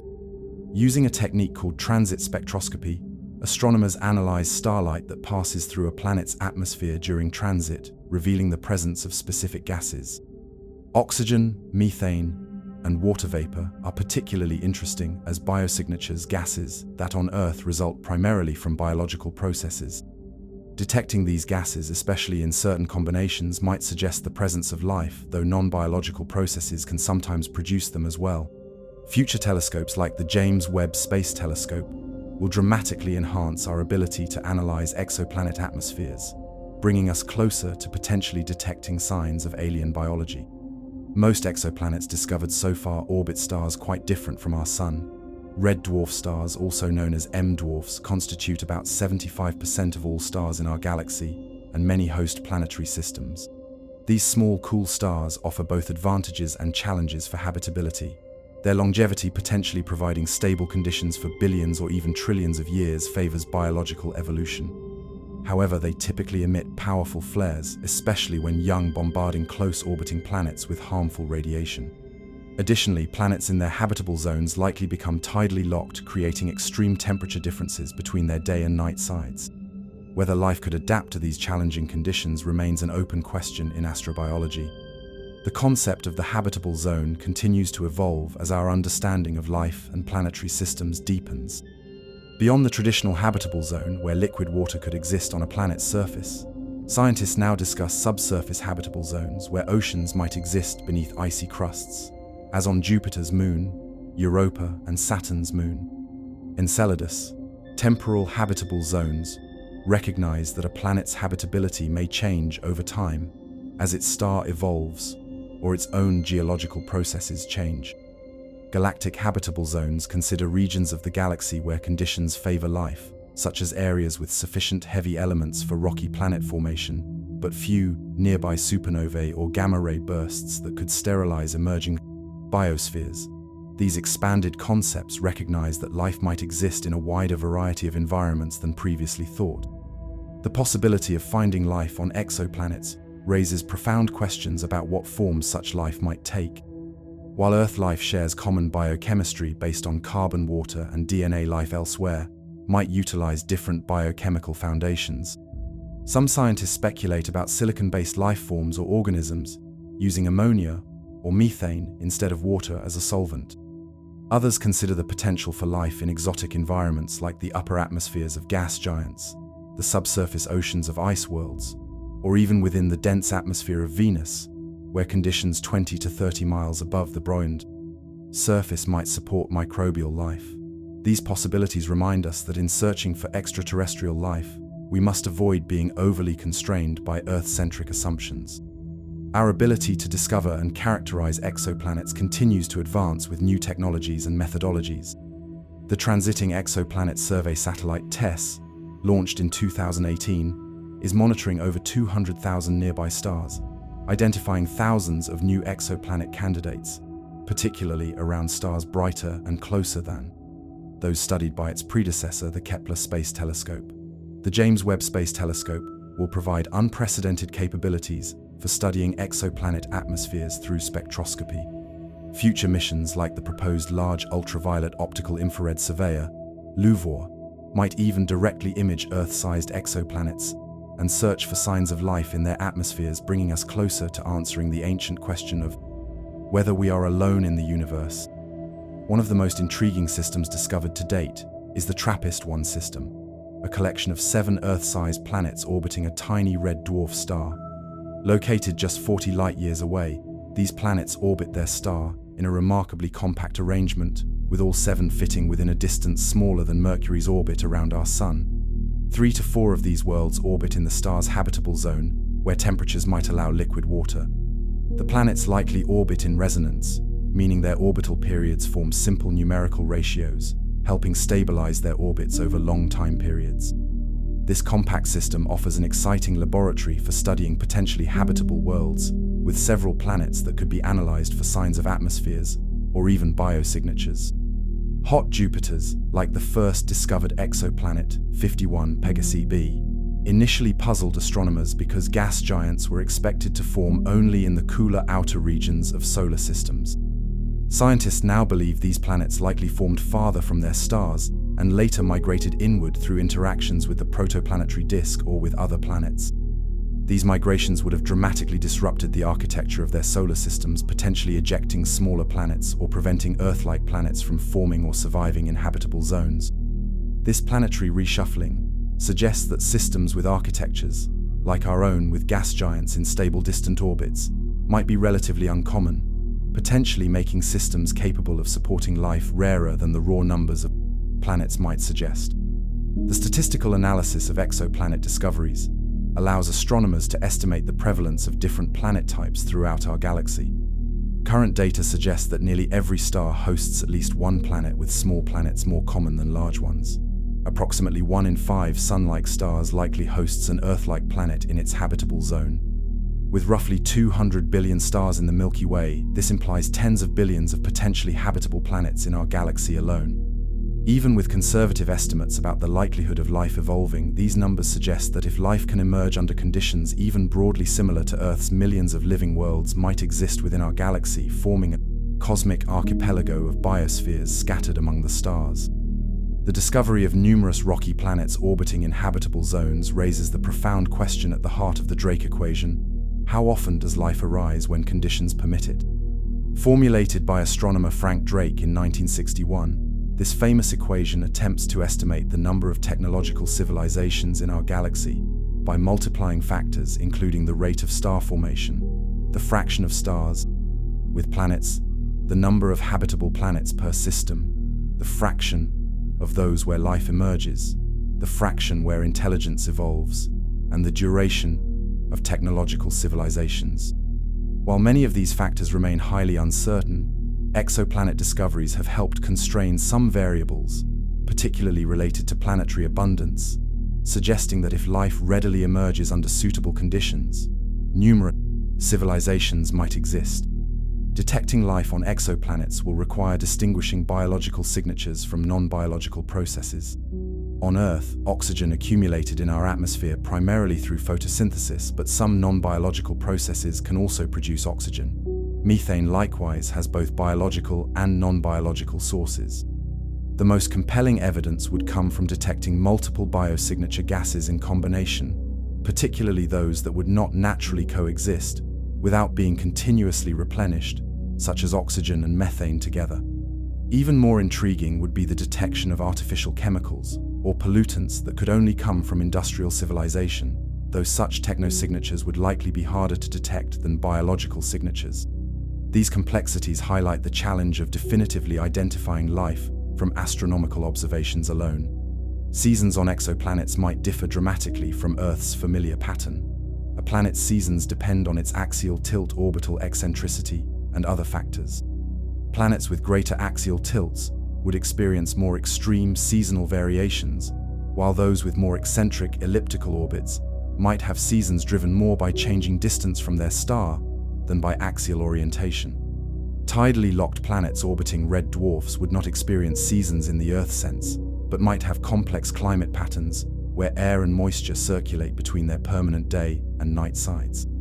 These varied seasonal patterns would significantly affect any life that might evolve, creating selection pressures and adaptive challenges quite different from those faced by Earth life.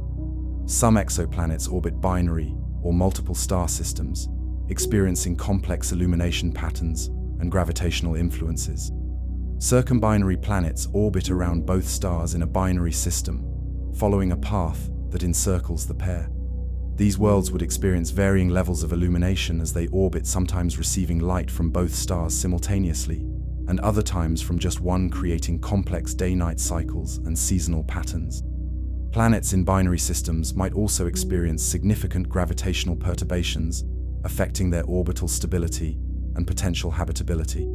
Despite these complications, computer models suggest that stable, habitable orbits can exist in many binary systems, expanding the potential abodes for life beyond single-star systems like our own. Super-Earth's planets, with masses between Earth and Neptune, appear to be among the most common planet types in our galaxy, despite having no examples in our solar system. These worlds, between about 1.5 and 10 Earth masses, could vary widely in their properties. Some might be scaled-up versions of Earth with similar compositions and surface conditions, while others might more closely resemble mini-Neptunes, with thick hydrogen-helium atmospheres surrounding small rocky cores. The larger mass of super-Earths compared to Earth gives them stronger gravity, potentially allowing them to retain thicker atmospheres. They might also maintain internal heat, longer supporting extended periods of geological activity and plate tectonics, both potentially favorable for life. Some scientists speculate that super-Earths might actually be more conducive to life than Earth-sized planets, making them particularly interesting targets in the search for extraterrestrial life. The discovery of numerous exoplanets has allowed scientists to develop a more comprehensive understanding of planetary formation. The leading model, called core accretion, suggests that planets form from the bottom up, beginning with tiny dust particles in protoplanetary disks that collide and stick together, gradually building pebbles, boulders, planetesimals, eventually full planets. An alternative model, gravitational instability, proposes that some gas giant planets might form directly from the collapse of regions within the gas disk, similar to the way stars form. The diversity of exoplanetary systems discovered so far indicates that planetary formation follows multiple pathways influenced by factors including the mass and composition of the protoplanetary disk, the radiation environment, and proximity to other forming stars. This variety helps explain the remarkable diversity of planetary systems observed. One intriguing category of exoplanets lies at the boundary between super-Earths and mini-Neptune's planets with radii about 2 to 4 times Earth's. These worlds might include ocean planets with global water layers thousands of miles deep covering high-pressure ice layers and rocky cores. Others might be gas dwarfs with thick atmospheres of hydrogen and helium surrounding rocky or icy cores. The transition between rocky super-Earths and gaseous mini-Neptunes represents a critical threshold in planetary science, with significant implications for habitability. Understanding what determines whether a planet retains a thin, potentially habitable atmosphere versus accumulating a thick, uninhabitable gas envelope remains an active area of research requiring additional observations of planets in this size range. The search for life on exoplanets faces a fundamental limitation: the vast distances involved. Even the nearest star system, Alpha Centauri, lies more than 4 light-years away, meaning any information we receive from its planets takes more than 4 years to reach us. Most promising exoplanets lie tens or hundreds of light-years distant, requiring decades or centuries for light or radio signals to travel between our civilizations even at the speed of light. This communication delay makes any potential conversation with extraterrestrial intelligence a multi-generational project. These vast distances also severely constrain possibilities for direct exploration, with even the fastest spacecraft conceived taking decades to reach the nearest stars. For the foreseeable future, our search for exoplanetary life will rely on astronomical observations rather than direct contact. Planets around other stars may host magnetic fields similar to Earth's magnetosphere. These fields, generated by internal dynamos in conducting fluid layers, shield planetary atmospheres from stellar radiation and cosmic rays, potentially providing crucial protection for life. Earth's magnetic field originates in its liquid iron outer core, where convection currents and the planet's rotation create a geodynamo. Larger rocky planets might maintain stronger, longer-lasting magnetic fields due to greater internal heat, or they might experience different magnetic evolution depending on their composition. Detecting these magnetic fields around exoplanets represents a significant observational challenge, but future techniques might allow astronomers to identify magnetic signatures, potentially adding another criterion in assessing habitability. The search for life includes investigating the possibility of interstellar panspermia, the transfer of life between star systems via meteoroids or asteroids. When large impacts occur on a life-bearing planet, they can eject debris into space, some of which might carry microbial hitchhikers. These microbe-bearing rocks could theoretically travel between star systems, eventually landing on other planets. While challenging the math doesn't make this impossible. Rocks ejected from Earth, Mars, or Venus could end up on planets around other stars, especially considering the billions of years available for such transfers. If panspermia operates, it might mean that life throughout the galaxy shares common ancestry, creating a cosmic biosphere extending across multiple star systems, a profound implication for our understanding of life in the universe. As we search for habitable exoplanets, scientists continue refining models of what makes a world truly habitable. Beyond the traditional focus on temperature and liquid water, researchers increasingly recognize the importance of a planet's geological cycle. On Earth, the carbon cycle, regulated by plate tectonics, volcanic activity, and weathering, helps maintain a stable climate over geological timescales. Without this regulatory system, even planets in the habitable zone might experience runaway heating or cooling, rendering them uninhabitable. This geological factor may significantly reduce the number of genuinely habitable worlds, as planets must maintain the right level of geological activity, neither too little to support long-term climate stability, nor so much that frequent catastrophic volcanism disrupts potential biospheres. Some of the most extreme exoplanets discovered so far illustrate the incredible diversity of worlds in our galaxy. Kelt 9b orbits so close to its star that its dayside temperature reaches 4,000 degrees Celsius hotter than many stars.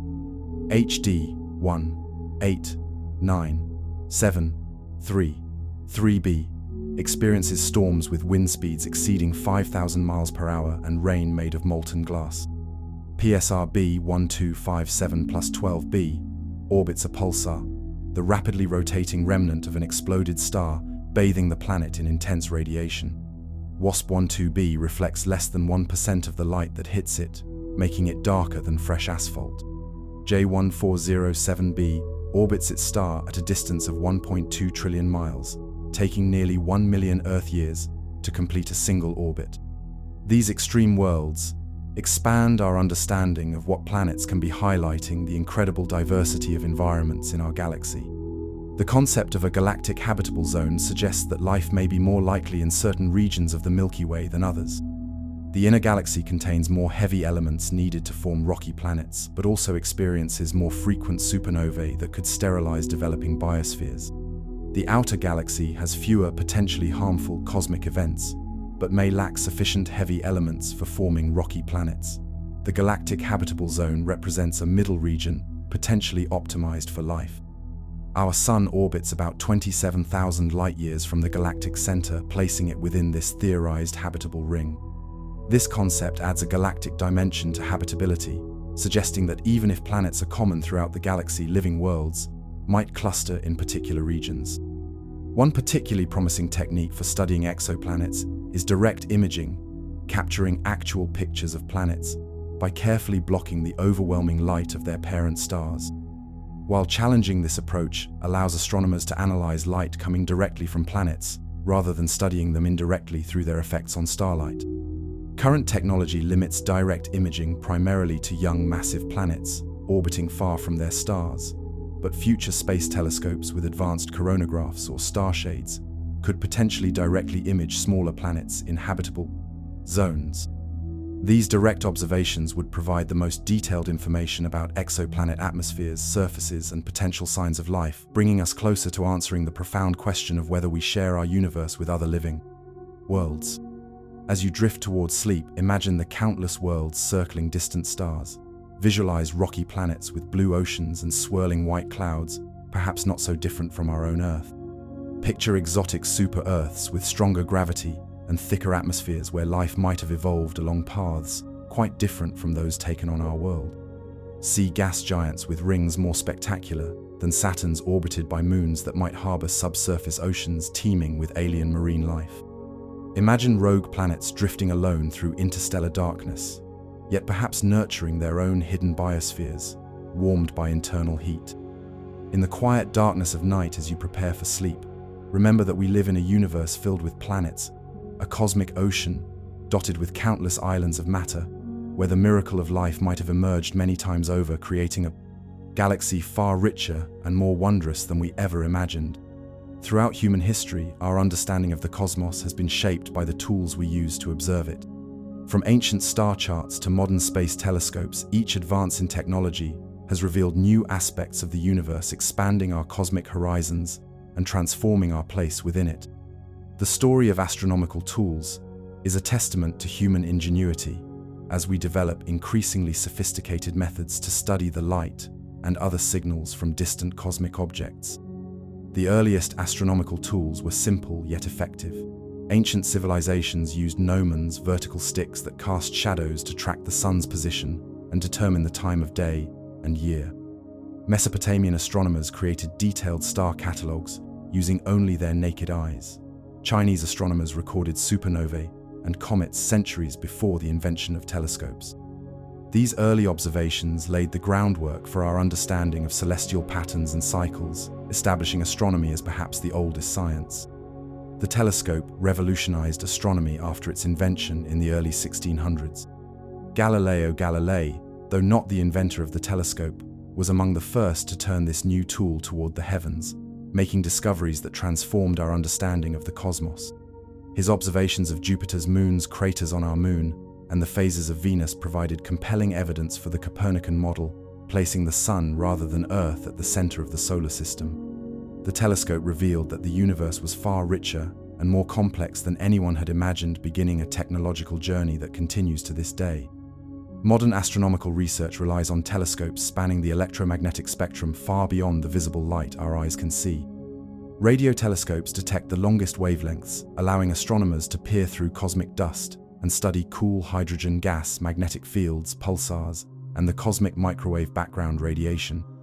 Infrared telescopes reveal heat signatures from objects too cool to emit visible light, including newly forming stars, planetary systems, and distant galaxies, whose light has been stretched to longer wavelengths by cosmic expansion.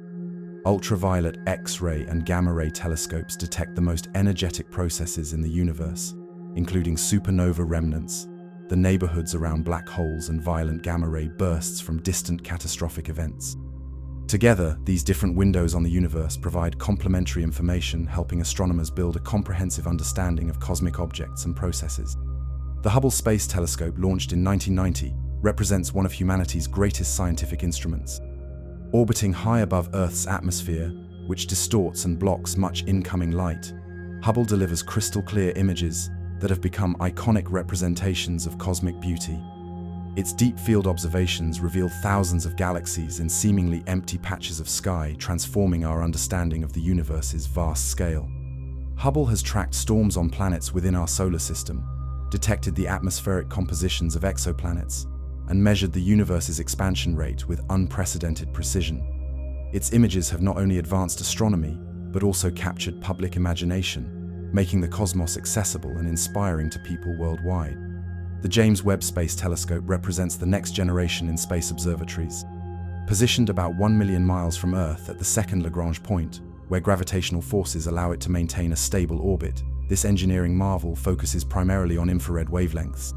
With a primary mirror, 6.5 meters across, composed of 18 hexagonal segments, and protected by a tennis court-sized sun shield, the Webb telescope can peer deeper into space and time than any previous instrument. Its infrared capabilities allow it to see through cosmic dust clouds, observe the first galaxies that formed after the Big Bang, and directly study exoplanet atmospheres, potentially detecting signs of life on distant worlds. Radio astronomy offers unique insights into the universe by detecting electromagnetic radiation at the longest wavelengths. The enormous dishes of radio telescopes, like the 100-meter Greenbank Telescope in West Virginia or the 500-meter FAST Telescope in China, collect radio waves from space, revealing phenomena invisible to optical telescopes. Very Long Baseline Interferometry combines data from radio telescopes across Earth or even in space, creating virtual telescopes effectively the size of our planet.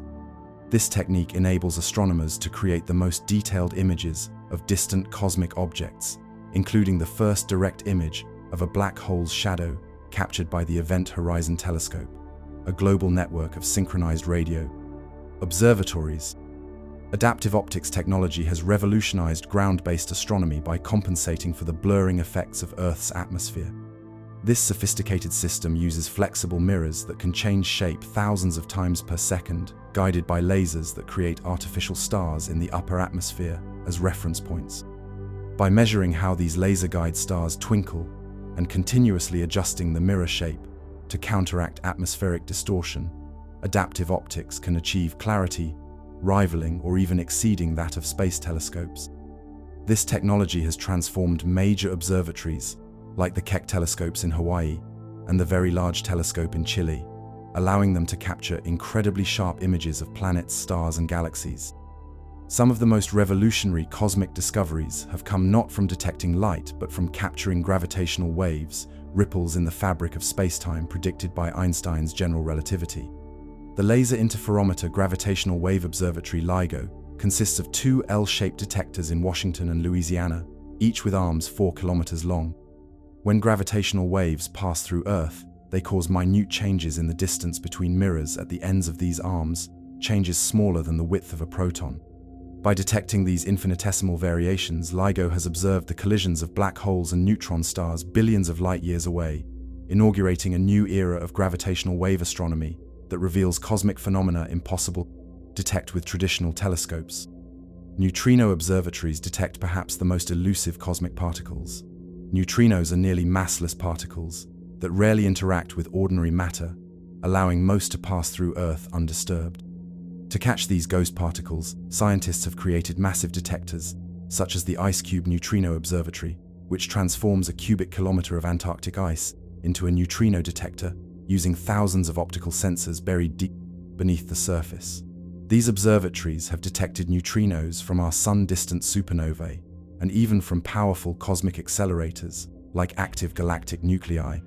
Neutrino astronomy provides unique information about the cores of stars, the mechanisms of supernovae, and the most energetic processes in the distant universe. Cosmic ray detectors study the highest energy particles known in the universe. When these particles, mostly protons accelerated to nearly the speed of light, hit Earth's atmosphere, they create showers of secondary particles that rain down to the surface. The Pierre Auger Observatory in Argentina uses 1,600 water tanks spread across 1,200 square miles, along with optical telescopes to detect these air showers. By studying cosmic rays, scientists investigate the most powerful particle accelerators in the universe, including supernova remnants, active galactic nuclei, and other extreme environments. The origins of the highest energy cosmic rays, particles carrying millions of times more energy than the most powerful human-made particle accelerators can produce, remain one of astronomy's great mysteries. Space probes extend our senses directly into the solar system and beyond. The Voyager spacecraft, launched in 1977, have journeyed through the outer solar system and into interstellar space, sending back unprecedented data about the giant planets, their moons, and the boundary where the sun's influence gives way to interstellar medium. The Cassini mission orbited Saturn for 13 years, mapping its rings, studying its complex atmosphere, and discovering geysers of water ice erupting from its moon Enceladus. The New Horizons probe gave humanity its first close look at Pluto, revealing a surprisingly active world with ice mountains and nitrogen glaciers. These robotic explorers serve as our emissaries to the planets, transforming distant dots of light into fully realized worlds. The search for gravitational waves has led to the development of extraordinarily sensitive detectors. LIGO can measure changes in distance smaller than 1/10,000th the width of a proton, about 100 million trillion times smaller than a meter. To achieve this sensitivity, the facilities must eliminate virtually all environmental vibrations from sources as diverse as distant ocean waves, traffic on nearby roads, and even the natural thermal motion of atoms in the detector mirrors. Future gravitational wave observatories like the space-based Laser Interferometer Space Antenna LISA will detect lower frequency gravitational waves from sources like supermassive black hole mergers and binary white dwarf systems, opening a new window on the gravitational universe complementary to LIGO's capabilities. Citizen science projects have democratized astronomy, allowing people worldwide to contribute to cosmic discovery. Initiatives like Galaxy Zoo enlist volunteers to classify galaxy shapes, helping astronomers process vast amounts of data from automated sky surveys. Planet Hunters invites participants to search for exoplanet transit signals in data from space telescopes, sometimes finding planets that automated algorithms miss. SETI at Home uses idle computer time on volunteers' personal computers to search for potential signals from extraterrestrial civilizations. These projects not only advance scientific research, but also engage the public in the process of discovery, fostering greater scientific literacy and appreciation for astronomy. The development of astronomical tools reflects a continuous push toward greater sensitivity, higher resolution, and the ability to observe across more of the electromagnetic spectrum. The largest optical telescopes under construction, including the 30-meter telescope and the European Extremely Large Telescope, with its 39-meter primary mirror, will collect more than 10 times the light of current telescopes. The Square Kilometre Array, a network of radio telescopes across Africa and Australia, will have collecting area equivalent to 1 square kilometre, making it 50 times more sensitive than any existing radio telescope. These instruments will enable transformative science, from directly imaging Earth-sized exoplanets to tracing the cosmic web of gas connecting galaxies across the universe. Spectroscopy, the analysis of light broken into its component wavelengths, represents one of astronomy's most powerful techniques. By examining the spectrum of light from cosmic objects, astronomers can determine their chemical composition, temperature, pressure, rotation, speed, and even gravitational environment. different elements and molecules absorb or emit light at specific wavelengths, creating distinctive fingerprints in the spectrum. Advanced spectrographs on major telescopes can detect the slight wavelength shifts caused by orbiting exoplanets, measure the expansion rate of the universe, and identify the composition of distant galaxies. This technique effectively transforms telescopes from cameras into sophisticated analytical tools, revealing the physical and chemical properties of objects billions of light years away. The Event Horizon Telescope, which captured the first image of a black hole, represents a remarkable achievement in astronomical instrumentation. This global network synchronized multiple radio telescopes across 4 continents, creating a virtual Earth-sized telescope with the resolving power to image the shadow of the supermassive black hole at the center of galaxy, Messier 87. The project required atomic clocks at each telescope to synchronize observations precise to billionths of a second, and accumulated so much data that it had to be transported physically on hard drives rather than transmitted electronically. The resulting image, showing a bright ring of superhot gas surrounding the black hole's dark silhouette, provided visual confirmation of one of the most extreme predictions of Einstein's general relativity and opened a new era in the direct study of black holes. Astronomical surveys systematically mapped the sky at various wavelengths, creating cosmic censuses that reveal the distribution and properties of celestial objects. The Sloan Digital Sky Survey has created the most detailed 3-dimensional maps of the universe ever made, measuring the positions and properties of over 3 million galaxies and quasars. The Gaia mission is precisely measuring the positions, distances, and motions of over 1 billion stars in our Milky Way, creating a dynamic 3-dimensional map of our galaxy.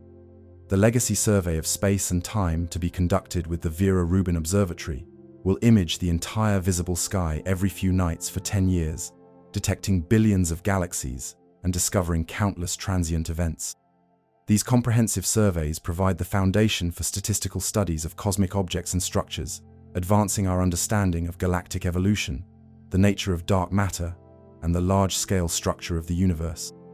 Multi-messenger astronomy, combining observations across different types of cosmic signals, represents the frontier of astronomical research.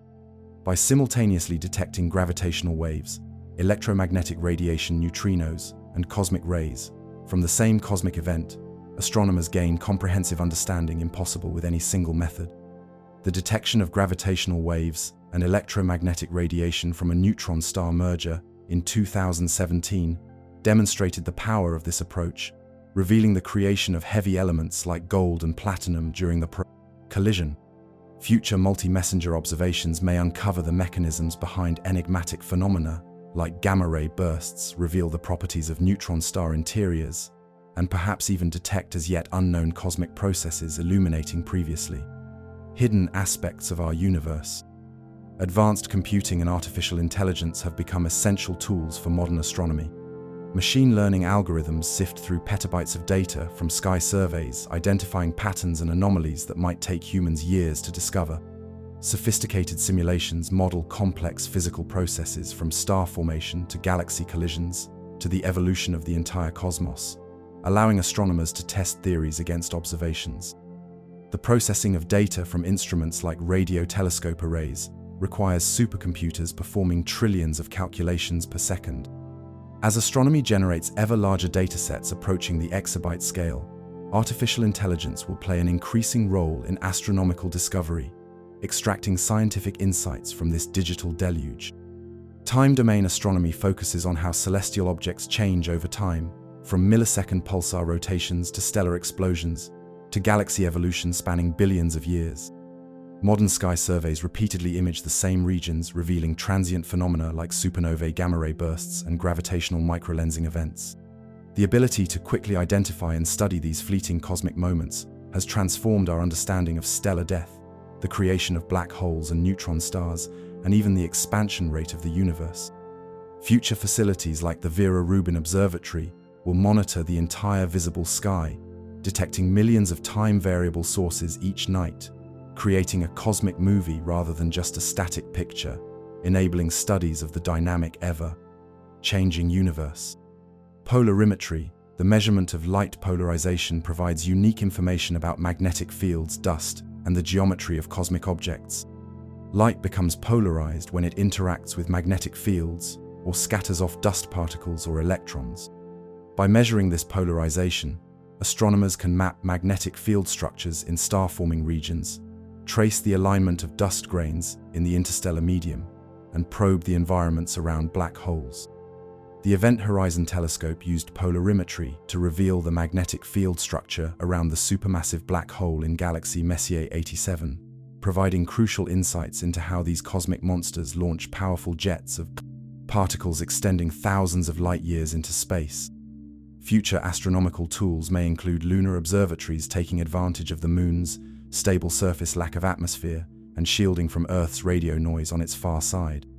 Gravitational lensing telescopes might use the Sun or other stars as enormous natural lenses, magnifying distant objects thousands or millions of times. Interferometers in space, with telescopes separated by thousands or millions of kilometers, could achieve unprecedented resolution, imaging the surfaces of exoplanets or the event horizons of black holes in unprecedented detail. Perhaps most ambition, neutrino tomography might one day allow us to image the interiors of stars or even the core of our own planet by detecting neutrinos passing through them. These concepts, currently at various stages of theoretical development and technological readiness, represent humanity's continuing quest to develop more powerful windows on the cosmos.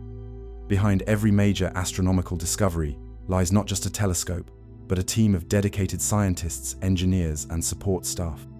Building, maintaining, and operating sophisticated astronomical instruments requires diverse expertise, from optical engineering and cryogenics to software development and data science. Major observatories operate around the clock year-round, enabled by teams managing everything from the massive mechanical structures to the delicate mirror coatings to the complex adaptive optics systems. The spectacular images and breakthrough discoveries that capture public imagination emerge from this collective human effort, combining cutting-edge technology with human creativity, determination, and curiosity, our greatest tools for cosmic exploration. Advances in telescope design continue to push the boundaries of what we can observe. Segmented mirror technology enables the construction of mirrors far larger than could be built as single pieces. Lightweight mirror materials reduce weight while maintaining optical precision. Active and adaptive optics systems compensate for gravity, thermal expansion, and atmospheric distortion. Space telescopes incorporate sophisticated sunshields and cooling systems to detect faint infrared signals. Radio telescopes use aperture synthesis to combine signals from multiple antennas, creating virtual telescopes effectively spanning continents. Each innovation opens new observational capabilities, revealing previously invisible aspects of our universe and driving forward our understanding of cosmic phenomena. As we develop increasingly sophisticated tools for studying the universe, we continue the ancient human practice of looking upward with wonder. From prehistoric monuments aligned with celestial events to the massive telescope arrays of today, astronomical tools represent our enduring desire to understand the cosmos. Each new instrument reveals aspects of the universe previously hidden. Each technological advance expands our cosmic horizon. As you drift towards sleep, imagine the continuous chain of human curiosity, connecting the ancient astronomer watching the night sky to the modern scientist analyzing data from space telescopes. Both participate in the same fundamental project, using the tools of their time to understand our place among the stars. As we journey through the vast expanses of space and time, we arrive at perhaps the most profound mystery of all consciousness itself. How does a universe of matter and energy give rise to beings capable of experiencing that universe? This final exploration connects the cosmic and the personal, examining how our consciousness emerged from the same processes that created stars and galaxies, and contemplating what it means to be a conscious participant in this extraordinary cosmos. The atoms that form your body have a remarkable cosmic history. Every carbon atom in your cells, every calcium atom in your bones, every iron atom in your blood was forged inside ancient stars that lived and died long before our solar system formed. During their lives, stars fuse lighter elements into heavier ones through nuclear fusion, creating carbon, oxygen, and other elements essential for life. When massive stars die in supernova explosions, they scatter these elements into space, where they eventually coalesce into new stars, planets, and eventually into living beings like us. As astronomer Carl Sagan famously observed, we are quite literally star stuff, the universe experiencing itself in human form. This atomic connection to the cosmos extends beyond the elements themselves. The protons, neutrons, and electrons that form your atoms have existed since the early moments of the universe. The energy powering your thoughts originated in the Big Bang itself, flowing through countless transformations over billions of years before becoming the electrochemical signals in your brain. Even the quantum fields underlying all particles extend throughout the entire universe, connecting everything at the most fundamental level. These deep material connections reveal that we are not separate from the cosmos, but integral components of it, temporary arrangements of matter and energy, participating in an ongoing cosmic story. Human consciousness emerged through a long evolutionary process on our planet Earth. From simple single-celled organisms to complex multicellular life to animals with nervous systems, the capacity for awareness has developed over billions of years. This biological evolution depended on cosmic conditions, the right kind of star with the right kind of planet in the right kind of orbit with the right chemical elements available. Had the universe been structured differently, stars and planets might never have formed, or the elements necessary for life might not exist. In this sense, consciousness represents the flowering of cosmic potentials present since the earliest moments of the universe, a natural outgrowth of the fundamental properties of matter, energy, space, and time. Indigenous knowledge systems often recognize deep connections between human consciousness and cosmic processes. Many Native American traditions describe humans as relatives to stars, planets, and other celestial bodies, not merely as metaphor, but as recognition of genuine kinship. Aboriginal Australian songlines connect terrestrial geography, with celestial patterns encoding deep astronomical knowledge within cultural practices maintained for tens of thousands of years. Hawaiian star knowledge links navigation, cosmic origins, and cultural identity. These indigenous perspectives offer alternative frameworks for understanding cosmic consciousness relationships, emphasizing interconnection, relatedness, and mutual responsibility, rather than detached observation, reminding us that modern, scientific perspectives represent just one way of knowing our cosmic connections. When astronauts view Earth from space, many experience a profound shift in perspective, known as the overview effect. Seeing our planet as a small blue marble suspended in the blackness of space without visible borders between nations, they report an overwhelming sense of unity, a recognition that all humans share a single fragile home in the vastness of space. This cognitive shift often leads to a more environmentally conscious and globally oriented mindset. The overview effect demonstrates how literally changing our cosmic perspective can transform consciousness itself, suggesting that our understanding of who we are is deeply influenced by our understanding of our place in the universe. Throughout human history, our models of the cosmos have shaped our consciousness and culture. Ancient peoples who saw the Earth as the center of creation, with celestial bodies revolving around it, developed different understandings of human significance than those emerging from our modern cosmic perspective. The Copernican revolution, removing Earth from the center of the universe, triggered profound philosophical reconsiderations of humanity's place in the cosmos. Today, our understanding of the universe's vastness, with hundreds of billions of galaxies, each containing hundreds of billions of stars, continues to reshape our collective consciousness, raising new questions about meaning, purpose, and our cosmic significance. The anthropic principle offers a fascinating perspective on the relationship between consciousness and cosmic conditions. It notes that a universe capable of producing observers must have properties that allow for the evolution of life and consciousness. This observation comes in weak and strong forms. The weak anthropic principle simply states that the physical constants and conditions we observe must be compatible with our existence, a truism that nevertheless helps explain apparent cosmic coincidences. The strong version more controversially suggests that the universe must be constructed to eventually produce observers. When combined with the multiverse concept, this perspective suggests we naturally find ourselves in a universe capable of producing consciousness simply because unconscious universes contain no one to observe them. Consciousness itself remains one of the greatest scientific and philosophical mysteries. How does subjective experience, the feeling of being someone, emerge from physical processes in the brain. This hard problem of consciousness, as philosopher David Chalmers called it, resists easy explanation through conventional scientific approaches. Some philosophers and scientists have proposed that consciousness might be fundamental to reality, rather than emergent from it, potentially connecting the mystery of consciousness to the fundamental nature of the universe itself. While highly speculative, such approaches highlight the profound challenges consciousness poses to our understanding of reality. The mystery of dark energy, which constitutes about 68% of the universe's energy content, parallels in some ways the mystery of consciousness. Both represent phenomena we can detect indirectly through their effects, but struggle to explain in terms of more fundamental principles. Both seem to transcend our current scientific frameworks, requiring new concepts or principles. This parallel does not mean they are directly related, but suggests that the frontiers of cosmology and consciousness studies both push against the boundaries of our current understanding, pointing toward deeper aspects of reality not yet fully incorporated into our scientific worldview. The evolution of cosmic complexity from the relatively simple early universe to the intricate structures of galaxies, stars, planets, ecosystems, and brains challenges conventional understandings of entropy. While the second law of thermodynamics states that entropy or disorder tends to increase over time, complex organized systems nonetheless emerge throughout the cosmos. Living organisms, including conscious beings, represent locally decreasing entropy, temporary islands of increasing order, maintained by consuming energy and exporting waste heat to their surroundings.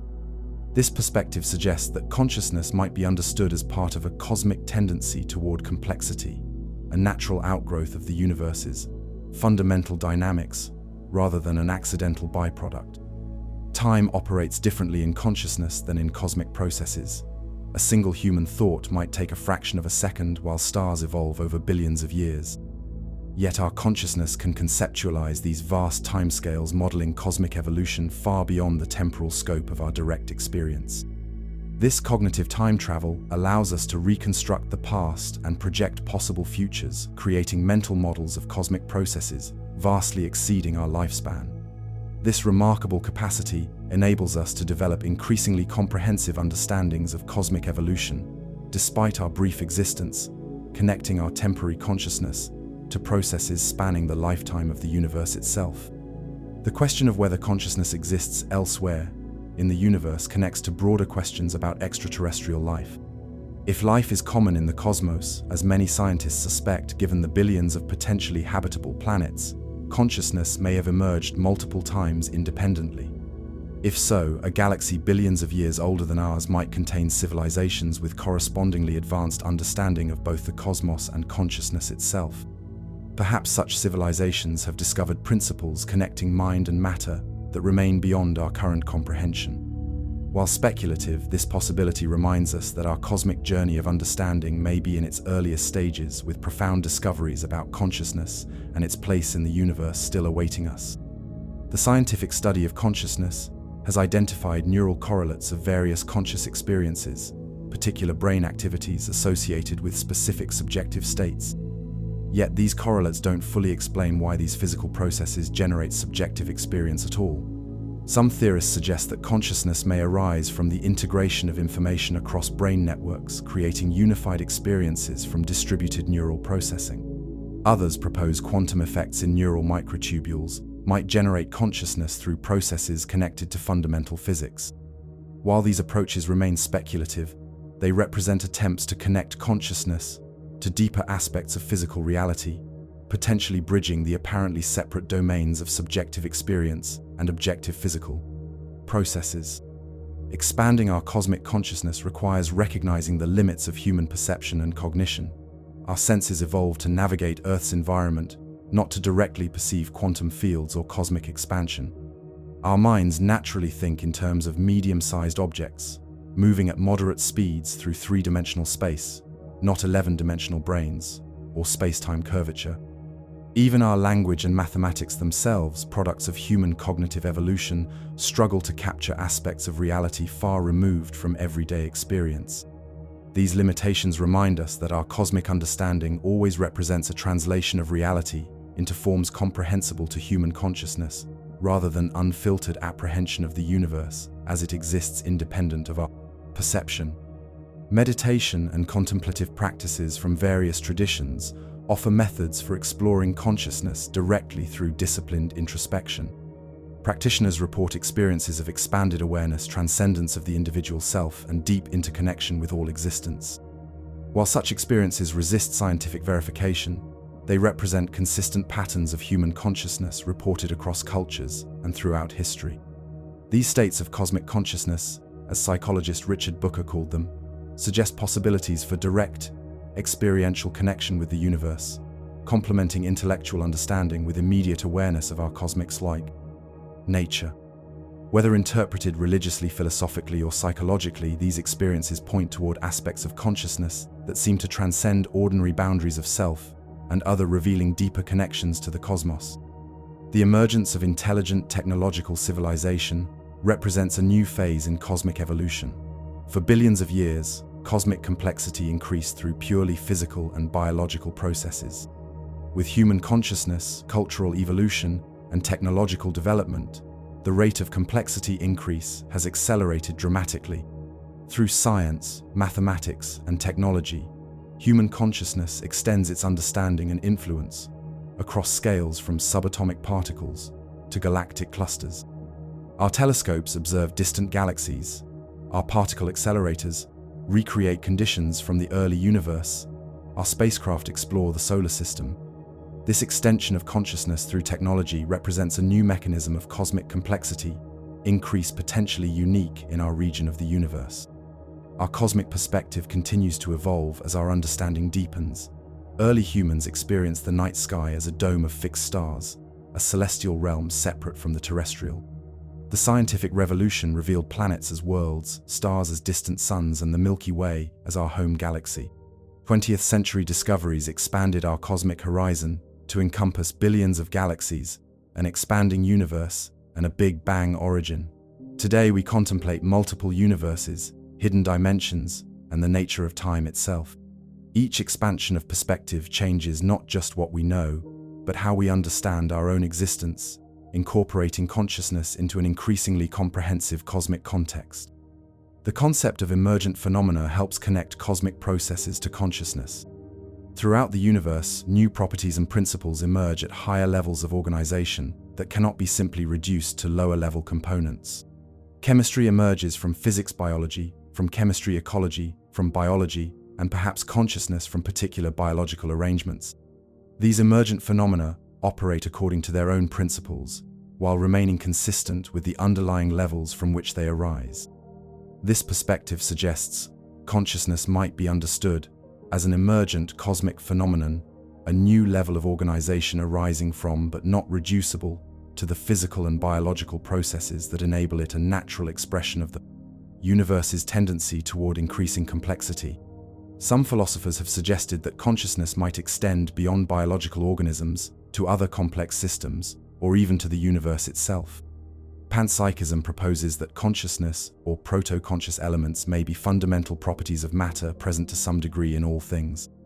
Integrated information theory suggests that any system integrating information in particular ways may possess some form of consciousness, with more complex integration, creating richer conscious experience. Cosmic consciousness theories propose that the universe as a whole may possess a form of awareness, with individual consciousnesses participating in this larger mind. While highly speculative, these perspectives invite us to consider whether consciousness might operate at scales and in systems beyond those we typically recognize. The development of artificial intelligence raises profound questions about consciousness and its relationship to physical systems. Could sufficiently complex computational systems become conscious? If so, what would this reveal about the nature of consciousness itself?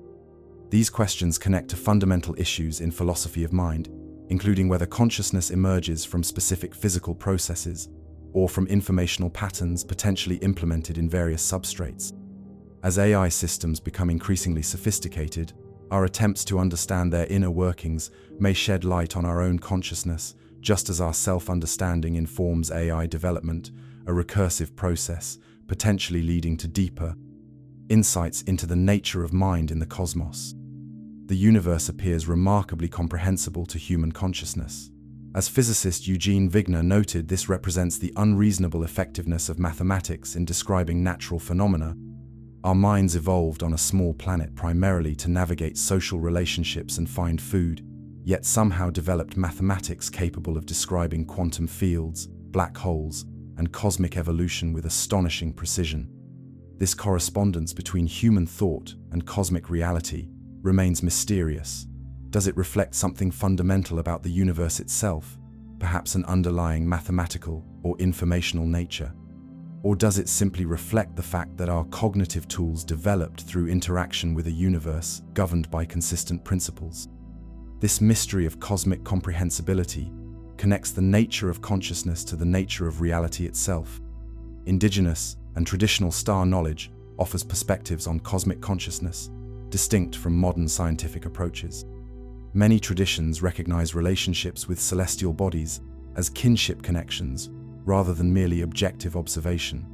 Stars and planets are often understood as conscious entities or expressions of consciousness with whom humans can communicate and form relationships. Celestial cycles connect to human activities from agriculture to ceremony, creating lived relationships between human consciousness and cosmic processes. These traditional approaches remind us that observation, measurement, and mathematical modeling represent just one way of engaging with the cosmos, suggesting possibilities for other forms of cosmic relationship based in direct experience, reciprocity, and mutual recognition. Cosmic awe and wonder represent distinctive states of consciousness that arise in response to the universe. From ancient stargazers to modern astronomers, humans have experienced profound emotional and spiritual responses to cosmic phenomena. The vastness of space, the enormous timescales of cosmic evolution, the elegance of physical laws all evoke feelings transcending ordinary experience. These states of cosmic wonder appear across cultures and throughout history, suggesting they represent fundamental possibilities of human consciousness when engaged with the cosmos. Such experiences often dissolve typical boundaries of self and other, creating a sense of deep connection with the universe that many describe as spiritually significant, regardless of religious or philosophical framework. As you drift towards sleep, consider your own consciousness as a cosmic phenomenon. The atoms in your brain were forged in ancient stars. The energy powering your thoughts traces back to the Big Bang. The neural patterns creating your sense of self emerged through billions of years of cosmic and biological evolution. Your capacity to comprehend the universe represents one of the most remarkable developments in cosmic history. Consciousness, aware of its own existence, and capable of understanding its cosmic origins. Rather than separating you from the universe, your consciousness connects you to it as a temporary but significant expression of cosmic possibility. The relationship between quantum physics and consciousness remains controversial yet intriguing. The apparent role of observation in quantum systems, the non-local connections suggested by entanglement, and the probabilistic nature of quantum reality have led some thinkers to propose deeper connections between quantum processes and consciousness.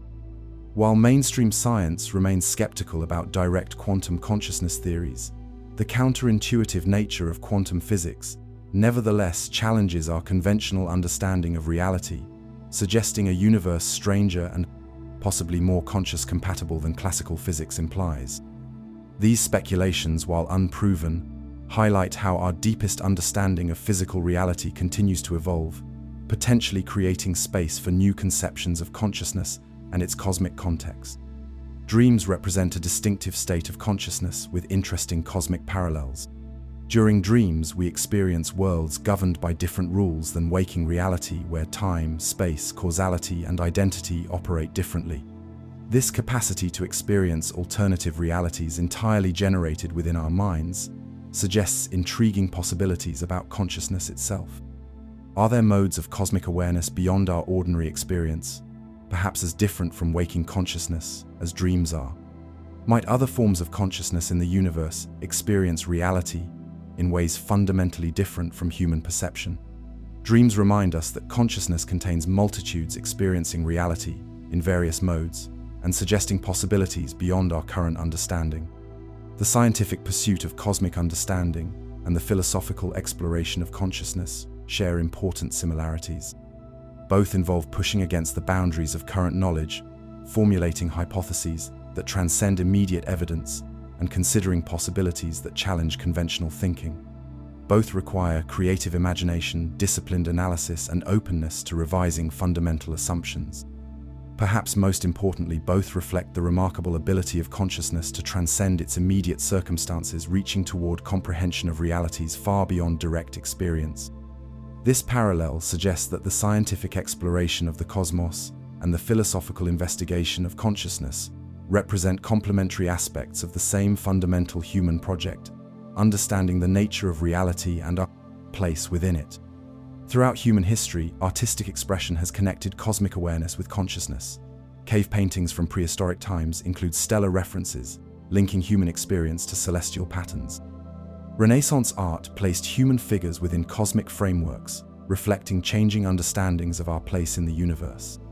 Contemporary cosmic art, from Hubble images to immersive planetarium experiences, creates new forms of engagement between human consciousness and cosmic reality. These artistic expressions remind us that our relationship with the cosmos engages not just intellect but emotion, imagination, and aesthetic sensitivity, dimensions of consciousness that complement scientific understanding with direct, experiential connection. As modern humans, we inhabit a unique moment in cosmic history. For billions of years, the universe evolved without awareness of its own existence. Now, through the emergence of consciousness, the cosmos has developed the capacity to study itself, to reconstruct its history, to discover the principles governing its operation, and to contemplate its possible futures. We exist in the brief period when the universe has become conscious, before the eventual heat death or other cosmic conclusion. This perspective suggests that conscious beings like ourselves might be understood as the universe's way of knowing itself, temporary but significant expressions of cosmic self-awareness appearing in the relatively narrow window when conditions allow. The relationship between cosmic consciousness and meaning remains deeply personal. Some find profound meaning in our cosmic connections, understanding human existence as part of a grand universal process. Others experience existential challenge in the vast scales of space and time that seem to diminish human significance. Religious traditions offer various frameworks for integrating cosmic awareness with spiritual meaning, from seeing divine purpose in cosmic order to recognizing divine presence in consciousness itself. Secular perspectives may find meaning in the remarkable improbability of conscious emergence, or in the capacity of consciousness to discover truth and create value. These diverse responses reflect the variety of ways consciousness makes meaning from cosmic understanding, creating frameworks that connect individual experience to universal context.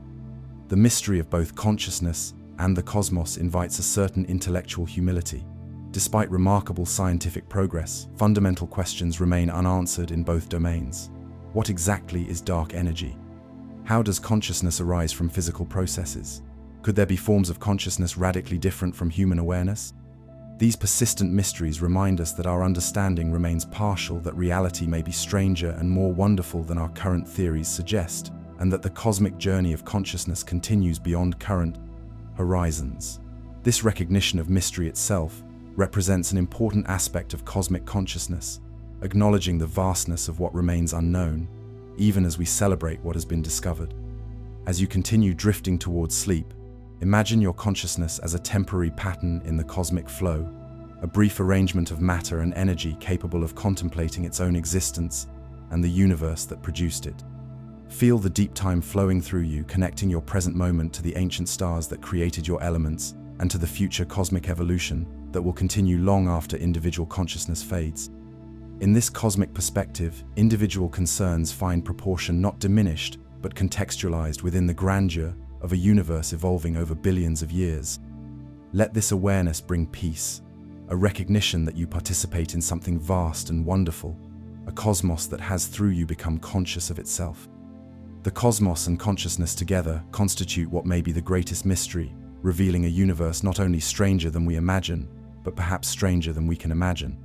Yet in that strangeness we find profound beauty, the wonder of existing at all, in a universe capable of evolving beings who can contemplate stars, galaxies, and their own awareness. As you fall asleep tonight, rest in this cosmic awareness. You are made of star stuff, temporarily arranged into consciousness, experiencing itself through human form, a brief but significant moment in the universe's ongoing journey of self-discovery. Sleep now. Let your dreams float beyond the stars. Our cosmic journey now returns to Earth, to the quiet moment of this present night as you prepare for sleep. After traveling across vast distances and timescales, exploring black holes, galaxies, exoplanets, and the deep questions of cosmic time and consciousness, we return to the simplicity of this moment, you beneath the canopy of stars drifting toward dreams.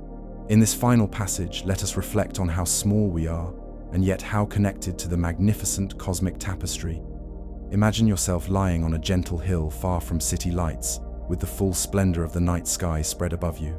The air is cool, and still the perfect temperature for peaceful rest. As your body relaxes into the soft earth beneath you, your eyes gaze upward, taking in the cosmic panorama. The stars appear one by one as your eyes adjust to the darkness, until thousands of twinkling lights decorate the heavens, their ancient light reaching you after journeys of many years. The familiar constellations take shape, connecting stars that only appear to be grouped together from our particular vantage point. In reality, these stars exist at vastly different distances, some relatively close in cosmic terms, just tens of light years away, others hundreds or thousands of light years distant. Yet from your perspective on Earth, they form patterns recognizable to countless generations of humans who have looked skyward with wonder. The silvery band of the Milky Way arches overhead, a river of stars flowing across the celestial sphere. What appears as a misty cloud to your unaided eyes is actually the combined light of billions of stars so numerous and distant that they blend together into a luminous stream. This is the galaxy you call home, viewed from within one of its spiral arms where our sun and its planetary family reside. If you could somehow rise above the galactic plane, you would see its majestic spiral structure, but from your position embedded within it, you see only this glowing band marking the galactic disk. As you gaze at the stars visible to your naked eye, remember that each one is a sun, many similar to our own, perhaps with their own families of planets. Around some of those planets may orbit moons like our own lunar companion, which now rises above the horizon, casting its gentle silver light across the landscape. The moon has been humanity's celestial companion throughout our existence, its phases marking time, its gravity pulling oceans into tides, its light illuminating the night. Tonight, its familiar face reminds you of the ancient rhythm of celestial cycles that continue regardless of human concerns.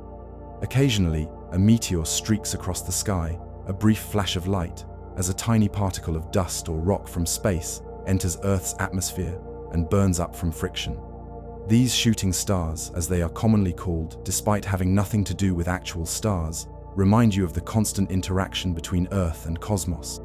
Our planet is not isolated, but exists in continuous exchange with the wider universe, receiving particles of matter, energy, in the form of sunlight, and even occasional larger visitors like meteorites and asteroids. Your breathing slows, matching the tranquil rhythm of the night. With each inhale, you draw in oxygen released by plants whose energy ultimately came from sunlight.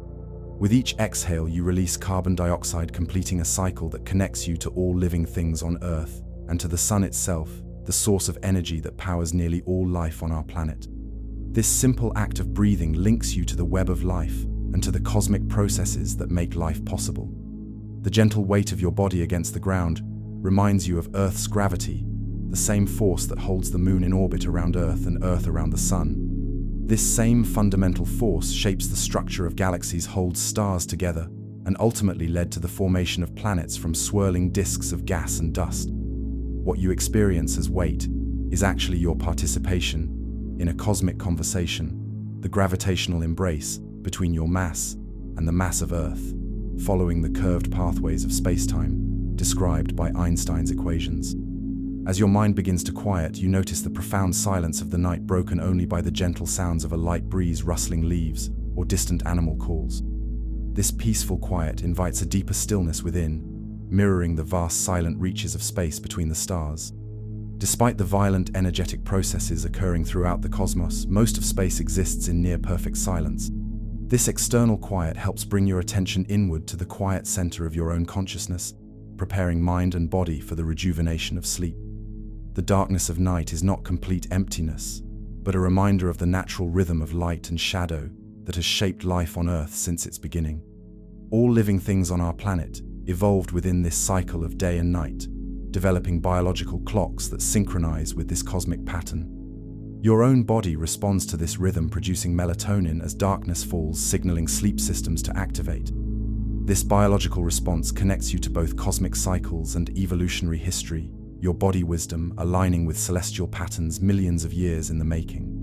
As you observe the stars above, you might reflect on the people throughout human history who have gazed at these same stars. Ancient astronomers in Mesopotamia, China, Greece, and the Americas carefully tracked celestial movements, developing sophisticated understanding of cosmic cycles. Indigenous peoples worldwide incorporated star knowledge into their cultures and traditions. Renaissance scientists revolutionized our understanding of the cosmos. Modern astronomers continue to push the boundaries of cosmic knowledge. In looking upward, you participate in this ancient human tradition, connecting your individual experience to a collective journey of discovery. The profound stillness of this moment allows you to sense your place in the cosmic order, not as an isolated individual, but as an integral part of something much larger. You exist within nested spheres of relationship, your body part of the Earth's biosphere, Earth part of the solar system part of the Milky Way galaxy, the galaxy part of the cosmic web. These relationships extend not just through space, but also through time, connecting you to the history of the universe itself. In this expanded awareness, individual worries find proper perspective, not erased, but contextualized within the grand cosmic story. The darkness between the stars reminds you of the vast emptiness that constitutes most of the universe. Yet this apparent emptiness is not truly empty. It contains diffuse gas, dark matter energy fields, and the subtle quantum fluctuations of the vacuum itself. Similarly, the apparent emptiness of deep sleep toward which you now drift is not truly empty, but a different state of consciousness, where important processes of renewal and integration occur. Both cosmic and mental space, though appearing as absence, actually contain remarkable richness and potential. The same elements visible in distant stars through spectroscopic analysis exist within your own body. Hydrogen forged in the Big Bang, carbon created in the hearts of ancient stars, calcium, phosphorus, and other elements formed in supernova explosions. All these fundamental building blocks of the cosmos now combine to form your physical being. This shared chemistry connects you directly to the stars. Our cosmic journey now returns to Earth, to the quiet moment of this present night as you prepare for sleep. After traveling across vast distances and timescales, exploring black holes, galaxies, exoplanets, and the deep questions of cosmic time and consciousness, we return to the simplicity of this moment, you beneath the canopy of stars drifting toward dreams. In this final passage, let us reflect on how small we are, and yet how connected to the magnificent cosmic tapestry. Imagine yourself lying on a gentle hill far from city lights, with the full splendor of the night sky spread above you. The air is cool, and still the perfect temperature for peaceful rest. As your body relaxes into the soft earth beneath you, your eyes gaze upward, taking in the cosmic panorama. The stars appear one by one as your eyes adjust to the darkness, until thousands of twinkling lights decorate the heavens, their ancient light reaching you after journeys of many years. The familiar constellations take shape, connecting stars that only appear to be grouped together from our particular vantage point. In reality, these stars exist at vastly different distances, some relatively close in cosmic terms, just tens of light years away, others hundreds or thousands of light years distant. Yet from your perspective on Earth, they form patterns recognizable to countless generations of humans who have looked skyward with wonder. The silvery band of the Milky Way arches overhead, a river of stars flowing across the celestial sphere. What appears as a misty cloud to your unaided eyes is actually the combined light of billions of stars so numerous and distant that they blend together into a luminous stream. This is the galaxy you call home, viewed from within one of its spiral arms where our sun and its planetary family reside. If you could somehow rise above the galactic plane, you would see its majestic spiral structure, but from your position embedded within it, you see only this glowing band marking the galactic disk. As you gaze at the stars visible to your naked eye, remember that each one is a sun, many similar to our own, perhaps with their own families of planets.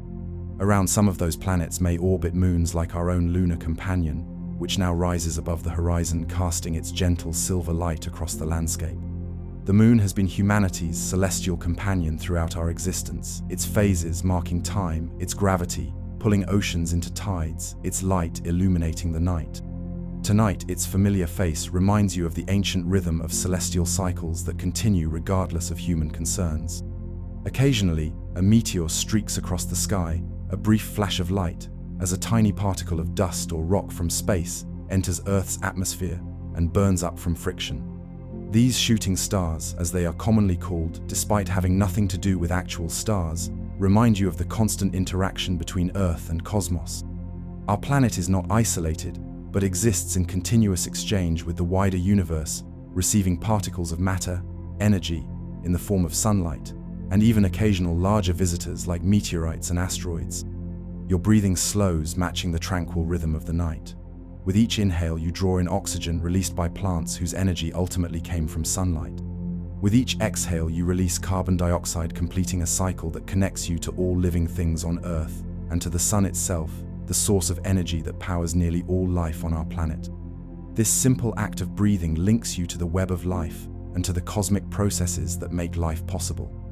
The gentle weight of your body against the ground reminds you of Earth's gravity, the same force that holds the moon in orbit around Earth and Earth around the sun. This same fundamental force shapes the structure of galaxies, holds stars together, and ultimately led to the formation of planets from swirling disks of gas and dust. What you experience as weight is actually your participation in a cosmic conversation, the gravitational embrace between your mass and the mass of Earth, following the curved pathways of space-time described by Einstein's equations. As your mind begins to quiet, you notice the profound silence of the night, broken only by the gentle sounds of a light breeze rustling leaves or distant animal calls. This peaceful quiet invites a deeper stillness within, mirroring the vast silent reaches of space between the stars. Despite the violent energetic processes occurring throughout the cosmos, most of space exists in near-perfect silence. This external quiet helps bring your attention inward to the quiet center of your own consciousness, preparing mind and body for the rejuvenation of sleep. The darkness of night is not complete emptiness, but a reminder of the natural rhythm of light and shadow that has shaped life on Earth since its beginning. All living things on our planet evolved within this cycle of day and night, developing biological clocks that synchronize with this cosmic pattern. Your own body responds to this rhythm, producing melatonin as darkness falls, signaling sleep systems to activate. This biological response connects you to both cosmic cycles and evolutionary history, your body wisdom aligning with celestial patterns millions of years in the making. As you observe the stars above, you might reflect on the people throughout human history who have gazed at these same stars. Ancient astronomers in Mesopotamia, China, Greece, and the Americas carefully tracked celestial movements, developing sophisticated understanding of cosmic cycles. Indigenous peoples worldwide incorporated star knowledge into their cultures and traditions. Renaissance scientists revolutionized our understanding of the cosmos. Modern astronomers continue to push the boundaries of cosmic knowledge. In looking upward, you participate in this ancient human tradition, connecting your individual experience to a collective journey of discovery. The profound stillness of this moment allows you to sense your place in the cosmic order, not as an isolated individual, but as an integral part of something much larger. You exist within nested spheres of relationship, your body part of the Earth's biosphere, Earth part of the solar system part of the Milky Way galaxy, the galaxy part of the cosmic web. These relationships extend not just through space, but also through time, connecting you to the history of the universe itself. In this expanded awareness, individual worries find proper perspective, not erased, but contextualized within the grand cosmic story. The darkness between the stars reminds you of the vast emptiness that constitutes most of the universe. Yet this apparent emptiness is not truly empty. It contains diffuse gas, dark matter energy fields, and the subtle quantum fluctuations of the vacuum itself.